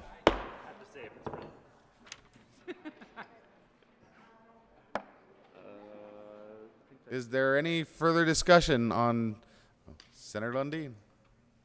Here we go. There we go. Now the unfriendly. Let's get ready to rumble. Hey, you might like him. Let's take him one at a time. There is an amendment at the desk. Will the clerk please read Amendment L175?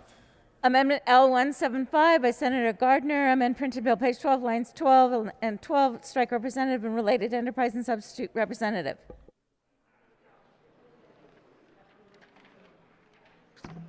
Senator Lundin. Mr. Chair, I move Amendment L175. That sounds odd. We always start with a 0 before the amendment number. Not tonight. 175. To the amendment. So if you jump to page 12 on the bill, this is to the re-engrossed bill. You get into the place where it's defining the county payroll deductions are eligible for membership dues, other payments, and so forth.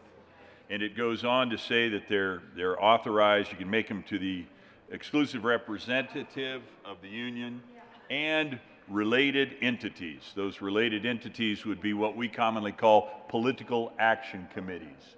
Dark money, independent expenditure committees, et cetera, small donor groups, and so forth. What this amendment 175 would do is it just strikes those two words, related entities. The way it does it is by striking 4 words and putting 2 back, but that's the way we write amendments here. The point and the effect of this would be to say, hey, yeah, absolutely, what you need to do to orchestrate and administrate the union's activities, you can take those out of people's paychecks, but you can't automatically pour pools of cash into other entities. It would simply get after and kind of damp down, shut down, limit what is frequently called dark money. I urge your support of 175. Senator Majority Leader Moreno. Thank you, Mr. Chair. And colleagues, I request a no vote on this amendment. Part of the collective bargaining process and giving county employees a voice in their workplace is also giving them a voice in the political process and allowing them to engage in that. So the reality is that in the bill, it's very clear these have to be authorized by the county employees themselves. So the county employees have to agree that they want to authorize these payroll deductions. So if the county employees have authorized that, if that's what they want to do, then they should have the right to do that. Senator Lundin. Thank you. Lundin. Thank you, Mr. Chair. Think about it for a minute, colleagues. I'm going to negotiate with my boss about my work conditions, my wages, whatever it may be. But before I do that, I'm going to give my boss a bonus check. It comes in the form of a political check, but it's still a check for my boss before I negotiate. There's a conflict inherent in that, built into it. Conflict number one. Conflict number two. I'm doing this as an employee, perhaps in conflict, direct conflict, of my other employers, my real employers, the taxpayers' best interest potentially. This is a conflict that has two layers that we've got to take out. This amendment simply would take that out. So yeah, everybody gets a voice in politics, but I don't think conflicted voices where you're influencing your boss or you're, quite frankly, contradicting your employer's most important efforts or interests, those are not beneficial. I urge your support of 175. Is there any further discussion on Amendment 175? Seeing none, the motion before the body is adoption of Amendment L175. All those in favor say aye. Aye. All those opposed, no. No. The noes have it, and the amendment is lost. Let's go to 268.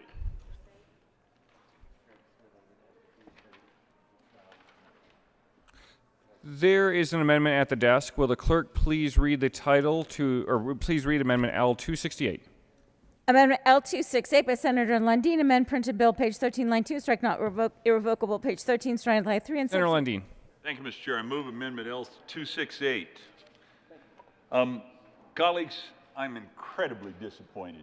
Earlier this evening, I thought this might be the amendment with the highest number on it. As it turns out, there were other amendments that were drafted after. I thought 268 amendments would be the winner, but in fact, 271 or more ended up being the number. This particular amendment, if you go to page 13 of the re-engrossed bill, second line, this is again in the payroll deductions section of what's going on. The bill is written, puts an employee into a suspended cycle. You ever been in one of those loops you can't get out of? As written, the employee gets into a cycle where there's payroll deduction coming out every month or every 2 weeks, whatever, depending on their cycle is. And it simply says that you can't lock them up for 13 months or more, but you can lock them up for 12 months. Now, let's say I say, yeah, I'm willing to do the payroll deduction, and then I have buyer's remorse a month later or a week later. I say, you know, I don't want to do that anymore. Tough noogie, buddy. You're going to be paying for the next 12 months as written. This amendment simply says that payroll deduction may be rescinded by the employee at any time. If we're really looking out for the employee's interests in this bill, for heaven's sakes, let's give them the authority to have control over their own money. If they say, yeah, I don't want to do that, I'm going to back out, I'm going to step away, they ought to have the ability, if we actually care about the employees, to rescind that automatic payroll reduction at any time, as opposed to having to make 12 months of payments they may not want to make. I urge your support of Amendment 268.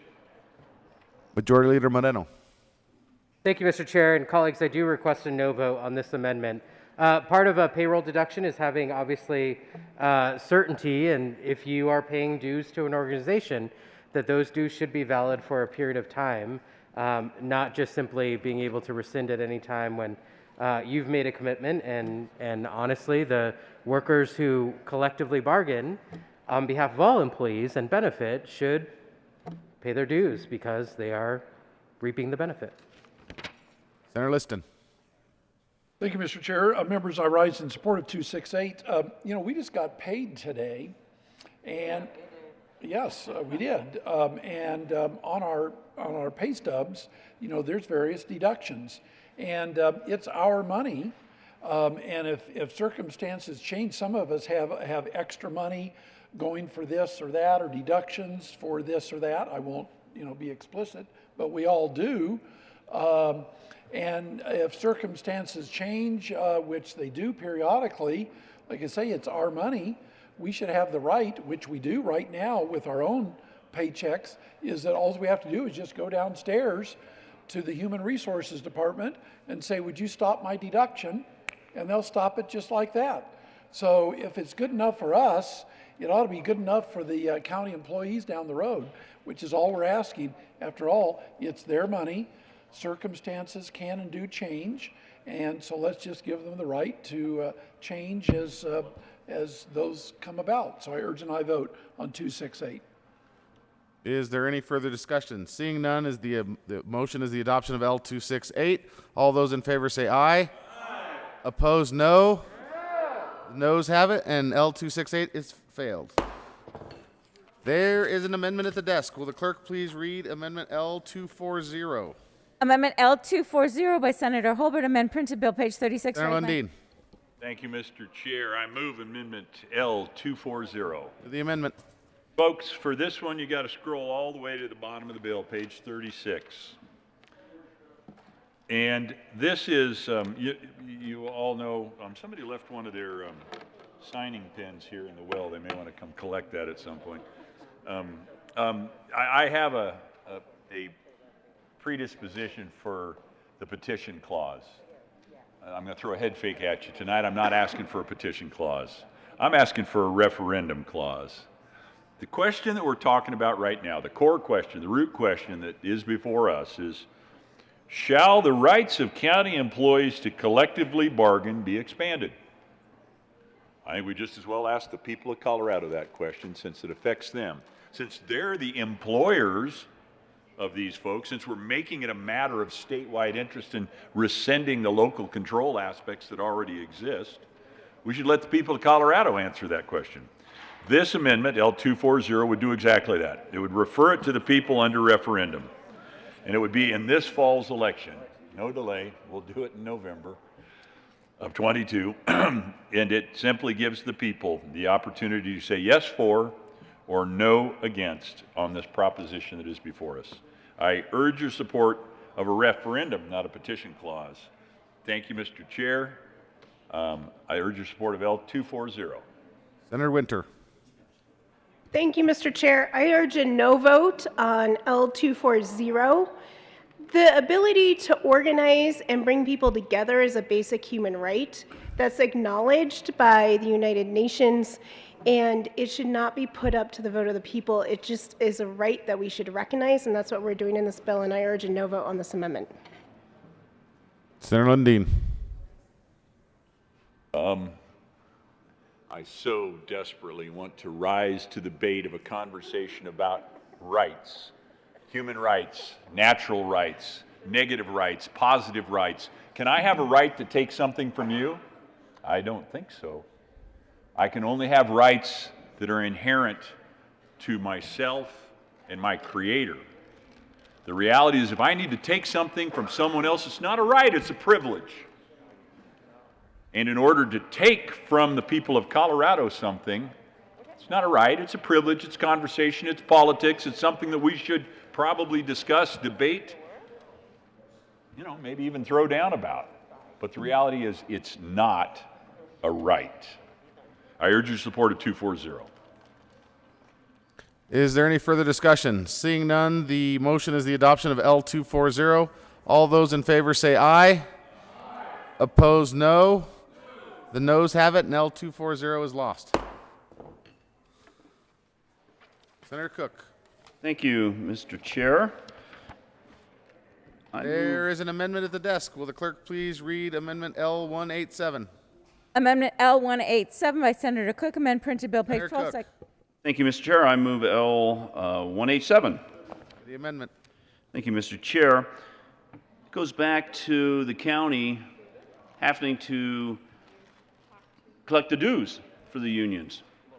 What this does on page 12, 9 through 15, it removes that requirement, and it says the county shall not make payroll deductions for membership dues or other payments on behalf of county employees to be paid to the executive representative or any related entity. Basically, it's saying the county's not going to collect your dues.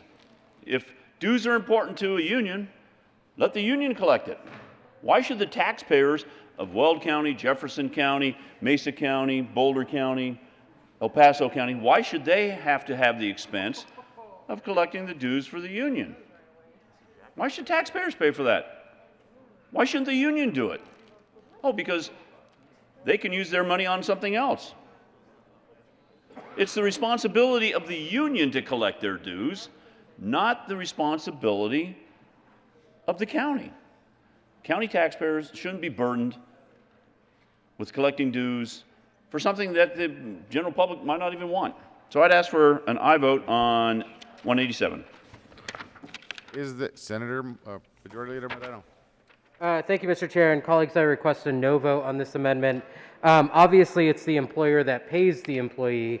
And so paying dues as part of a payroll deduction is a common and standard arrangement in most collective bargaining agreements. I ask for a no vote on this amendment. Senator Cook. Thank you, Mr. Chair. It may be common in private unions, but again, taxpayers aren't paying the bill for it. So this is different. We're talking public entities picking up the bill for unions. So it's totally different. And I would ask for an aye vote.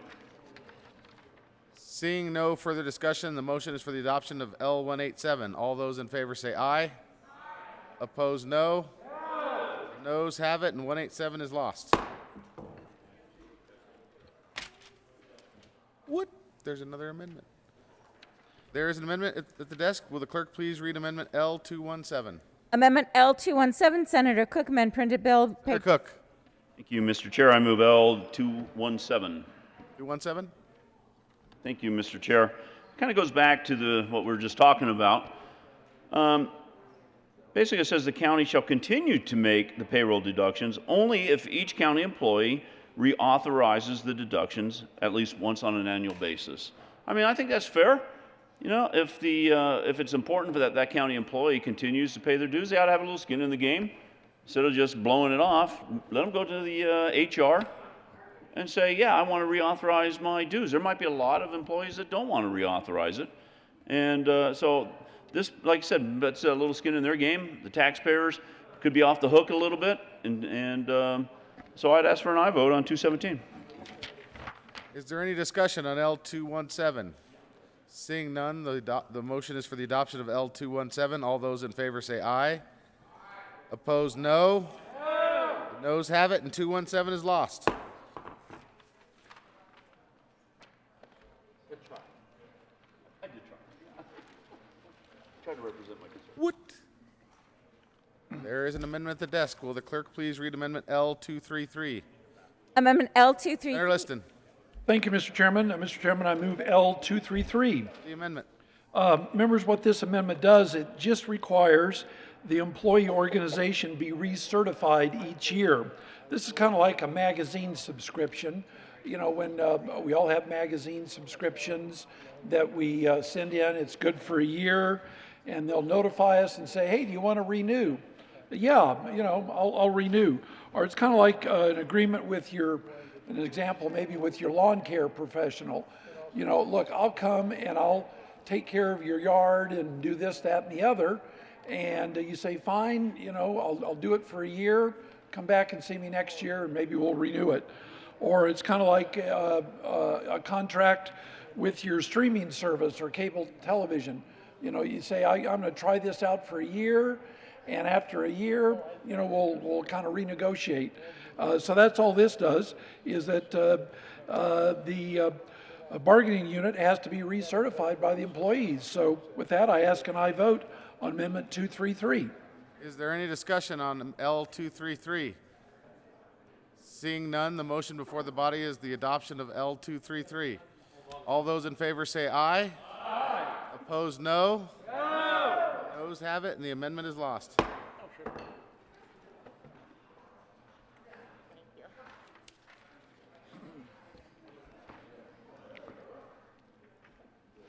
There is an amendment at the desk. Will the clerk please read Amendment L236? Amendment L236. Senator Liston. Thank you, Mr. Chairman. Mr. Chairman, I move Amendment L236. To the amendment. Okay, members, maybe you were a little confused, or maybe it seemed that L233 was a little too stringent, that it asked that the bargaining unit's got to come back and renew their agreement once each year. And I realize that could be terribly, terribly onerous to have to renew it after 1 year. So what Amendment 236 does, it's even really more generous, is that you only have to come back every 2 years. So, you know, you're good for 2 years, kind of like your magazine subscription or whatever for 2 years. But then after 2 years, you know, things change and so forth. And I see my good colleague from Denver shaking his head. I know he agrees with this, which is great. There's a lot of people are shaking their heads yes. So with that, I ask for an aye vote on 236. Is there any further discussion on L236? Seeing none, the motion before the body is the adoption of L236. All those in favor say aye. Aye. Opposed, no. The noes have it, and 236 is lost. Wonder what's going to happen next. Oh, what? There is an amendment at the desk. Will the clerk please read Amendment L237? Amendment L. Senator Liston. Thank you, Mr. Chair. Mr. Chair, I move Amendment L237. Okay. I realize that once a year seems a tremendous burden. I get it. But every 2 years, I mean, that's pretty fair and equitable that you got to come back once every 2 years. But if that is so terrible, let's try, come on, that you have to come back once every 3 years. Once every 3 years, that's all we're asking. I mean, you don't have magazine subscriptions. You don't lock yourself in for 3 years on most anything. So all we're asking is that the employee organization has to be recertified only once every 3 years. So with that, I ask for an aye vote on Amendment L237, right? What? The motion before the body is for the adoption of L237. All those in favor say aye. Aye. Opposed, no. The noes have it, and the amendment is lost.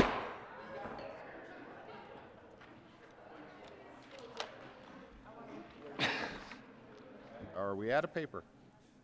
Nope. There is an amendment at the desk. Will the clerk please read 238? Amendment L238. Senator Liston. Senator Liston. Thank you. No, I'm not going down that road. I move L238. Okay. All right, members. A little while ago, my good colleague from El Paso County, Senator Lundeen, made reference that this should go to the citizens as a referendum. And I don't know why that was voted down. It was a good amendment.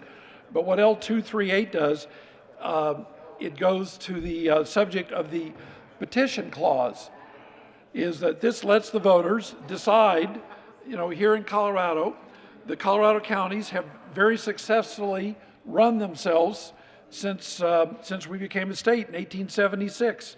And by having the petition clause, which is very reasonable, very fair, very equitable, it's allowing the voters to decide not to jeopardize the immediate preservation of the public peace, health, or safety of the citizens of Colorado.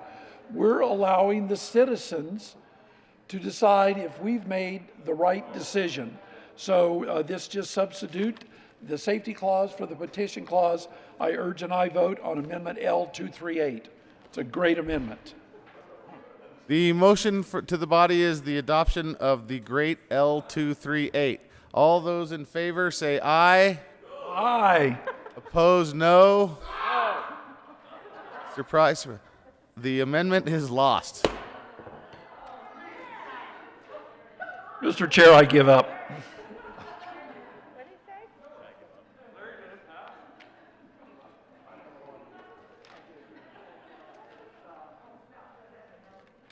There is an amendment at the desk. Will the clerk please read L246?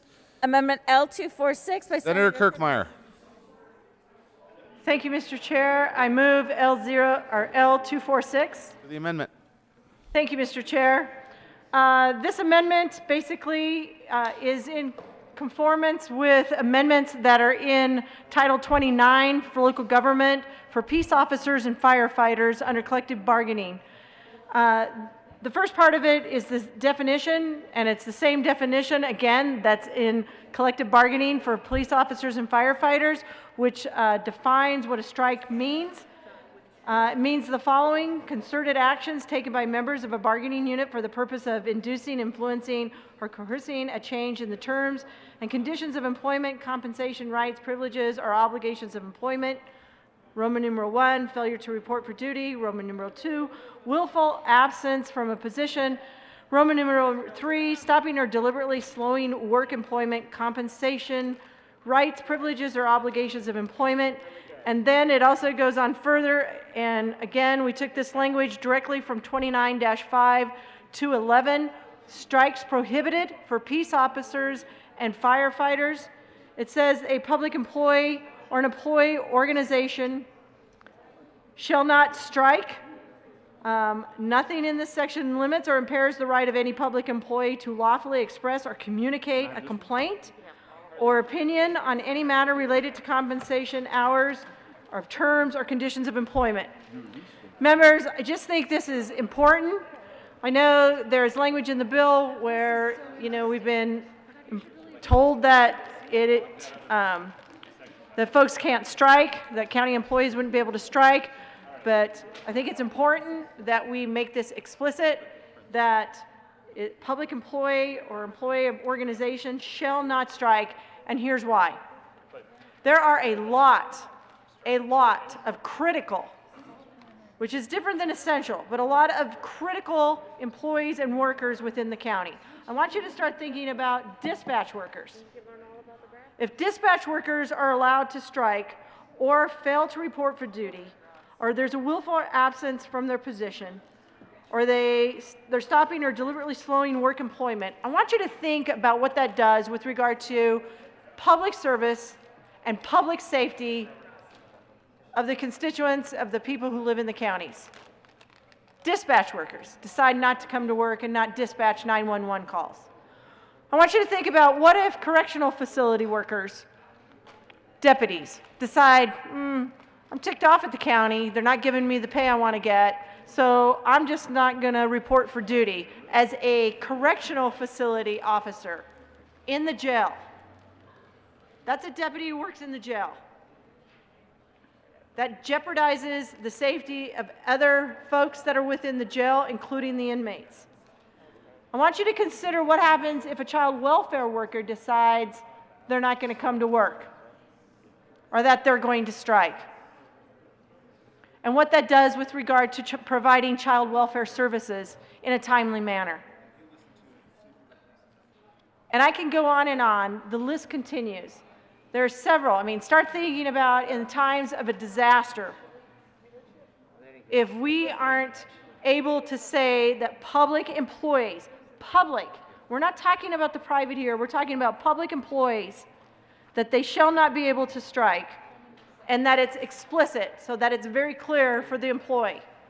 I understand, as a former county commissioner, that if they do strike, I can fire them, but that pretty much defeats the purpose of me of a county commissioner being able to provide service to the public. Much needed critical services. Think about it if folks in the election office, in the clerk's office, decide during an election time that they're going to make a point and not report for duty.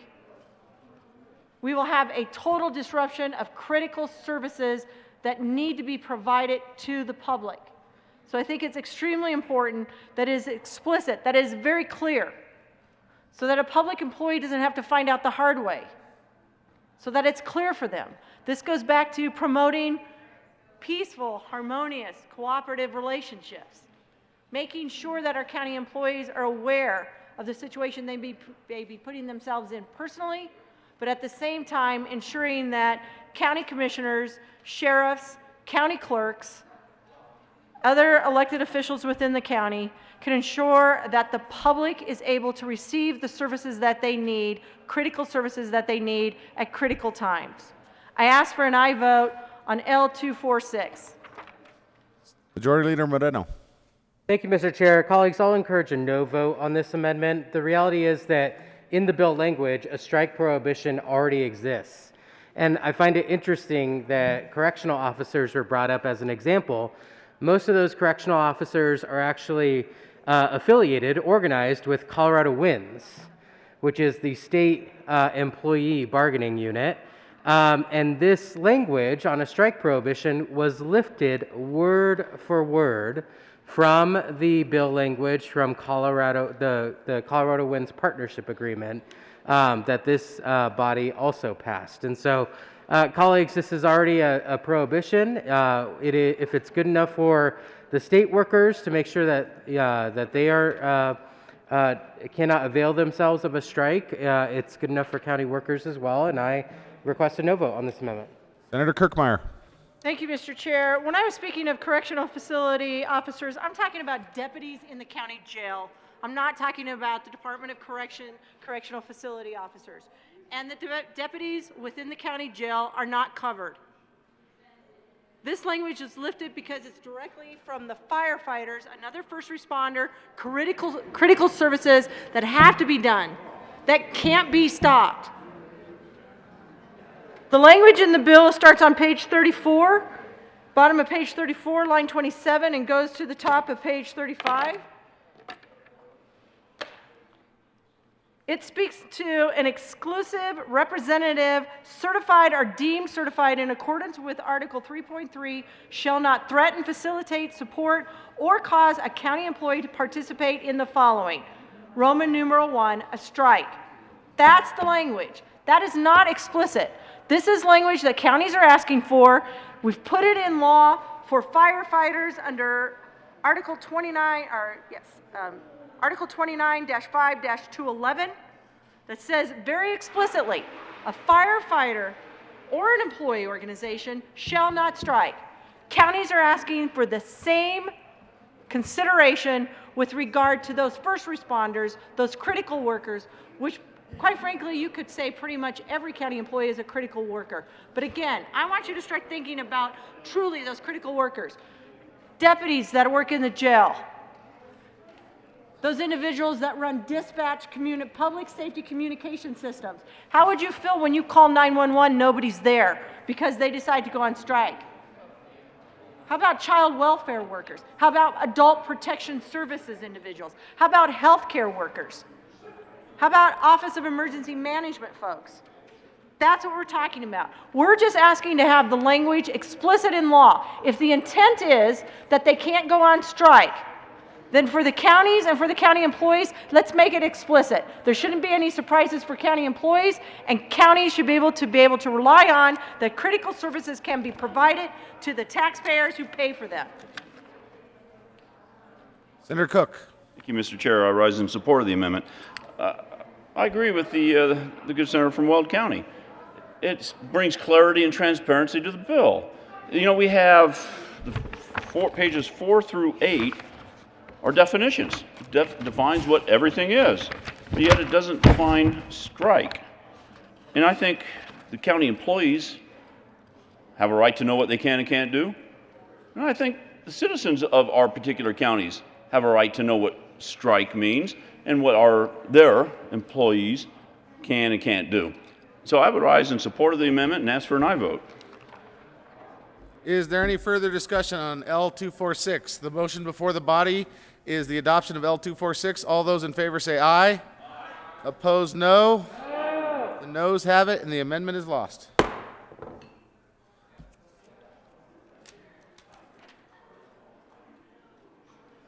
Seeing no further discussion, Senator, what's your name?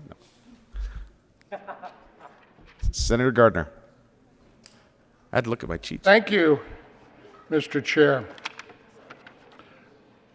Well, members, the hour is late and our time is limited. But this is a subject that requires a great deal of deliberation. You know, in the 1930s, there was a great movement in this country in labor toward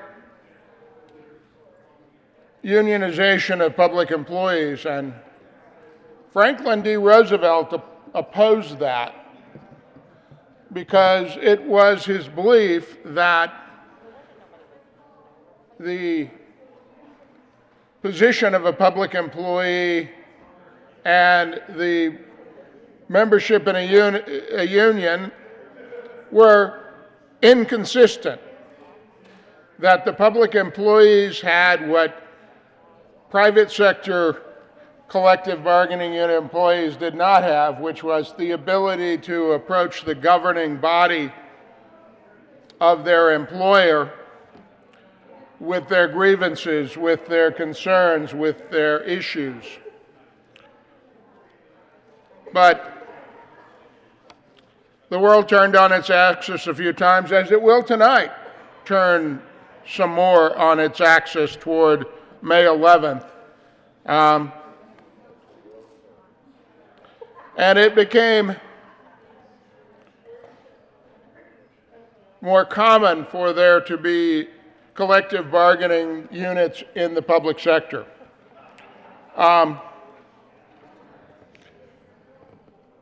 Which raises, just by the very existence of the bargaining unit, raises the specter and the potential for public employee strikes. You say, well, this bill prohibits that. I don't know, but besides myself, is anybody familiar with the provisions of the Federal Labor Relations Act? More or less.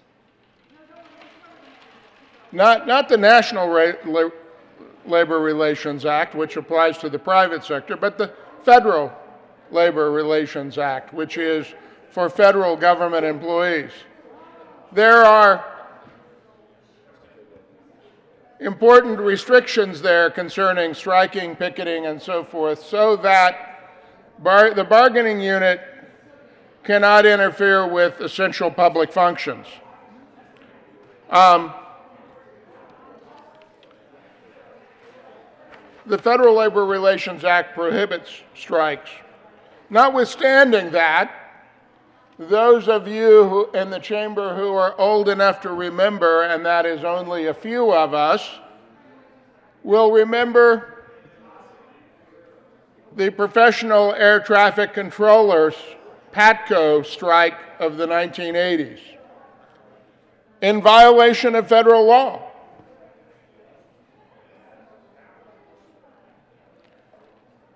That is why it is important that Senate Bill 230 have important penalties for employees that go on strike. And you say, well, that's, it's already prohibited. Well, you cannot, must not, should not have to litigate how broadly does the restriction sweep. Let's talk about who is going to be a bargaining unit employee. The employees of the clerk and recorder's office who manage our elections may be bargaining unit employees. That is an office that is certainly large enough to be a bargaining unit in and of itself in many counties. The treasurer's office, which is responsible for the administration of things like Tabor refunds, as well as the maintaining of the funds of your county.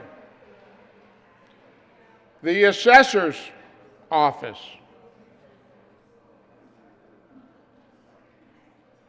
with important deadlines to be met.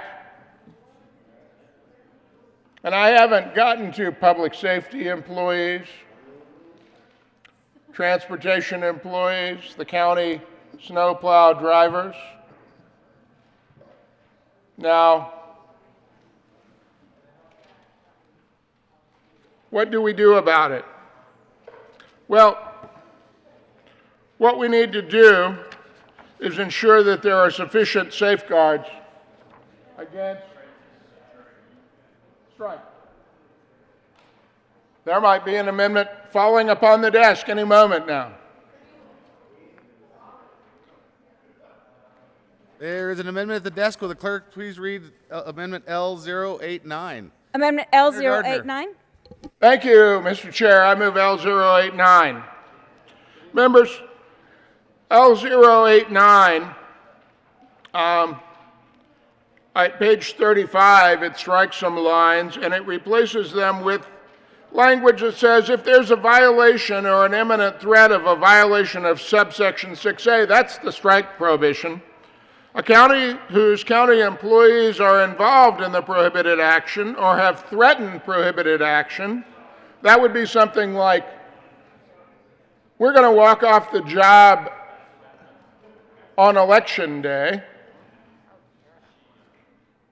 Or a county that's affected by prohibited action or threatened prohibited action may apply to the district court in the county in which the violation occurs or is threatened to occur for an order to enjoin the prohibited action. It simply sets forth a straightforward remedy for an order from the court to these employees who are prohibited from striking that says, thou shalt not do that. By order of the court. If the court finds that a prohibited action has occurred or unless enjoined is likely to occur, the court shall issue an order to enjoin the continuance or commencement of the prohibited action in the manner provided by the Colorado Rules of Civil Procedure. Nothing new about that. The failure to comply with an injunction granted pursuant to the subsection constitutes a contempt of court.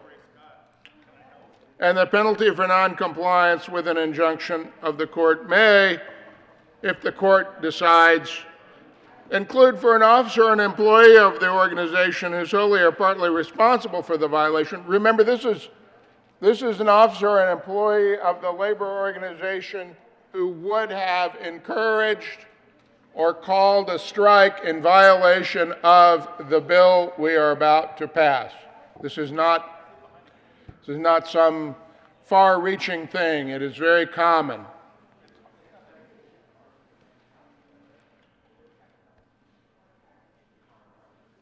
Liable for a fine.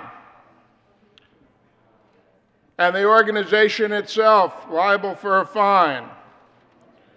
And for the individual county employee who goes on strike, any punishment for contempt of court permitted by law. The court would tell them to go back to work, and if they don't, perhaps a fine. Members, this may very well be the most important amendment offered this evening.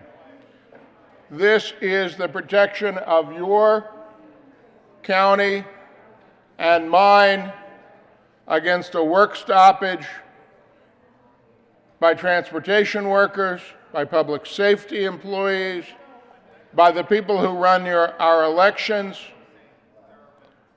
by the people who collect the revenues to run the county government, for county governments who have extensive public works, for those, each and every one. Members, it is important, it is critical. I ask for an aye vote on L089.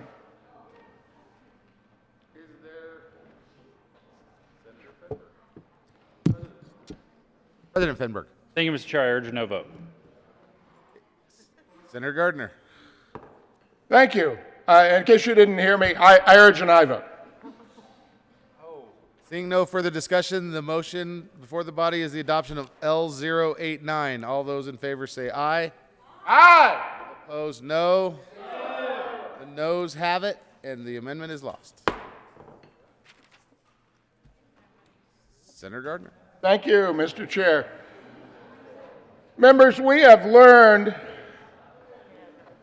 in the area of collective bargaining in our school districts that have collective bargaining that the public is greatly concerned about secret meetings between board negotiators and bargaining unit negotiators, union negotiators, and the secret agreements that are reached and the concessions that are made and the entire negotiation process, because no other public meeting takes place outside the eyes of the public other than executive sessions, which have very limited purposes. This ought to be an open negotiation and an open process. And the records associated with it, when they become public records, public documents, not pre-decisional documents, if you know what that is, but the documents themselves should be open to the public, not secret. And the bill doesn't make that clear. So what we need to do is make that clear. And I'm hoping that an amendment will fall out of the sky and make its way to the desk.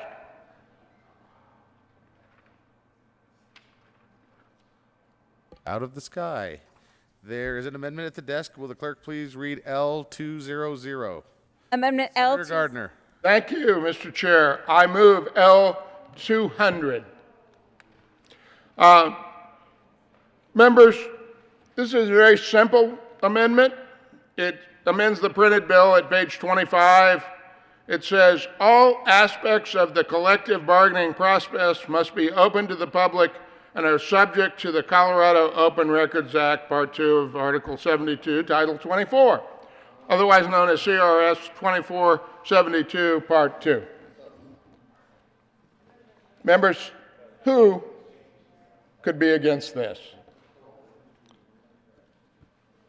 All aspects of the collective bargaining process must be open to the public, open to the people who are paying the bills,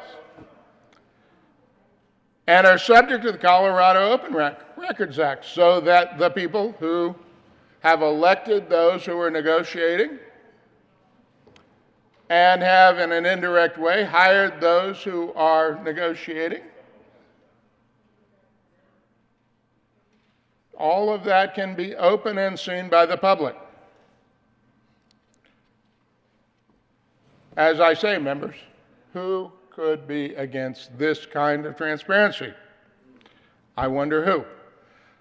I have moved L200, and I ask for an aye vote.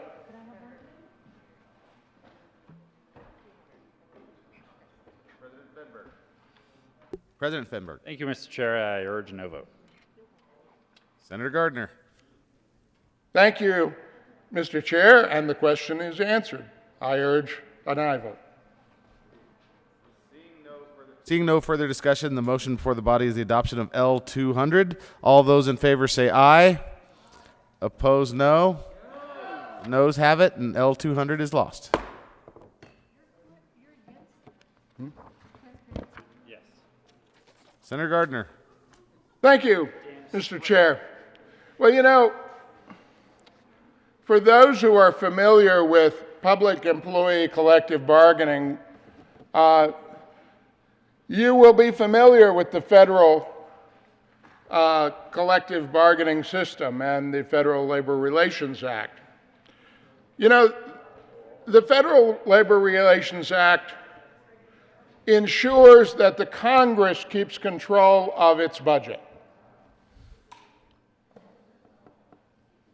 Now, the concern is, and collective bargaining has been defeated in multiple occasions in the city of Colorado Springs, always over the concern that the elected representatives of the people who meet with the employees all the time and are very accessible to those employees, that those elected representatives of both the employees and the citizens together would lose control of the budget through a collective bargaining negotiation over which they ultimately have little control. How does the Federal Act deal with this? The Federal Act only permits negotiation with respect to working conditions, working hours limits, and workplace hazard protections. Work conditions, in other words. And that's what, in fact, the holdings have been with respect to the Federal Act, that the employees cannot bargain over wages because wages are something that is subject to congressional appropriation, as is the case with the state. This is very critical. It doesn't do away in any way with the ability of the employees to organize, to collectively bargain, to have a grievance process, to have a single representative. It simply says that the employees can only bargain about work conditions, and these are important things. These are the things we always hear in justification of collective bargaining, that employees need to be able to approach their employer and talk about work conditions and important safety issues. That There is an amendment at the desk. Will the clerk please read Amendment L208? Amendment L208 by Senator Senator Gardner. Thank you, Mr. Chair. I move L208. Thank you. And I was just addressing this problem, and this amendment solves the problem. It says that instead of bargaining over wages, it moves the emphasis from more pay, something that, in my experience, elected officials, boards of county commissioners are very concerned about adequate pay for their employees, very conscious of that. It moves it to the things that everyone says they need to be talked about: work conditions, workplace hazards, hours, which affect safety, protection of employees. This is an important limitation that allows the Board of County Commissioners to maintain control of their budget. It is an important amendment. I ask for an aye vote. Is there any further, President Fenberg? Thank you, Mr. Chair. I urge no vote. Is there any further discussion? The motion before the body is the adoption of L208. All those in favor say aye. All opposed, no. Noes have it, and 208 is lost.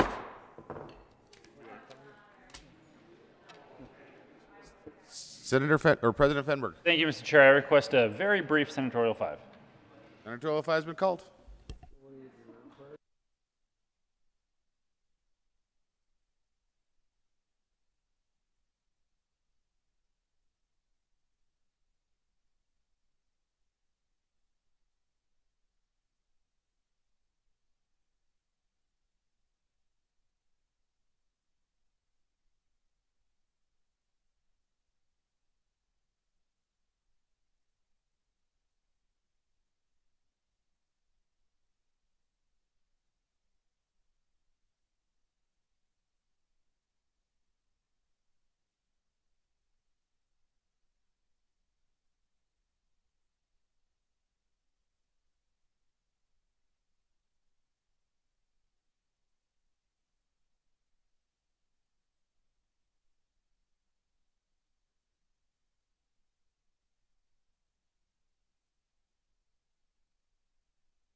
Senator Gardner. Thank you, Mr. Chair. There's one technical issue in the bill that as I reviewed it, I I looked at the classifications of employees and who is in the bargaining unit, and an important definition is confidential employee. And I think that the definition that is there right now does not account for the executive assistant, the executive secretary, the principal executive assistant. Maybe someone would be the equivalent of an executive assistant to an assistant secretary of a military department in the Pentagon. The same kind of a thing, the same kind of a thing that you would have at a county. So I, with the concurrence of the sponsor, I think, collaborated on an amendment, and I thank the good senator from Boulder, Mr. President, for working on this amendment, and I think it will also drop out of the sky. You hear me?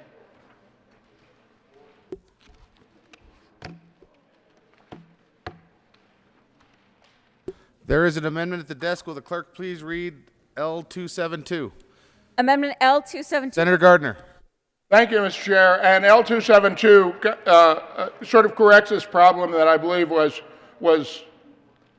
I don't think was even really intended. It was just the language and it didn't get picked up. It really changes an and to an or to ensure that that confidential employee, that executive assistant who has access to all of the information that perhaps the HR director or the county manager or someone else that's participating on the negotiating team would have in their files, that person is also a confidential employee. I move L272 and ask for an aye vote.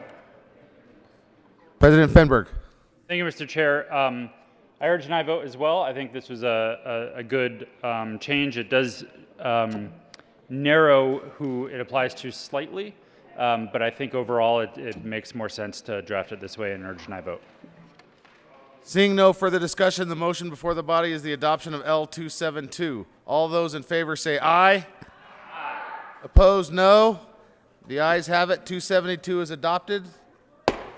Seeing no further discussion, the motion is before the body is the adoption of Senate Bill 230. All those in favor say aye.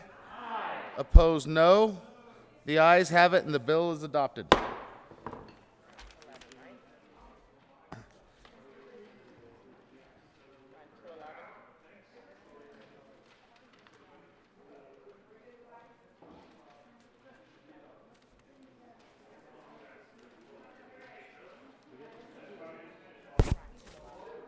Oh, we're going to.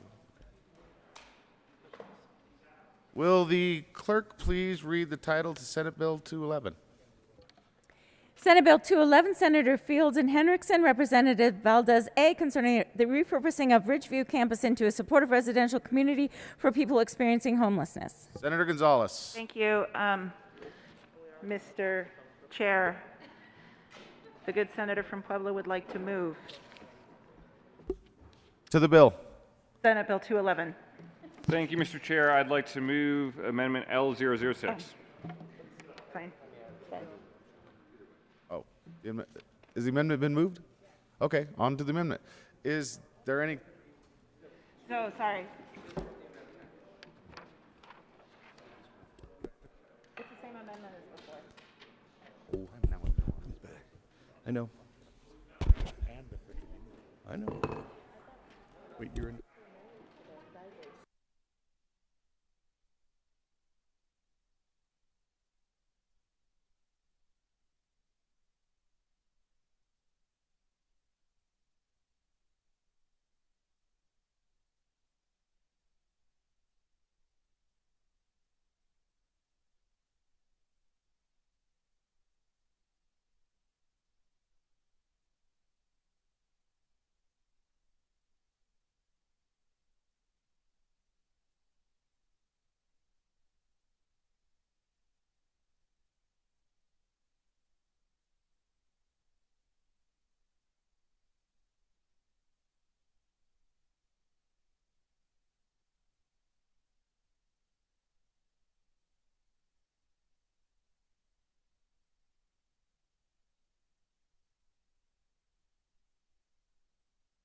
Yeah.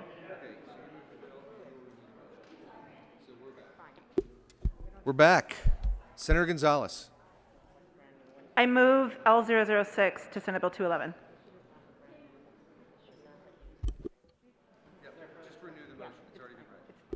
Yep. Senator Henriksen. We are now renew- to L006. I renew the motion for L006. To the amendment. Is there any discussion? Seeing none? Is there any discussion? Seeing none, the question before us is the adoption of L006. All those in favor say aye. Aye. Opposed, no. Ayes have it. That amendment is adopted. To the bill. Seeing no further discussion of Senate Bill 211, the question is the adoption of Senate Bill 211. All those in favor say aye. Aye. Opposed, no. Ayes have it. Senate Bill 211 is adopted.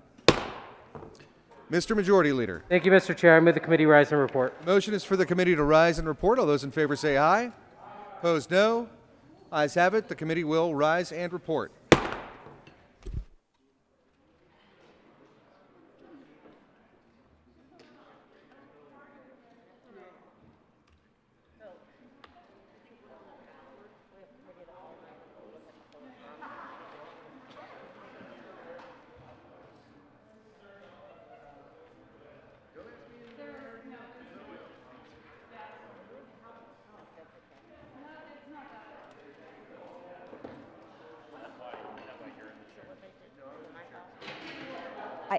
I don't know. I didn't. All I had was a bill.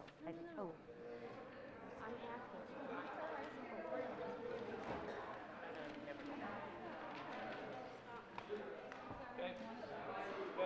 How many counts do we have? I have 24. Thank you for asking, Dominic. You got this? 01? I do. 13, 15? Okay. I do. Thanks.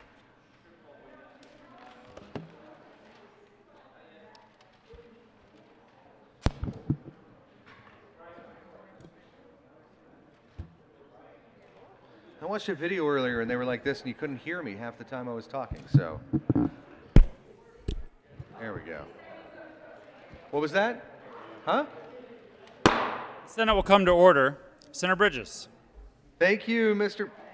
What is happening? Thank you, Mr. President. The committee has met and had a number of bills under consideration. Will the clerk please read the report? Mr. President, your committee of the whole begs leave to report it has had under consideration the following attached bills, being the second reading thereof, and makes the following recommendations thereon. Senate Bill 163 is amended. Senate Bill 199 is amended. Senate Bill 216 is amended. Senate Bill 219 is amended. Senate Bill 222, 230 is amended. 211 as amended. Passed on second reading and ordered and engrossed and placed on the calendar for third reading and final passage. House Bill 1301 is amended. House Bill 1218 is amended. House Bill 1371, 1319, 1373, 1055, 1067 is amended.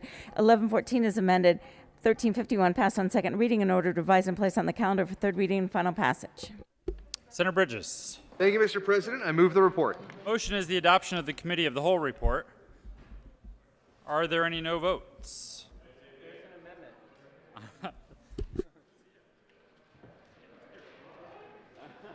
There is an amendment at the desk.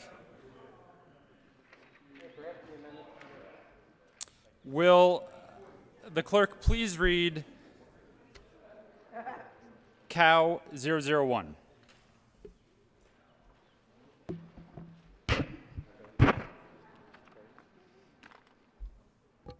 Cal 001, Senator Lundin. Mr. President, good to see you again. I move Cow 001. To the amendment. So, colleagues, we talked about this earlier this evening. It was with regard to House Bill 1351. This is the bill where the Democrats say we want to put a pause on a fee increase to help out the people of Colorado. And Republicans said, well, we didn't want the fees to start with, but since we're going to pause it, let's pause it for 3 years in addition to what you're suggesting. You didn't like that, and we said, well, what about 2 years in addition? And then what this amendment is, the Democrats have said, let's pause it for a year, and the Republicans are saying, well, if the fee is so heavy that we need to pause it, let's pause it for 2 years and give the people some relief.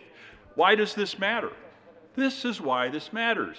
Cost of living in Colorado is running away from the families of Colorado. Since 2020, gasoline prices are up by 130%. In the last 4 years, rent prices have gone up by 46%. The price of a home since 2016 is up by 80%. And inflation today is running at 8.5%. That means your spending power as a family is going to be 10%, roughly 10% less a year from now, based on the same income that you have right now. This amendment is an opportunity for us as a Senate, and hopefully the House will catch the idea, for us to say we care about the fact that the people of Colorado can't afford life right now. Democrats have said, let's put a pause. Republicans are saying, let's extend the pause by doubling it. Please join me in support of Cal 1 as a vote on behalf of the people of Colorado and affordability of life in Colorado today. Thank you, Mr. President. Is there any further discussion? The question before the body is the adoption of Cow 001, the Committee of the Whole report. Are there any no votes? Senators Jaquez Lewis, Bridges, Coleman, Hansen, Fields, Kolker, Pedersen, Story, Janal, Majority Leader Moreno, Zenzinger, Winter,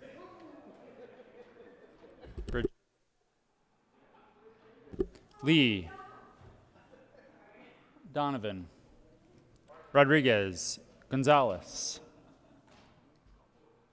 Fields, Buckner,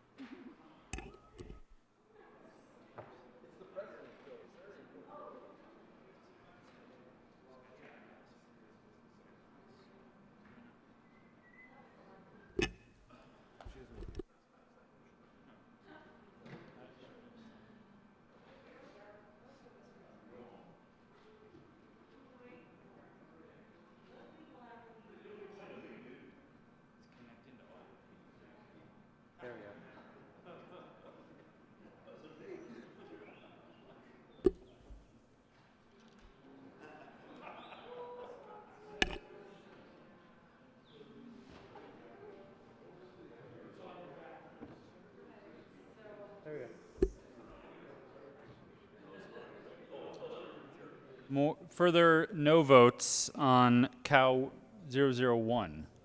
Danielson.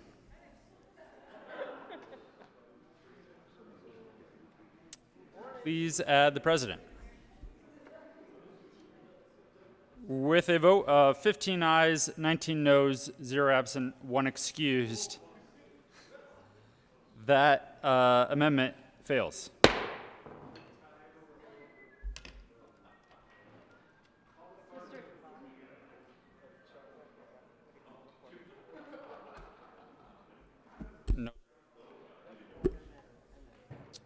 The motion before the body is the adoption of the Committee of the Whole report. Are there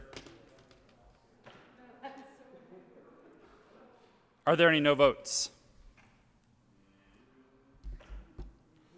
With a vote of 34 ayes, 0 noes, 0 absent, 1 excused, the Committee of the Whole report is adopted.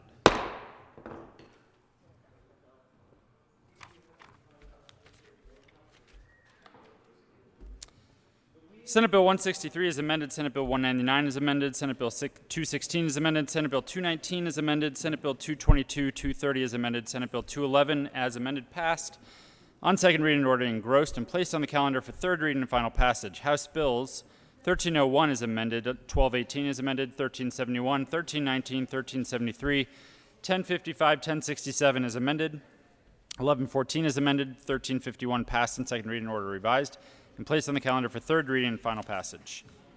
You said introduction of bills? Introduction of bills. House Bill 1006, Representatives Robertson, Van Winkle, Senators Donovan and Smallwood, concerning the property tax exemption for property used as an integral part of a child care center. Finance. House Bill 1132, Representatives Holtorf and Exum, Senator Liston, concerning the provision of wildfire mitigation services and in connection therewith regulating controlled burns on private property. Transportation and Energy. House Bill 1240, Representative Froelich and Young, Senator Field and Simpson, concerning enhancing mandatory reporting for people required to report child abuse and in connection therewith making an appropriation. Judiciary. House Bill 1259, Representatives Duran and Joda, Senator Moreno, concerning modifications to the Colorado Works Program and in connection therewith making an appropriation. Finance. House Bill 1314, Representatives Ricks and Hooten, Senators Gonzalez and Sonnenberg, concerning the rights of a person with ownership interest in a vehicle that has been towed from private property without the person's consent and in connection therewith making an appropriation. Finance. House Bill 1372, Representative Carver, Senators Gardner and Fields, concerning an exemption from air emission limits for the use of a stationary engine to support critical infrastructure in emergencies. Transportation and Energy. House Bill 1378 by Representatives Judah and Sullivan, Senators Coleman and Hansen, concerning the Denver Metropolitan Regional Navigation Campus grant to address homelessness and in connection therewith making an appropriation. Transportation and Energy. House Bill 1386 by Representatives Amabile and Soper, Senators Hansen and Gardner, concerning measures related to competency to proceed and in connection therewith making an appropriation. Judiciary. House Bill 1393, Representatives Tipper and Soper, Senators Gonzalez and Moreno, concerning creating the Displaced Aurorian Scholarship for the descendants of Aurorians displaced by the development of the Aurori Higher Education Center, and in connection therewith making an appropriation. State Veterans and Military Affairs. House Bill 1397, Representatives Herod and Gonzalez Gutierrez, Senator Moreno, concerning the creation of the Statewide Equity Office in the Department of Personnel, and in connection therewith making an appropriation. State Veterans and Military Affairs. House Bill 1398, Representatives Byrd and Holtorf, Senators Kolker and Liston, concerning the designation of registered agents by insurance companies for the purpose of receiving service of process and in connection therewith, requiring the Commissioner of Insurance to maintain a list of such registered agents and describing circumstances when service of process may be made on the Commissioner rather than on an insurance company's registered agent. Business, Labor, and Technology. House Bill 1399, Representatives Ortiz and Bazenaker, Senator Janal, concerning consumer protection relating to music therapy services. Health and Human Services. House Bill 1403, Representative Judah, Senator Buckner, concerning a 3-month delay in the implementation of health care billing requirements for indigent patients established in House Bill 21-1198. Health and Human Services. Announcements. Senator Lee. Thank you, Mr. President. The Judiciary Committee has not had its final meeting of the year. We will meet again on Tuesday at 2 o'clock to hear several bills that will be on the calendar. Tuesday at 2 for Judiciary. Senator Fields. Thank you, Mr. President. Members of the Health and Human Services Committee, we will be meeting on Monday at a regular time at 1:30, same room, and we will have 4 bills that we will consider. House Bill 1403, House Bill 1399. Will be added to the calendar. Will be added to the calendar. I said 4. Senator Rodriguez. The BLT meeting on Monday will hear the existing bills on the calendar queue in addition to the following bill, which was introduced today, House Bill 1398. Senator Gonzalez. Thank you. What? If he gets a bloody nose, he's ready. Once again, the Republicans try and miss.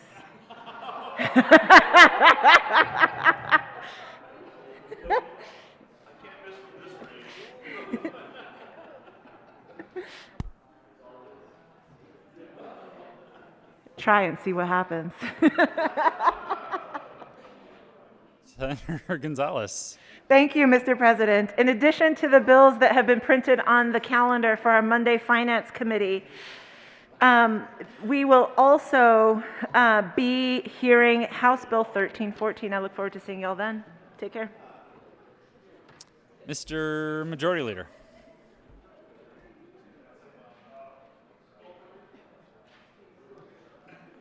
Thank you, Mr. President. And colleagues, thank you for your very hard work today. It's been a long day. Please go home and get some rest. We will not be coming in tomorrow. So with that, Mr. President, I move that the Senate adjourn until 10 a.m. on Monday, May 2nd.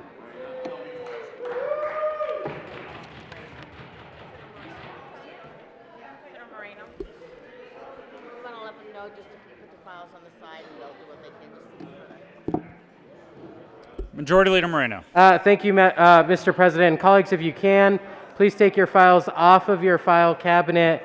That way our assignable staff does not need to file those away this evening. So thank you for that. Thank you. Senator Gonzalez. I just want to thank all of the staff, all of the bill drafters, all of our nonpartisan staff, all of our sergeants. Help clean up around your desks, help clean up around everything. Thank you and shout out. Good night.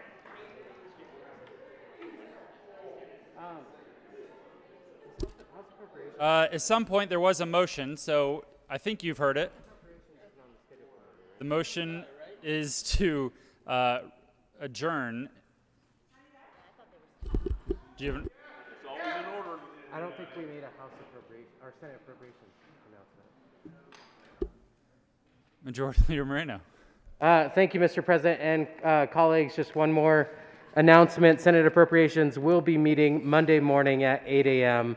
The bills will be listed on the printed calendar.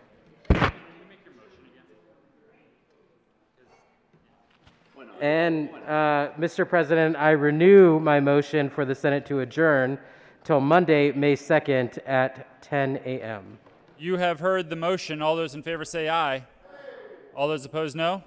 The ayes have it, and the Senate will adjourn until 10 a.m. on Monday, May 2nd.